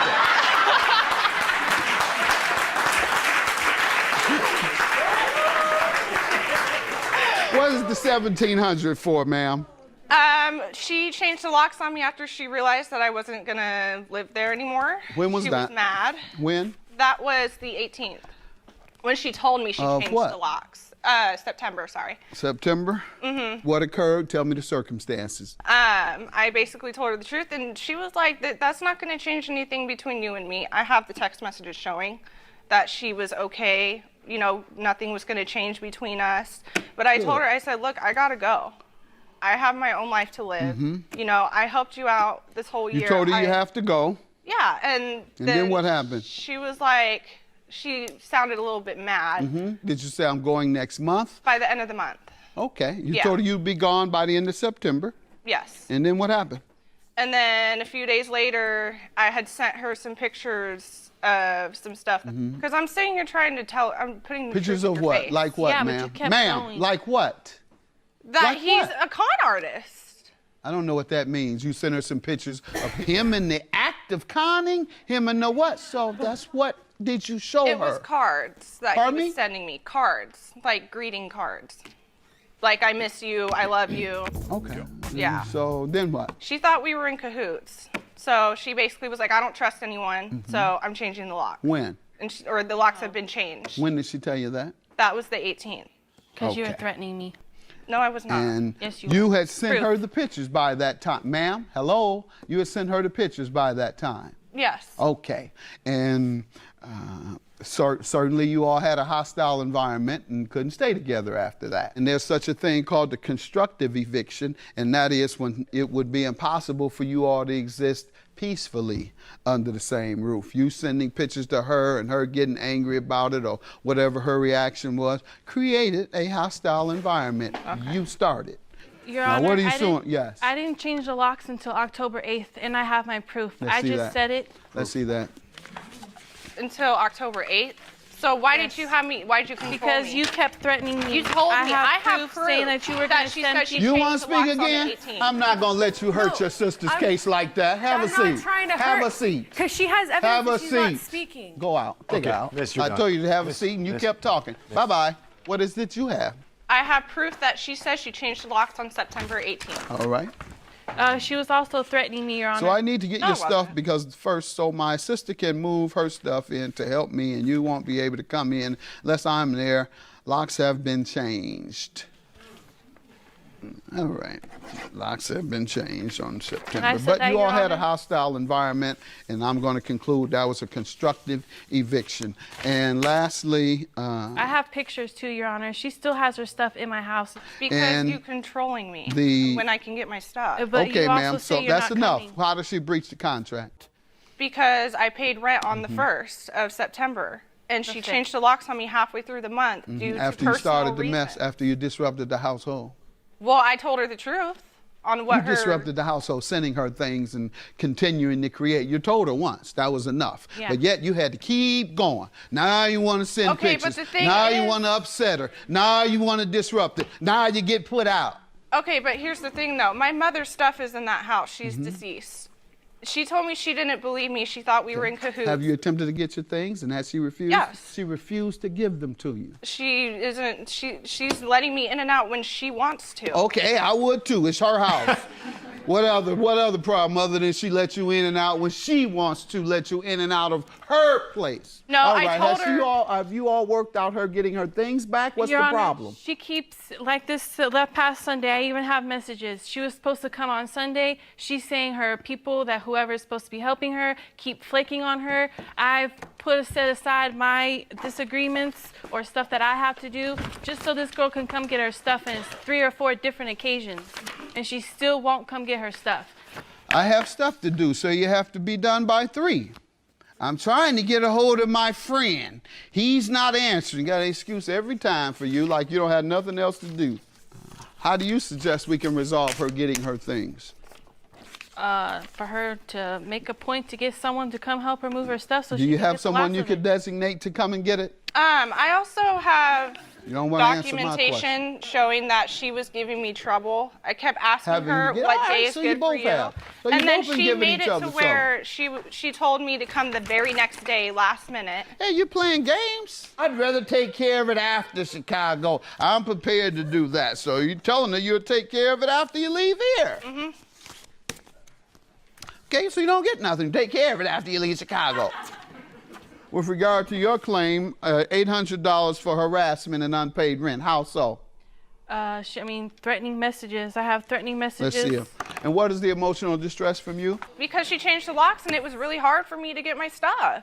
Okay. That's why no, everything it wasn't just kept hard. It getting was hard switched because around. you kept flaking. That's why it was Well, yeah, hard. because I'm reading I'm it, only ma'am. one That's person. enough. That's enough. I'm reading it. I just read it. So no, she didn't do anything to interfere with you getting your things. That's cool. I'll send my peoples over there to get my. And you don't want to meet my people, so you might want to either keep that door unlocked for me when I tell you to, or you will have a problem. And I have 3 kids, Your Honor. And You that have 3 shows children. that Judgment she for the changed the locks, counterclaimant. and This then I is got certainly mad. harassment. Regardless of what the rent was, that is $800 of harassment to make you that insecure, threaten you with your children there. Your claim is dismissed. It was a constructive eviction, so you shouldn't have lived together. And with regard to the emotional distress, I haven't heard anything she's done to you to cause emotional distress to keep you from getting your things. She gave you several opportunities and you flaked on her. Your claim is dismissed. Yours is granted. Have a good day. Just basically want her out of my life and to get her stuff. Okay. And basically what I want to say to you is you wouldn't have known nothing if I didn't tell you.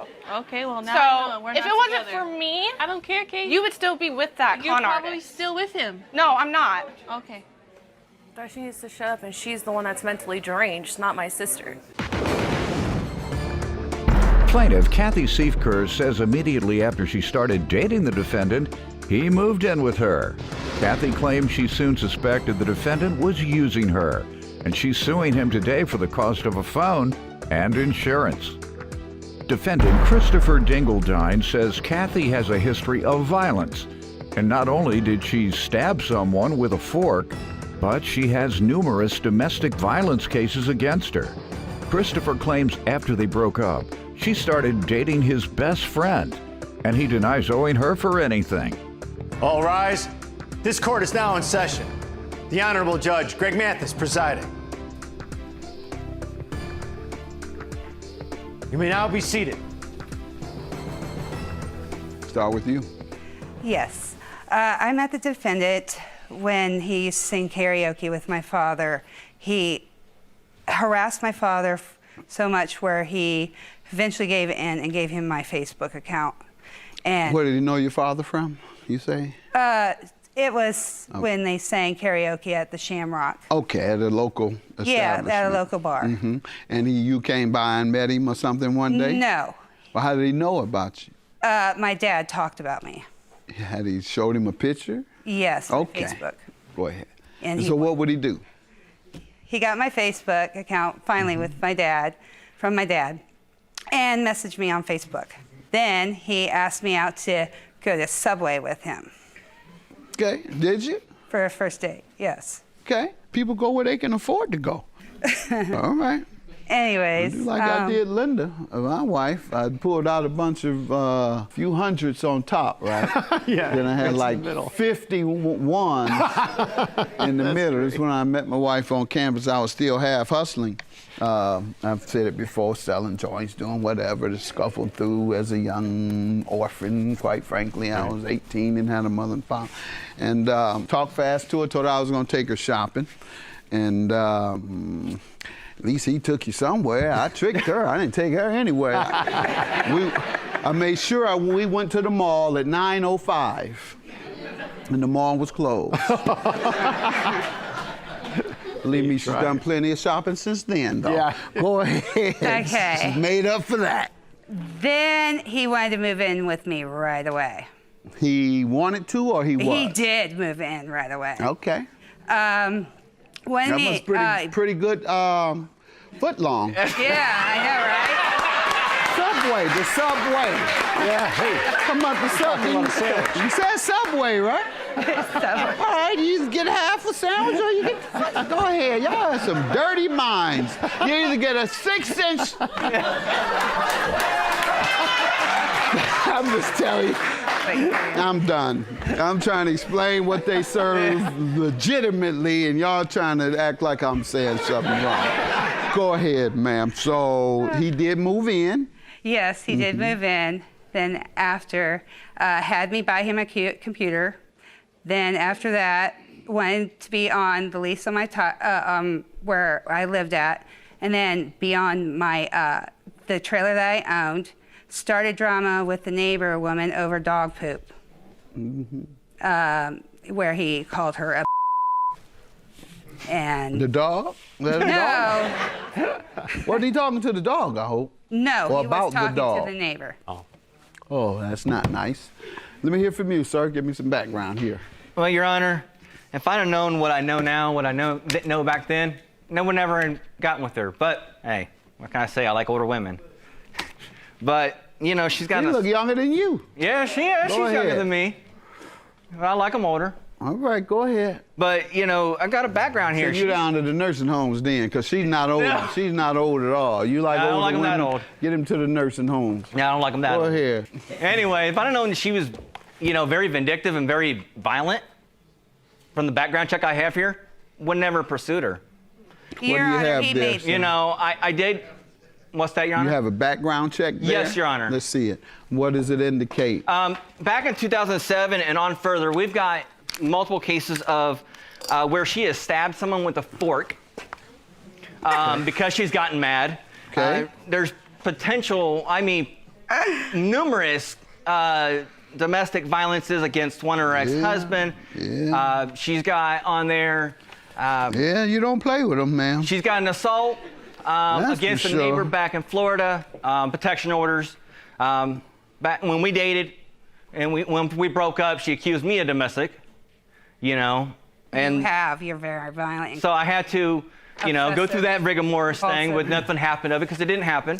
After we broke up, she got with my best friend, who was my roommate, who is now my roommate now, you know, and she when she gets mad, she acts out. Well, she turned the gas on him, knowing he smokes cigarettes, knowing that he can't smell anything. If it wasn't for his son, the house would have blown up. So this is the man that actually threw a sandwich at me. At my back, a sandwich, and threw a sandwich at me, Your Honor. This man threw a sandwich at me. He's talking about a man that threw a sandwich at me. Now, let just back it up there, Your Honor. Would you eat the sandwich, Your Honor? Now, this so you know, Your Honor. Was it from Subway? I don't know what. It was Subway! Well, 16 shove, they just happened to have I friction. wouldn't, but Man, you got 20 pages for violent activity. Sir, something wrong with you. No, this is 30 pages of violence. I didn't know and that, you Your won't Honor. pay this woman her money? You know now. Yeah. Don't you think you need to pay her? Well, Your Honor, I agreed to pay her until she decided she was going to decide to shut my phone off where I couldn't talk to my bosses. Let my me hear family, her talk and everything about else. that. She's suing you over the phone. Tell me what happened, ma'am. Well, he agreed to pay $338 for the phones. We had the contract, and he had the time frame, and he never paid in that time frame. He did not pay last month's bill for April, and has not paid. But was the bill in your name, or? It was in my name, but the phone was under his name. Okay, and you were cutting it on and off? No, I actually suspended the line because of the simple fact he did not pay the bill. How many times? Like, only once. And you're suing for the phone, not the service. So what's your defense to paying for the physical phone that Well, you still Your have? Honor, you still have it? No, it's a paperweight. It's a $200 paperweight. And I feel the day that she shut that phone off and disabled Well, my that's text service. messages. We're not talking about service. We're talking about a physical phone that you were to pay her for and you failed to pay her. And so far, you haven't given me a reasonable explanation or a legal defense. One last time, why shouldn't you pay her for a physical item that you purchased and own? Because, Your Honor, she technically owns that phone, and I have messages where I have told her you ever agree I to will pay give her the phone for it? back to her, and she has agreed. Well, fine. You give me the phone back, I'll pay you. Did you? What's that? Did you? No, she Well, won't. then you still owe her $338 for the plaintiff. Have a good day. He still owes you. You're a dumb. You're worthless and you're a piece of. I'm glad that the judge understood that he's just so full of it and that he thinks he's all that in a bag of chips when he's not. I mean, she's had numerous opportunities to come get the phone and never once decided to come get it. Plaintiff Angela Bradley was friends with the defendant, and she allowed him to move in with her after his girlfriend was killed in an accident. Angela claims the defendant was abusing meth and heroin, and they started dating after she helped him get clean. But she's suing him today for rent and emotional distress. Defendant Jesse Huckabee says while living with Angela, he came home one day to get his work clothes, and Angela was naked in bed with another man. Jesse claims after he caught Angela cheating, he moved out of their home, and he's countersuing for a rent refund. All rise. This court is now in session. The Honorable Judge Greg Mathis presiding. You may now be seated. Start with you. Okay, so me and Jesse have known each other basically our whole lives. In 2013, he was in a really bad car accident that killed his girlfriend. At that time, he became homeless. I let him move in my house. In 2013, yes.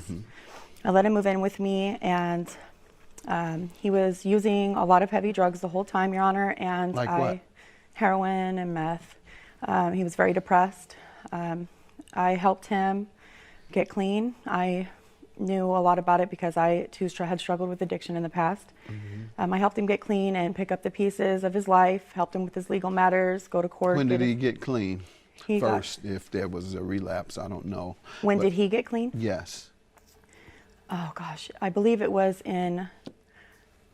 He was While you were together, how many years was he using? almost the whole time. So you helped him get clean towards the end. Yes, towards the end. Okay. All right. And what else you want me to know?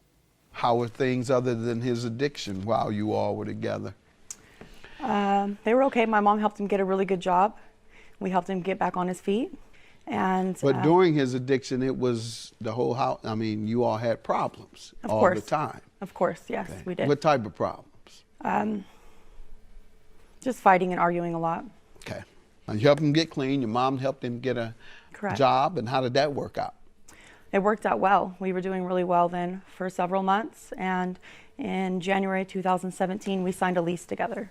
Okay. We moved into our own home. What was his share? His share was $600. Okay. Let me hear from him with some background first, and then I'll get back to you. So let me paint a picture for you, Your Honor. I was a hardworking man after recovery, apparently. I come home to our house and we share together, and she's in bed with another man. Okay. Were you expected There's 4 to come boys home? in the house. Give me a little more background on I that. came home to get my work clothes so I can go to work. Yeah, you were Where gone all had night. you been? At my sister's house. He's lying. I'm not lying about going out. All night? All night. Come on, man. Exactly. Thank you. Thank you. Thank you. Go ahead. What else? All right, so you came home after a long night of smoking, snorting, shooting, whatever I was you still were clean doing. at this time. He was smoking then. All right, go ahead, sir. can So you came home to get your work clothes at what time? It was about 6:30 a.m. All right, and when you went in? The door was locked, but it wasn't latched all the way, so the door pushed open. I pushed open, there they are in the bed, undressed. So how did that go? Yeah. It went nonviolent because there is 4 children in the house, so I've been remain calm. Good man. There's You kids couldn't in have the been house. that high, so yeah, I because grabbed my you acted belongings. reasonably. I grabbed everything of mine that You I lighted could it. fit in my car, in my Honda, and I left. And I continued to pay rent for the welfare of those children because I had grown attached to those children. Your Honor. Okay. And obviously you're suing for the balance of the rent? Yes. Can I say And- something? Mhm, When go we moved ahead. into the house and he got super controlling. I don't know if it's because he helped get the house, that his name was on the lease. I wasn't allowed to go to the grocery store by myself. I wasn't allowed to have Facebook Messenger. He was trying to track my phone. I wasn't allowed to have any guy friends over. He totally flipped the script. He was being gone all night long and not coming home. We were fighting a lot. My ex. Yeah, but it sounds like, you know, He did not find us. you broke one of the very minor rules. Yes, Your Honor. Okay. Having a man I in understand the bed that it looked or bad, at the house, but let we were alone in the bed. we were not undressed. That's a bold-faced lie. Told you y'all were playing cards. See there? No. Go ahead. You wasn't undressed. Y'all were playing cards or reading the Bible. No, we weren't in the bed undressed. He's lying right now. I didn't in say the courtroom. undressed. You were in the bed. Doing Okay, what? my Tell him. I'm trying to stick up for you. You were playing cards. Yeah or not? Sure. You were reading the Bible. Come on, talk to me. I never ever cheated on Jesse, ever. What were Not the y'all whole doing, time. man, in the the whole bed time. there? What were you doing? My ex came over, showed up. He was intoxicated. My friends were with him. We weren't by ourselves. I had other friends there as well. He The bedroom passed door out was in the locked, bed. Your Honor. The bedroom door was not locked. He passed out in the bed. I waited for Jesse up till 5 a.m. He was ignoring all my messages. I told him that my She ex. shut off my phone after I paid $200 for that phone. Because On you the phone. refused to pay the bill. Calling No. you while you were on your bench. Let her finish. He showed up. He passed out in the bed. I left him in there. We were all out hanging out in the living room and stuff. When I went back in there, he was asleep. I tried to wake him up. I left him there. I covered him up with a blanket. At 5 a.m., I was tired. I went to sleep. I had my own blanket. I was on the other side of the bed with my back towards him. We were not undressed. When you say he just happened to drop by, I don't understand that. Because Is we're that friends. something he doesn't have a problem with? Your Of ex course, he had a stopping problem by? with me having any guy friends at So all. I'm I just couldn't saying, even have a Facebook What was that Messenger. about? Well, we were fighting at that time. He was staying on all night long. So you wanted him over there for? How does that make you want your ex in your bed? No, I didn't ask him to come over. He came over on his own, That's and what I I'm let him saying. fall asleep He because I does didn't want that him driving. frequently? Did he do that frequently? And did he do that that never with his happened. permission? No, I did not. Of course not. I did everything Right, for so, Jesse. So you're acting like it was the guy just dropped by. How does an ex drop by late at night unless you've already been dealing with him? Who has the nerve to do that? No, that's incorrect. Good timing. That's incorrect. Living with a man.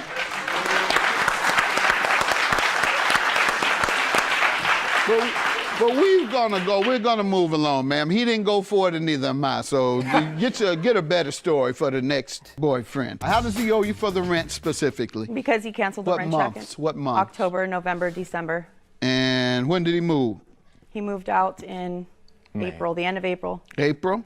Yeah. And so you had an obligation, sir, to make sure she had a replacement roommate for up to 90 days for sure, a reasonable amount of time you would pay until she gets a replacement. She had in the one. bed was the That's a replacement. good point. And if you think about it, she had a replacement before Honor, I you could- left. Sir, what do you say to that? She says that you broke the lease by moving out and that you haven't paid. I did continue to pay the rent for 5 months after that. 5 months after leaving? Yes. And I was informed that she did have a roommate move in, and that's why I canceled the rent That's check. a lie, Your Honor. I have pictures to Okay. prove. I have the room. Did he pay for 5 months after He leaving? did. He let me collect it. He That's let a his. yes? You're talking Yes. fast. Okay, good enough. That's all I wanted to know is yes. He paid for 5 months after leaving. 3 months is a reasonable amount of time. You're telling me he paid 5 months. Now, how did he cause you emotional distress? That's the Honor, other part of your lawsuit. What? Because I loved him, and You loved him? our relationship went sour. He gave up. He was staying gone all night long. Because I know you're very serious. I am very You serious. loved him, and your relationship went sour. And That's all right. of that came because you put a man in his bed right while he was out at night. And you want to sue him. Your Honor, that was my bed. That was my bed. Oh, she owned the bed. I owned everything in that house because Okay, he didn't well, have if it anything. wasn't your bed, sir, it was all right. It was my bedroom. All right then. Our bedroom. Yeah, everything was yours once we got a house Our together, bedroom. right? All right, ma'am. The Yeah, 'cause I paid emotional the rent. distress. What has he done to you? I had to take 2 days off of work to come here, and also I wasn't able to buy my kids Halloween costumes this year. He didn't tell me, hey, by the way, I'm canceling the rent check. He didn't give me a heads up. My bank account was overdrawn. Sir, your rent refund. How does she owe you for that? You're suing to have your money refunded. Because she had a roommate, and I was never informed that she had a roommate. Do you have any evidence that she denies it? And so do you I don't have evidence, but I have evidence, Your Honor, that I didn't have a roommate. Well, how can you prove a I have negative? pictures of all my rooms with my children in them. I have 4 children and 2 extra rooms. All right. Okay. So where's a roommate They're gonna like move the into? guy. They sleep with you. All right, sir. They don't sleep with me. They have their own rooms. Sir, the rent refund, you paid 5 months? Yes, sir. Yes, Your Honor. $600 each? Yes, Your She Honor. admits to that. Yes. And the law only requires you to pay 3 months, which was a reasonable amount of time. So I'll give you 2 months worth of refund. $1,200 is your judgment, and unpaid rent, as you heard me, as part of that ruling, is that he has paid you all the rent he owed you and more. He only owed you for 3 months after leaving. With regard to emotional distress, I thought maybe you were saying that on his behalf. So clearly your claim is dismissed. Have a good day. I'm going home. I'm going home. No, you're on drugs now to this moment. You're on meth right now. Drug addict, and you're collecting Social Security under the table while you're working. I report my You're wages. a piece of no, you don't, and I'm gonna report it, and you think I'm not, because I am. I report him. Dirtbag, piece of drug addict. Plaintiff Christina Johnson met the defendant on an online dating site, and she thought he was the one. However, Christina claims after they moved in together, the defendant became emotionally and physically abusive, and she ended up having him escorted off the property by the police, then filed a restraining order against him. Christina's suing her ex for loans and property damages. Defendant Griffin Hirchko denies that he was physically abusive and claims the only bruises on Christina's body were caused during sex. Griffin claims Christina is extremely vindictive, and she called the police on him multiple times, and he's countersuing for personal property. All rise. This court is now in session. The Honorable Judge Greg Mathis presiding.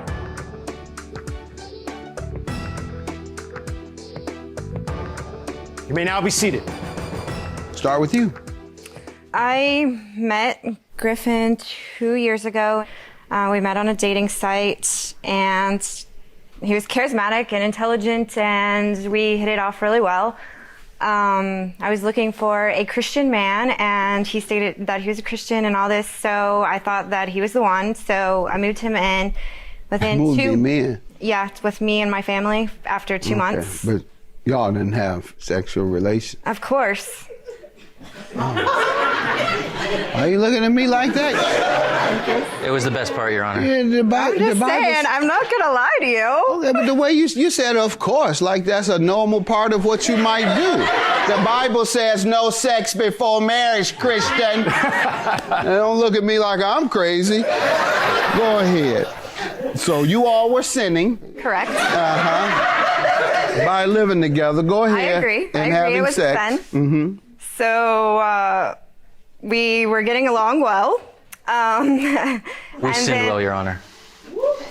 You sin well. Well, is that your opinion? Yeah. You'd have to bring me some evidence, testimonial evidence. Some testimonial evidence from some of the ladies to back that up. Go ahead. Okay. Anyways, when I met him, he had a British accent, so that was hot, I thought. And then later, I found out he was from Ohio. So about a year ago, me and my family left, and he was supposed to watch the apartment. When I came back, there was people in the apartment that I didn't know. They were in my bed. So I was very upset. I asked him to get everybody out. During that time period, we got in a confrontation.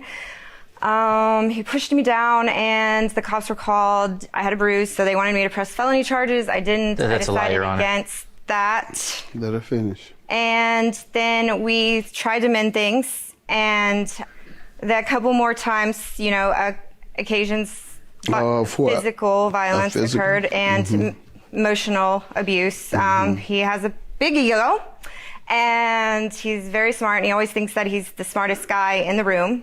So basically on September 11th, the confrontation got more than I was willing to put up with after being emotionally abused physically at times, being called names like Nero, Hitler, Stalin, stuff like that. I just had enough and called the cops.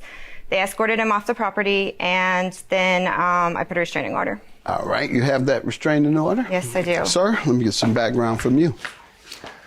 Well, what she said was true. We met online. Things were good at first, but unfortunately, she showed her true colors. How so? She's a very vindictive woman. So she's the kind of woman that'll kill a mosquito with a nuclear weapon. Give me some other examples, because I don't think she has that. Well, for instance, the first major occurrence was she wanted to, with her son, celebrate a tradition, which with my religion, the way I viewed it, it was not acceptable. You're not a Christian? She said you were a good I am Christian, like her. but there are different flavors of Christianity. Okay. But with Halloween, ironically, she wanted to go out with her son. That's for the devil. You didn't know that? Go ahead. I did not believe in that tradition, nor did I want to show her son, you know, that was acceptable. Sadly, I went because I did not want to lose my home. But, all right, but that's not her being unreasonable or some type of monster that you described. She's called the cops on me repeatedly times, She and says she's lied to the authorities. Physical abuse. The only bruises on her body were left from sex, sir. So you keep bragging and doing all this, and yet the woman left you. He thinks a lot of himself and as a lover. Okay, is it all that? It's good, but it's not all that. Oh, okay. So you get a, what would you put it at, 8? 7? I'm just asking, sir. You counting how good you are. I just want to get a second opinion.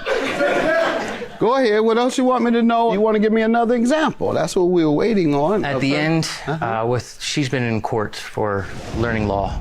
So she used her law and her knowledge of law in the most vindictive of ways, but she was legally able to remove me from the premise of the house, and in the process, took all of my belongings. Okay, that's your counterclaim. She'll get to hers first, and then we'll listen to your counter. How many police reports do you have today? Just the one? I do have another. Okay. What happened with these cases? Was he prosecuted? No. Why? Because I just want my money and I just want to be done, you know. And this is a real issue because he's saying you illegally evicted him and withheld his property. And that's why it's very relevant to prove that he did something wrong to cause you to do that. I see restraining order as well on you, sir. And he smashed the door twice or damaged the door on 2 different occasions? 2 different doors, yes. Oh, okay. The door frame was broken into and it was pried open with a bar. It's also an allegation, Your Honor. You have any proof that it was damaged? Pictures? Pictures, yes. I have Okay, pictures. let's see them.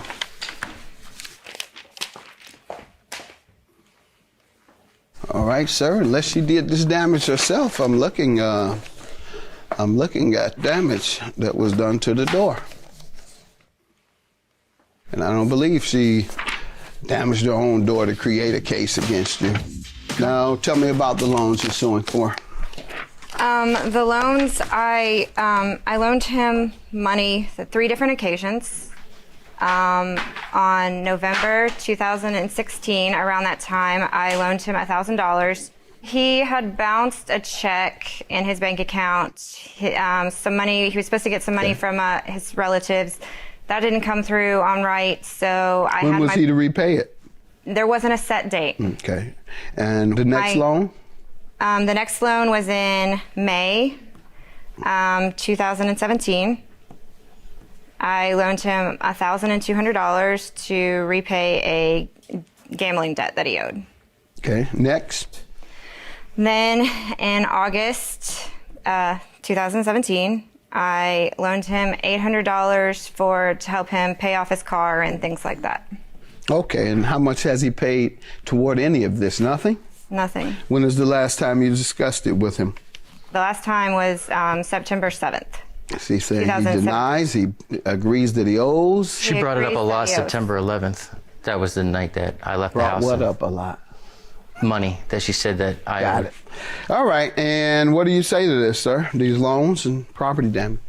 We never discussed it as being a loan. It was just money that was given, and I never signed any type of promissory You have any proof that it was a loan? He sounds like he acknowledged receiving the money. I have several text messages. Let's see them. Starting with the most recent, going backward to the... Sir, what do you say to the text messages? You recall sending any text messages acknowledging it was a loan or that you would repay her? I don't recall. Okay, all right. Ma'am, I don't know where you get that notion that he thinks he's smarter than anybody. He's not smart at all today. He's not smart at all. I'm looking right at the text messages. 11 case against is probably going to pay my debt in full. Want a steak before I sign the majority of the check over to you.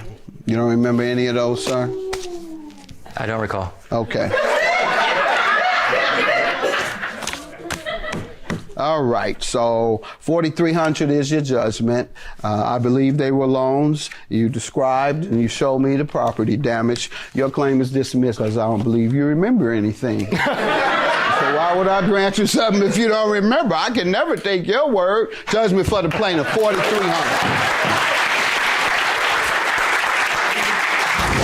I guess he wasn't as smart as he thought he was. Try to be a better Christian. Plaintiff George Valdez married the defendant after he got her pregnant. But after they divorced, he took custody of all of their children because the defendant was caught using meth. George is suing his ex-wife for an overpayment of child support. Defendant Michelle Valdez says George cheated on her, and after 15 years and 5 children, he confessed that he was never going to stop cheating on her, so they got a divorce. Michelle insists she was unaware of an overpayment of child support. All rise. This court is now in session. The Honorable Judge Greg Mathis presiding.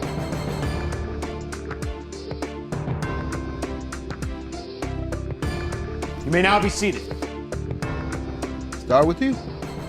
Okay, Your Honor, this is my ex-wife, and we were married in a shotgun wedding in '97. You get her pregnant? I did, yeah. But we were young. I was trying to do the right thing. How old were you all? I think I was about 19. You say shotgun, that presumes that the father, he strong arms you. Or it was the mother. Tell me how that went. I just want to hear that story, and I might give you my story. I don't think I can. Tell me what happened in your situation. Well, she was really religious, so she's like, you got her pregnant, so you guys need to be married. Or you going to hell, or what? Yeah, pretty much. Yeah. All right. Yeah. Okay. I just Your wondering. Honor, that's not true. We got married. We decided to get married. We stayed married for 15 years. And we were All right, but no, he's saying he was a shotgun marriage. He said that he had to get married or else. That's not true. All right, It's because you were pregnant with the child, and that, some parents are like that. But it was. Or at least they encourage it strongly. Folks say, well, I'm going to propose, or it's going to be a year from now. Why a year? I just want to get myself together. You not together? Well, yeah, I got everything together. So why a year? Well, I just figured I'd give it a little time. A little time for what? We've been together a couple years. Now they're expecting. Well, what do you think? You think 2, 3 months or 6 months from now? Is that all right? What do you think? No. So what do you think it should be? Next week? That's how some fathers get it. Go ahead, That's pretty sir. much how it was. Is that what you were told too? Yeah, that's pretty much how it was. Yeah, Your it was Honor, right away. he was in the military at the time. They marry in the military. Right, but he wanted to be there when our son was born, and he chose to marry me so that he would be able to be there for sure. Okay, you stick with that. All right. That makes you feel better. I'm going to stick with being forced. And how did things go with the marriage? Okay, well, she dabbled in drugs. I knew that, what she... You know, What type of drugs? Mostly meth. Mm-hmm. Oh. Your Honor, we did meth together. Yeah, well, I was going to say. few times. I was going to say. Your Honor. You weren't going to say. Your Honor. You were finished with that statement. Your Honor, I know. This is going to sound crazy. Yourself out. What? This is going to sound crazy, but how I got started on it, because I never did it before. She and her friend, like, were putting it in my water, and by the end of the night, I was hooked. Yes, it is. That's not true. You know it's true. Go ahead. Okay. Okay, no, but that's why I said, Your Honor, that's going to sound crazy. But that's how I remember it. But, I mean, I did continue to do it till 2010. Continue to drink it? No. No, I continued to use it. Okay. Yeah, not drink it, no. I continued to use it. But in 2010, I was done. So, been clean ever said that since? She was going to be done. Was she? No, she wasn't. So when do you believe she stopped? I don't know now. I'm just saying. Okay. You know. All right. Why'd you all divorce? We divorced in 2012. Why? Because I was done living with a drug addict. That's not true. You were off drugs at that time? Oh yeah. In 2010, I was done. Okay. Done. Your Honor, all right. Let me hear from you, ma'am. We got divorced because he was cheating on me, and after 15 years and 5 children, he told me that he was never going to stop cheating on me and didn't want to continue making me unhappy in that way. We had smoked meth early. How'd you feel about that? Devastated. Would you have preferred to stay I married? asked if we could go through marriage counseling, Mm-hmm. if there was something that we could do, and he just basically said no. Okay. No, I'm never. There was nothing. How old were your children, the range of ages? I had at twins time? that were 6 months old. I had a 4-year-old. My oldest son was 16 or 17, and my daughter, she was about 7 at the time. Wow. I'm sure he stays in their life. He was monthly or at least for the every first few weeks, year, couple weeks? For the first year, there was no kind of parenting plan. We hadn't gone to court yet, and so it was often he would see them once in a while. After the first year, he started paying child support. We got a parenting plan, and then it was every other weekend. Okay. My family helped me quite a bit because, like I said, for the first year, I wasn't getting any financial support whatsoever. They started paying my rent for me. What about childcare? Childcare, I had moved out to the coast, and there's in Oregon where there's great programs there that helped with preschool, even though they were younger. And so I was doing a bunch of programs with the kids. It was I had to quit my job because I was basically just taking kids back and forth to get them in their schooling and everything like that. And then, like I said, every other weekend I would drive out and meet him with the children, and he'd have them for every other weekend. You would drive, you all would meet somewhere in the middle? We'd meet halfway in between. And so. All right. Well, I'm not going to pass judgment on whether you should or shouldn't have left, but that's pretty challenging for a woman to to raise 4 children under 10 by herself. So. But I was not on meth. I did smoke marijuana, and up until last year when this whole incident happened, which was a big wake-up call for me, I was smoking THC oil, and I believe that was laced with meth. So I went to the hospital, and they found meth in my system, and they said I had a meth-induced psychiatric break. That's funny because when we were in court, you said that. Let's get to the lawsuit. Somebody dropped it in hers and somebody dropped it and you drank it. All right. That's why everybody got it dropped in their stuff. Yeah. Please move on. And you know, I've seen this and heard this 1,000 times. $878 for child support. How does she owe you for that? Okay. Well, I was applying for a home loan. And well, I got to tell you that she was hospitalized for the meth. DHS called me up and they said the kids are in our custody right now because your ex is in the hospital for, she has meth in her system. That's not true. The kids were never in DHS custody. They were at my Yes, grandparents. they were. Go ahead. Okay. And then they said, you need to file for emergency custody because they're not going back to her. They're not going back to her, so you need to file for emergency custody. So I did. I filed for emergency custody, and me and my girlfriend, we even filed for to be foster parents for her. She has 2 other kids by some other guy from a previous relationship. So, you know, we took them in because we didn't want to see them, you know, get put in the system. So they live with us right now. 7 children you're raising by yourself. That's true. 8. 8? Yeah, I had the last 3 are from my previous husband, but he's no longer around. All right. Go ahead. And you took the children. Yeah, once we got certified, I also had the child support modified so that it wasn't taken from my wages anymore. Because you had the because children. I have them full time. So I did that, and everything was all good. But then I went to apply for a home loan, and my lender, he told me that it shows here that you have $7,000 in back child support. So it just kept accruing for some reason. That's just how the child support system works in Oregon, I guess. And your modification was that you owed 0 at that time? Exactly. Do you have anything today to I do. Demonstrate that? Ma'am, let me hear from you. Said he wants a refund on the overpayment of $878 that they took. So we were still going to court for custody for the other kids, trying to work that out. We both still have joint custody. We changed our parenting plan recently, and it's more 50-50, but he still ends up having to pay me $178 a month for child support. When did that start? That just started in April. Okay, and sir, when were you due the refund? Well, what I did is I had her go into the child support, and she signed a satisfaction letter to get rid of that $7,000. It was in April. It was the beginning of April. Okay, April and everything 2nd. was 0 at that point. Yeah, everything except when she went in there and signed it, it was April 2nd. If she would have signed it on the 30th, it would have been 0, but 30th of March. Accrued, yeah, it accrued another. April 2nd, so you were paying $878 a month or $878 a month. $78 a month. The termination that you all signed together occurred 2 days after? That's right, Your Honor. Okay. Exactly. And that's why they took it. Yeah, that's why.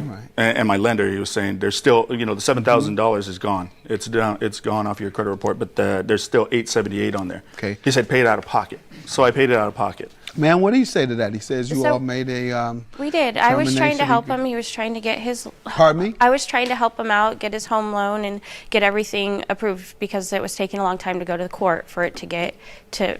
Because it was still showing that he owed me that $7,000. So I waived that $7,000. No, so the $878, I hadn't looked at my child support card. That's how much I had gotten for child support the whole time I was getting paid. I figured that was still on there because when I stopped having the kids in my care. 7-8 months? You didn't know there was $878 in there? I didn't. I didn't have the card. I didn't even order the For card. 7 months, you didn't know you had $878, and you got 8 kids. Yeah. I don't believe you, man. I believe you knew what every dime was at all times. Always. With 8 children, ma'am. 878 is your judgment. Her only defense is she didn't know she had it in the bank. Have a good day. So, I mean, if he had let me know that that money was there and going to be there, I wouldn't have spent it and we wouldn't be here today. No, that's the only easy. reason I never said anything about it, because I knew you would. Plaintiff Ron Thomas says when he first started dating the defendant, everything was great, especially the sex. However, Ron claims due to the defendant's crack addiction, she started disappearing and stealing his money. Ron's suing because he claims the defendant vandalized one of his cars and set his other car on fire. Defendant Sawana Bailey says Ron is obsessed with her because she gave him threesomes, and he's just mad at her because she left him for a woman. Sawana denies damaging Ron's cars, and she's countersuing for property. Start with you. Yes, Your Honor. Actually, I'd like to say first that it is a true privilege to be here in your court with you today. Back in 2001, in Detroit at the Renaissance, I attended the 3rd Black Annual Philanthropy Conference, where you also was a part. I have the booklet here. You have a full-page ad But one of the greatest things that happened was the keynote speaker was Dr. George Frazier, and afterwards he took my business card. A few months later, this book arrives. I'm flipping through it. This is very nice. It has T.D. Jakes, Bob Johnson, and Oprah Winfrey on the cover, which I was very impressed at. But when I got to page 324, I was really impressed because it's the Michigan group. And my name is in the first column, and I look down and I see your name. I was so honored to be part of that. Yes, sir. Congratulations to you. I'm proud to hear that you were part of that. Let me see it.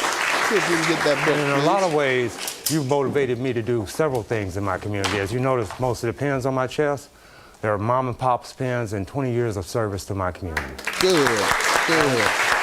There's a couple Where you live? I live in Flint, Michigan. Oh, okay. Yeah, I am in here. All right. All right. That's what I said.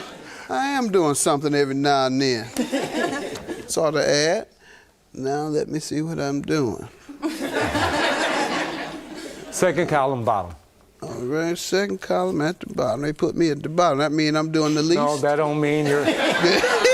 Well, not in my eyes, Your Honor. Congratulations to you, man. I'm so proud to hear that.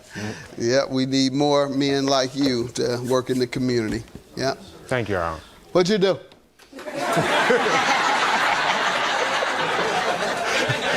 Besides being cute. Doyle say besides being cute. Well, there she is. All right. Well, give me some background on the two of you. Well, 4 years ago we met, and pretty much for the first year and a half, relationship went great. I mean, really great. Sex was the bomb. Just being that helps, up. Doesn't it? Sure enough did. And we pretty much had a great time, but then after about a year and a half, first the money borrowing.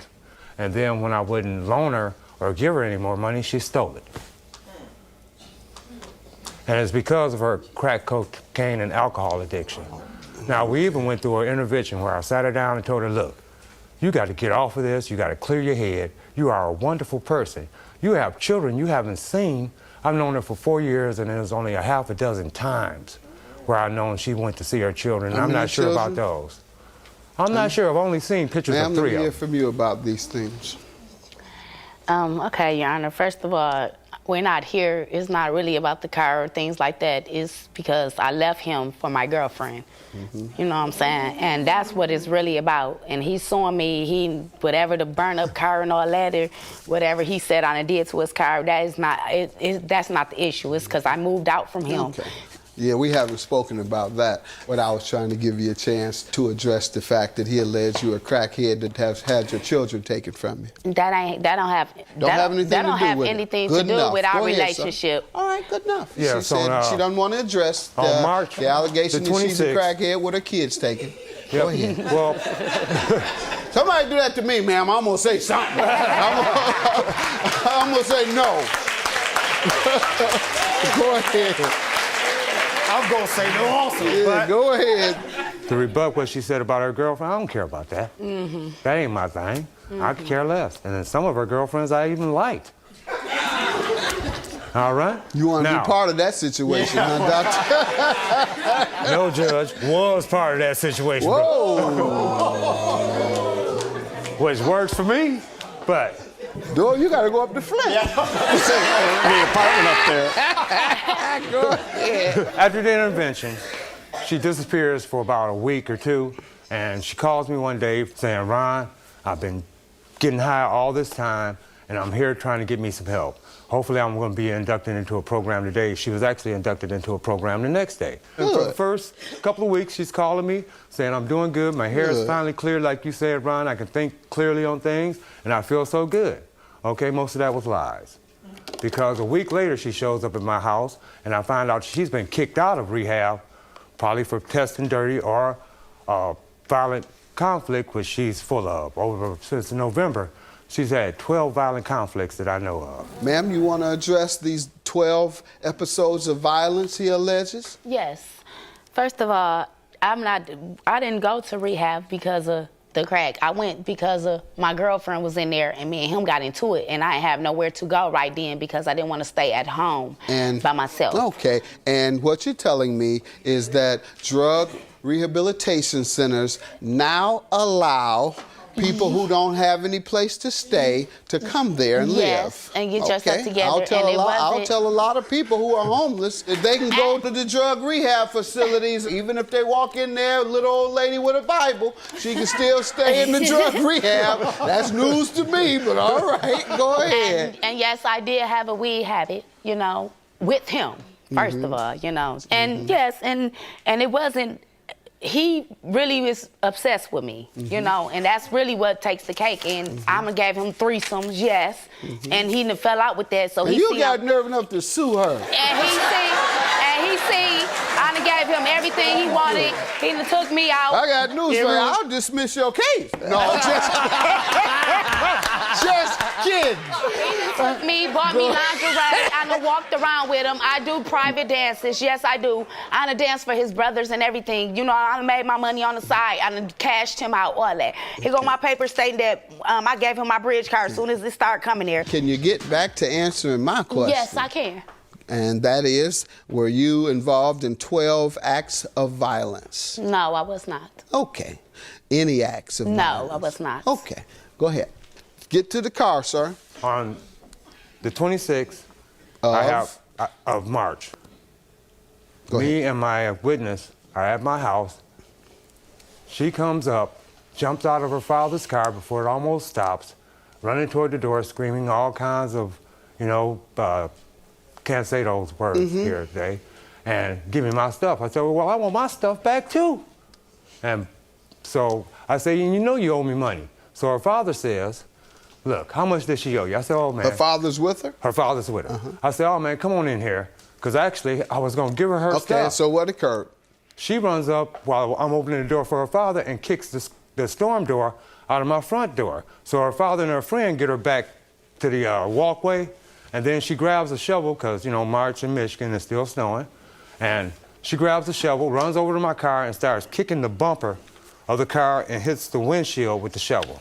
They finally, I go inside, I grab my phone, and I put it on speaker, and dial 911, and when they hear 911 operator, her father's like, I'm out of here.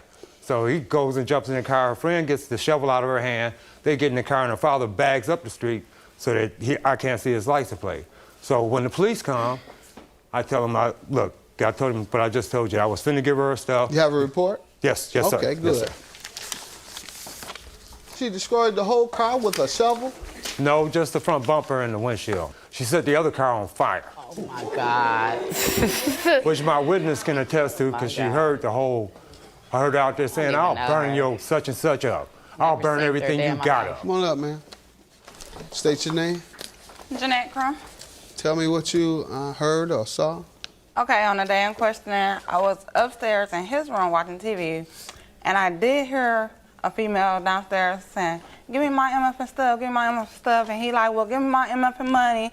They was going back and forth. Then I heard a boom, so when I looked out the window, I seen her kicking his car, and then I seen them put her in a blue car and drive up the street. But before then, she like, it's not over, I'll burn this down. So then when I came back, probably like a week later, I'm like, oh, she came back and really burnt your car up. Because the car was like totally burnt up.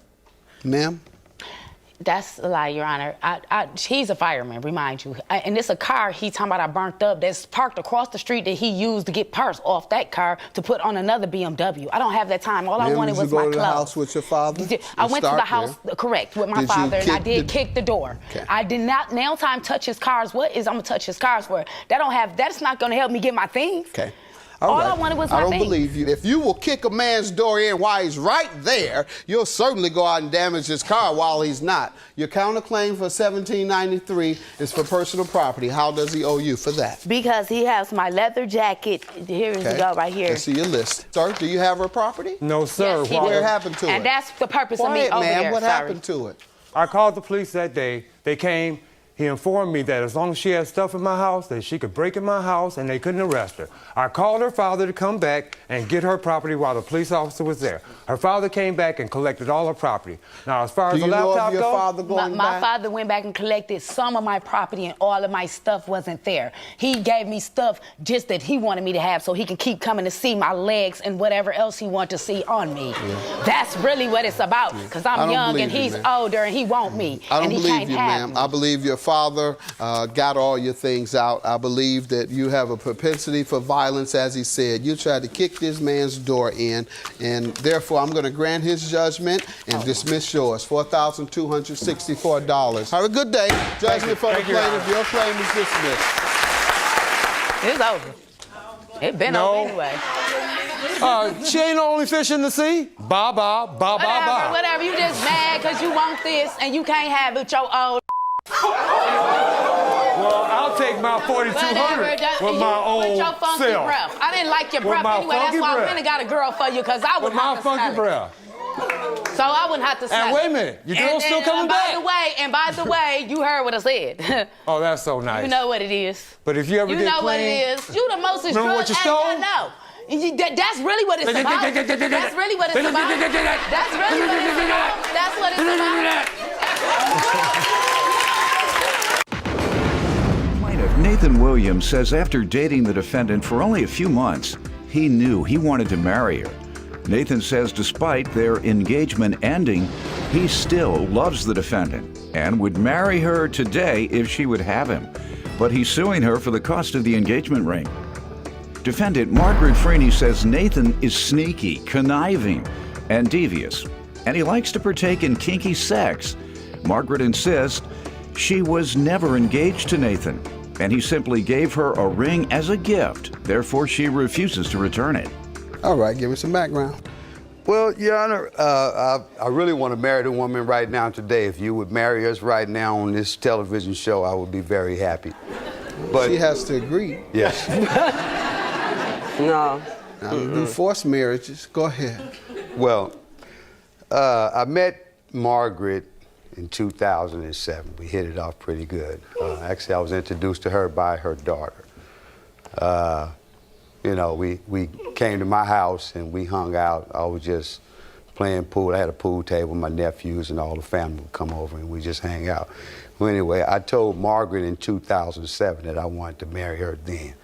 It took about... How long had you all dated? At that point, I would say maybe 3-4 months. I loved her spirit, and I wanted to marry her. I just found something in her that I liked it. Okay. Why so quickly? Well, she's a God person, for one, and I'm a God person also, and that connection there, you know, just talking about God, period. Didn't work.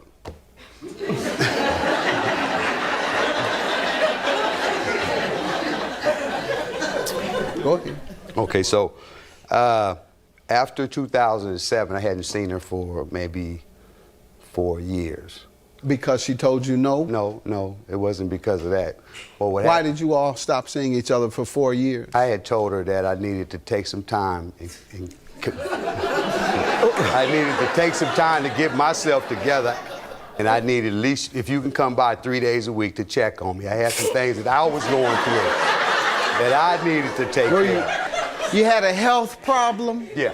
Okay, all right. Well, that's not funny. So 4 years later, you all met back up. Yeah, I was praying for her the whole time, you know. Praying for her? Right, praying for her that I get to catch back up with her. Gotcha. All right. I'm deeply in love with her. I still love her right now. All right, good. So I was in a Kmart with my sons one afternoon, and I heard my name, Nathan. She said it like that? Yeah. Yes. That sounds like somebody from above. Yeah. Was it her or was it? It was her. Oh, it was her. It was okay. her. All right. So we exchanged. Well, actually, she took my phone number down, and she said I'll give you a call. So I guess about 3 months, maybe 2 weeks. Didn't you hear that? Did you hear that, Nathan? Now, that day, her mouth didn't move, did it? That definitely came from above, that Nathan. Go ahead, though. It took maybe about 3 weeks, a month before she actually phoned me. But we met up you know, at like a Kmart parking lot and talked for a little while. And then we went on our separate ways, went back home.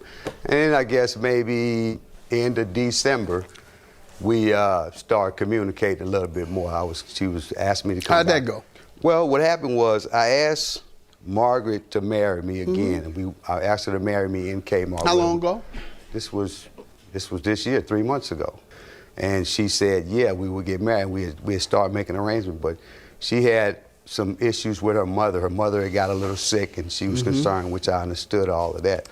So I continued to wait and wait and wait. In the process of all that, she asked for me to go see her minister, which happened to be a sheriff for the Alameda County Sheriff Department. I said, no problem. Set it up. I don't have a problem talking to him, you know, so I never got to be able to talk to him. She never did produce the minister for me to talk to him. Okay. She wanted me to talk to a couple of her brothers, so I did talk to them. They wanted to find out. They threatened you? No. Oh. No. They wanted to find out a little bit about me, who I was. So let's get to the breakup. I did all that. Well, here it is. After her birthday, I asked her, I said, well, it sounds like to me you have cold feet, you're not ready to do this. So I asked her, I said, well, why don't you just give me my ring back? You know? Okay, so it was because of cold feet, you believe. And what month was that? This was in March. All right, ma'am. First of all, I can tell you about this man. This man is sneaky, conniving, and devious, and he likes to do kinky sex. So he likes kinky sex. And he's lying about us meeting in 07. My dad passed in 07. I met him in 08. All right. We was in Kmart's. He bought me a ring. What year was this? That was January. Of if I'm not what mistaken. year? 2013. Okay. We happened to be walking around inside Kmart's. He bought me a ring. And basically, he thought that was going to open up the cookie jar, and then he was going to have some kinky sex. And so when he found out that I didn't believe in kinky sex, then he stopped being around me, and then he was like, I don't even want to deal with you. I didn't want my ring back. And I was like, you don't give no gift, and then decide you want Had you all had relations before? No, well, we dated in 08. He didn't want kinky sex then? He didn't say nothing about no kinky sex then, no. Okay, but in 13 he did. Yeah, he wanted He changed. Yeah, he changed. But then not only that, well, see, he changed, but what happened is I've never been to his house because he was dating a lady at his house where he lived, and she vandalized his car. So he said he didn't want me coming around there because it's unsafe for me. So he only been in my house one time. And not only that, Your Honor, I got hit by a car on March 6th. He knows nothing about it. So if we so in love and so engaged and all that. What is it you want to show me? What is it? I got hit What is this? I got hit by a car. I was walking across the street, and the lady, she hit me on the side, on my hip. So what's your point about that? You all were not dating. Right. Because you were hit and he doesn't even know. He don't know it. nothing about that. Sir, did you know she was struck by a car? I knew she had got hit, but not physically. All right, hit. and this is March 6th. Maybe her car got hit, but her person, no. So he dates a couple of women at the same time. He likes to play head games. Did he ask you to marry him?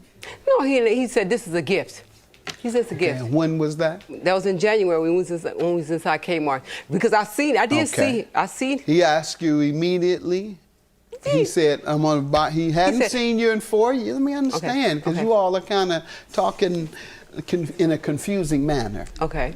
To say the least. Okay. So he sees you in January at Kmart. No. I seen him in Kmart's the end of September. You had not seen him for 4 years. I hadn't prior seen to him that. since 08. All right. And you all began dating in September? No. Okay. So you didn't begin dating until January when you saw each other again in Kmart. That's when we saw, yes. That's your meeting place. That's the pretty much. Yes, sir. I must say, sir, that is some kinky sex. If you're asking the woman to get down with you at Kmart. No. I didn't. Huh? Well, she said that's the only places y'all met. We met at Kmart. You know, just meeting up. We've never had any plans to do anything at Kmart. That's just where we happen to meet each other at over the period of years. I'm gonna leave it alone. Y'all do your thing. Everybody got their own thing. Now, the engagement ring, sir, what did she say? She said she would give it back. All right, ma'am, let me hear from you about the ring. At first, I was kind of upset because he was just going through all this old stuff. I said, you can have it. Then I said, you ain't getting no gift back. You know, so I said I wasn't coming outside because he'd never been in my house but one time. In the whole time that since I ran into him, one time. So you say you weren't coming outside? Yeah, I said, I'm not coming outside. She said no. She's in the bed. She's Hold on, sir. I told you all, you're kind of talking in a confusing manner. He came to your house and said, can I have my ring back? No, he was on the phone. See what I mean by not coming outside? So he's on the phone and he says, can I have my ring back? And you say, I'm not coming outside. I got it on a text. I'm asking you, is that what happened? Yeah, I told him I'm not coming outside. It's too late at night. I mean, he wanted you to bring it to him. Yeah. He wanted. Sir, did you ask her to bring the ring to you? I was at her residence when I asked her, yes. I was outside her residence when I called her and asked for the outside ring of her door? Right. No, not outside of her door. I was in my truck. You said outside. Okay, but outside of her residence in your truck. Yes. Okay, and you told her to come outside and bring you your ring. Right. Okay, now that does sound more likely, ma'am. And you told him no? Because he was at home. He wasn't outside. All right, but at one point you said yes? Yeah, I said yeah. And then you changed your mind. Why? Well, because I was actually upset because he was talking about the stuff, and I said, yeah, whatever. And then I said, I ain't giving you nothing back. You know, how you get a gift? How you gonna give somebody a gift and then you gonna turn around and say, okay, well, I want it back now because you don't want to, basically because I didn't want to do the stuff that he wanted me to do. You can't complete a gift and then say give it back. But I never said it was a gift, Your Honor. I said it was a wedding ring. We supposed to get married. Anyone have it today? Yes, I would love to have it today. Show it to me. Do you have the ring so I can take a look at it? Did he ever tell you it was an engagement ring? No. He said it was a gift. She's lying right now. She's lying. Okay, anyone have any evidence of what type of ring it was? Well, the receipt says an engagement ring. Let's see it. There you go. Yes. Now we're talking. Because that's different, ma'am. You do have to return a ring if it was an engagement ring and you don't complete the marriage. An engagement ring is a gift contingent upon marriage. Sir, circle where it says engagement. And if he says he doesn't, if he says I don't want to marry you because you don't want to do what I want to do, did he ever propose to you? That never happened. How about when you all first met? 3 months after meeting, did he ask? No. He's lying. He never. Okay. No, because like he said, he met me in 07. He never did. Yes, ma'am. You want to speak? Yes, Your State your name. My name is Chloe Wilkinson. I'm her daughter. Not the daughter that introduced him. I'm her youngest daughter. That's why he called me Miss P. You want to clarify that? Go ahead. That's why he called me Miss P. I want to clarify. What do you want to tell me? Yes. What I want to say is that when I did, I've never really heard I've never really heard of them talking about, I heard of them talking about an engagement, but I've never really heard of them, we're going to get married and we're going to do this. No, like, who was he talking would come about around. an engagement? Like, I would see him a few times when he would come to the house, but he'll never come in, No. Let's talk about what you heard regarding an engagement. Yeah. You said you did hear discussion of an engagement. Tell me when. Well, it was about in kind of like April. Okay, and where were you? I was outside. We were outside. And you heard the two of them discuss it? Yeah, he said it to me. He said it to me. He said we gonna be all right. He said I'm gonna marry your mama. That's what he said. Okay, he told you. Yes. All right. So, ma'am, your daughter helps his case.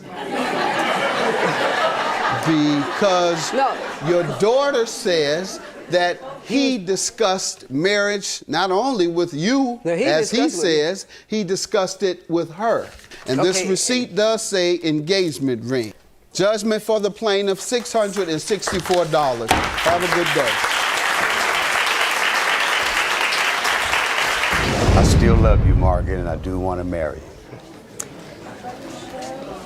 Well, Nathan, you know that's not going to happen because how you do everything, the stuff you do, you was talking about what you was talking about. Plaintiff Carla Seekins dated the defendant for 8 years, but they broke up after the defendant accused Carla of cheating on her with a man. Carla admits that she ended up marrying the man in question, but she and the defendant reconciled years later. However, Carla's suing her former lover today for vandalizing her car. Defendant Shabronda Morgan says Carla has a drinking problem, and she was emotionally abusive throughout their relationship. Shabronda insists she never vandalized Carla's car, and therefore doesn't know. Start with you. Well, first I would like to say I met Shabronda 20 years ago. We hit it off. We were dating for about 8 years or so.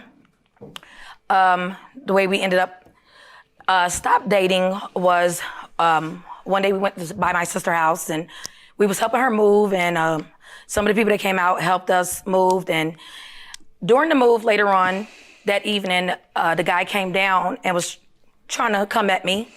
Shabronda came directly into the kitchen. She said, what's going on? Because she thought, whatever. So she made us leave my sister's home. Later on that evening, when we got home, she was very upset with me, feeling I was being disrespectful to her. She later on said, well, while you were doing what you was doing, I've been hanging out with your cousin doing things. Female cousin? Yes, a female cousin. Later on that evening, I called my sister and I had called, talked to her. How did you respond to that? I told her to leave. Okay. That I didn't want to deal with her no more. Got it. This was really pretty much, this was it. Ended up going back over to my sister's house, talked to the guy, ended up getting married to him. Whoa. All right. Did she marry your cousin? No, not that. That's not funny. Yeah. I mean, yeah. No, I'm being serious. So what happened with them? You kept the man you were talking to. What happened with the woman she was talking and cheating with? Not for sure. All right. I didn't. Let me hear from you, ma'am. Well, first of all, that's not true. I never was interested in her family. Maybe the guy she's married to, he do those type of things, but I don't fool around with family. If I'm with you, I'm with you, and that's the truth. So Carla and I, we met 1999. We were together. We lived together for 6 years. Up until 2005, she did tell the truth that, yeah, we were hanging out at a party, and this guy, they had just got out of prison. They started, I guess, from that night, I guess they must have started being together, whatever. You noticed something, or you thought you felt something, and so you said something. Yes. And ultimately, they did get together, and in fact, are now married. Yes. She said that you heard something, and you said, come on, girl, let's leave, and then you told her later that you were with your cousin. Now, let me hear the whole thing. You heard what she said about you. She said she quit you because you ran off with her cousin. That is not true. That is not true. What happened? Did you tell her that, like she just said? Yes. You Yes, said, I did. I've been with your cousin. No, I didn't tell her I was with her cousin. That's what I'm asking you. No. She said you told her that. No, I did not tell her that, and no, I was not Why do you think with you her all broke cousin up? like that. I believe that she just wanted to be with a man that bad. Like I said, this guy was out of prison. He's nobody that I would date or even want to be with. Had she ever marry or have expressed kids or- with. Had she ever expressed or shown that inclination that she wanted to be with a man more so than you? Yes. Okay. She said it as well or not? I showed it by cheating and stuff like that. Cheating with men? Yeah. Okay. All right. Why are you suing her today? Now that we have that out of the way. Well, however, it was over with. We was together, me and my husband, over the past 10, 12 years now. A year ago, late December, my mom had passed. When my mom passed, my husband ended up getting incarcerated like a week or two later, right after that, again. So she calls me and she said, I heard your mom passed. Why you didn't call and let me know, things like that. I'm like, well, yeah, she did. Shabronda came and we started talking back again. I went on a vacation. She picked me up from the airport after the vacation. And she said sparks hit back off. Like she looking at you. I'm back intrigued with you. All right, that's how you felt too? Yeah, it was a little bit mutual. Okay. I was lonely, mom gone, husband gone. So yeah, I was happy to have a friend back again. So you were cheating with women and he was cheating with men. All right. Maybe he was in prison. Sometimes they cheat. Maybe, I don't know if he was or not. Right. Some men cheat on their wives while they're in prison. Yeah. Go ahead. Okay, so we were dating for the past like 2 years now. At times, if I didn't do things Shabranda liked, if when we go somewhere, if I didn't talk, I can't talk to certain people, or we're out, I have to be a mute. Like a woman with a show, like only she could talk. She feel like I'm too outgoing, and she don't like that about me. Well, you shouldn't talk at parties, and she shouldn't talk at family gatherings. Amen. True. So, go ahead, because she likes your family and you like party guys. Go ahead. Yeah. Well, it was you all on my began birthday. dating again. We were dating was again. Fine. Yeah, and at times I would feel like she could be a little abusive. So I kind of started to step back from her a little bit. Wouldn't be around her as much. So came my birthday, May 2nd. It was the day before my birthday. Shabranda had called me that night, that evening, and said she wanted to hang out. I did tell Shabranda I would hang out with her. But later on, I ended up going to a friend's house, and as I was drinking with a friend of mine's, she texted me, was like, I'm here at your house. You told me you'll be here at 9:30. You're not here. It's now 11. What's going on? I text her back, and I'm like, Shay, please just go home. I have the text of this. I'm like, Shay, please go home. She was like, come on, please come to the house. I'm sleepy. I would like to take a shower. I said, no, I'm not. I'm scared to come home to you. I don't know what you would do. I'm not coming. I never came home. When I got home, finally about 5 o'clock that morning, me and my children, because they were with me at the friend house, we got home so the kids could get ready for school. As soon as we got there, that's when I so happened to see my glass shattered of my passenger side mirror shattered in pieces. I got out, I walked around to the car, then saw my window on the driver's side totally busted out. Open up the door, glass shattering everywhere. Look in the car, paper scrambled everywhere. And you think she did it? Yes. All right, let me hear from you, ma'am. Okay, well, this night, yeah, I did call her. She was supposed to meet me back there. We had hung out earlier that day, and she didn't come back. And she kept telling me, oh, I'm coming, or just come where I am. It was just a whole bunch of confusion. And that's the thing that I've always dealt with her is just a bunch of confusion, you know, even mentally and with the heart. She said you were abusive. She's abusive physically, and when it comes to love, you know, it's confusion. You know, one minute you love me, you know, Carla has a drinking problem. So that's not physically, it's saying emotionally, okay? What I was I never touched it, right? Trying to say.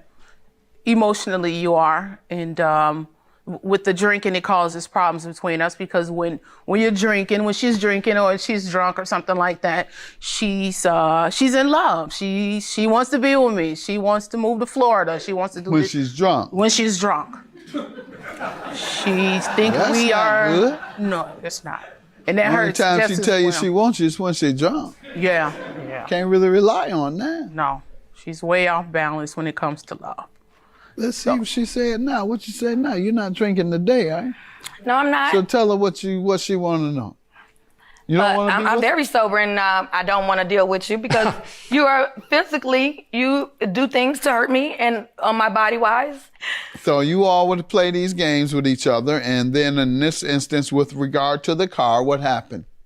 Well, that's the thing. I don't know what she's talking about. Did she mention it to you before? Yeah. What did you tell her? I wasn't nowhere near her car at that time. And that you didn't do it. And I didn't do it. And that you don't know who did it. Don't know who did it. I didn't do it. All right. An angry person at your home that night. Okay? Who says I was angry though? You were on the phone. You were saying things. You were angry. You say it's because she was angry and that's why you believe she did it. She claims she wasn't, but I think she was as she is today about it. And what do you have in your hand there? You have something in your hand. Yeah, I do, Your Your Honor. Obviously, is that an estimate? I do have the estimate. Yes, I do of everything. Okay. And I actually have an audio recording too. Let me hear it. Yes. Damn it to my car. You think this cool? Why? Why you do this? Hurt people hurt people. I hurt you. When I get to money, I'll pay for it. Alright? So I'm supposed to not have a car. I was with you get the money. Yes. Crazy, man. 1250. 8 is your judgment. I have heard and read on transcript, heard talking about, I did it because you hurt me, hurt people, hurt people. Have a good day. Judgment for the plaintiff. Thank you.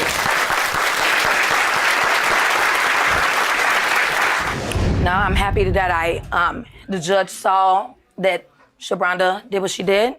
I get to finally get my car fixed and drive my car. Just want to say, Shabronda, you have a good life. Same for her. Have a good life, and I wish you nothing but the best. Thank you.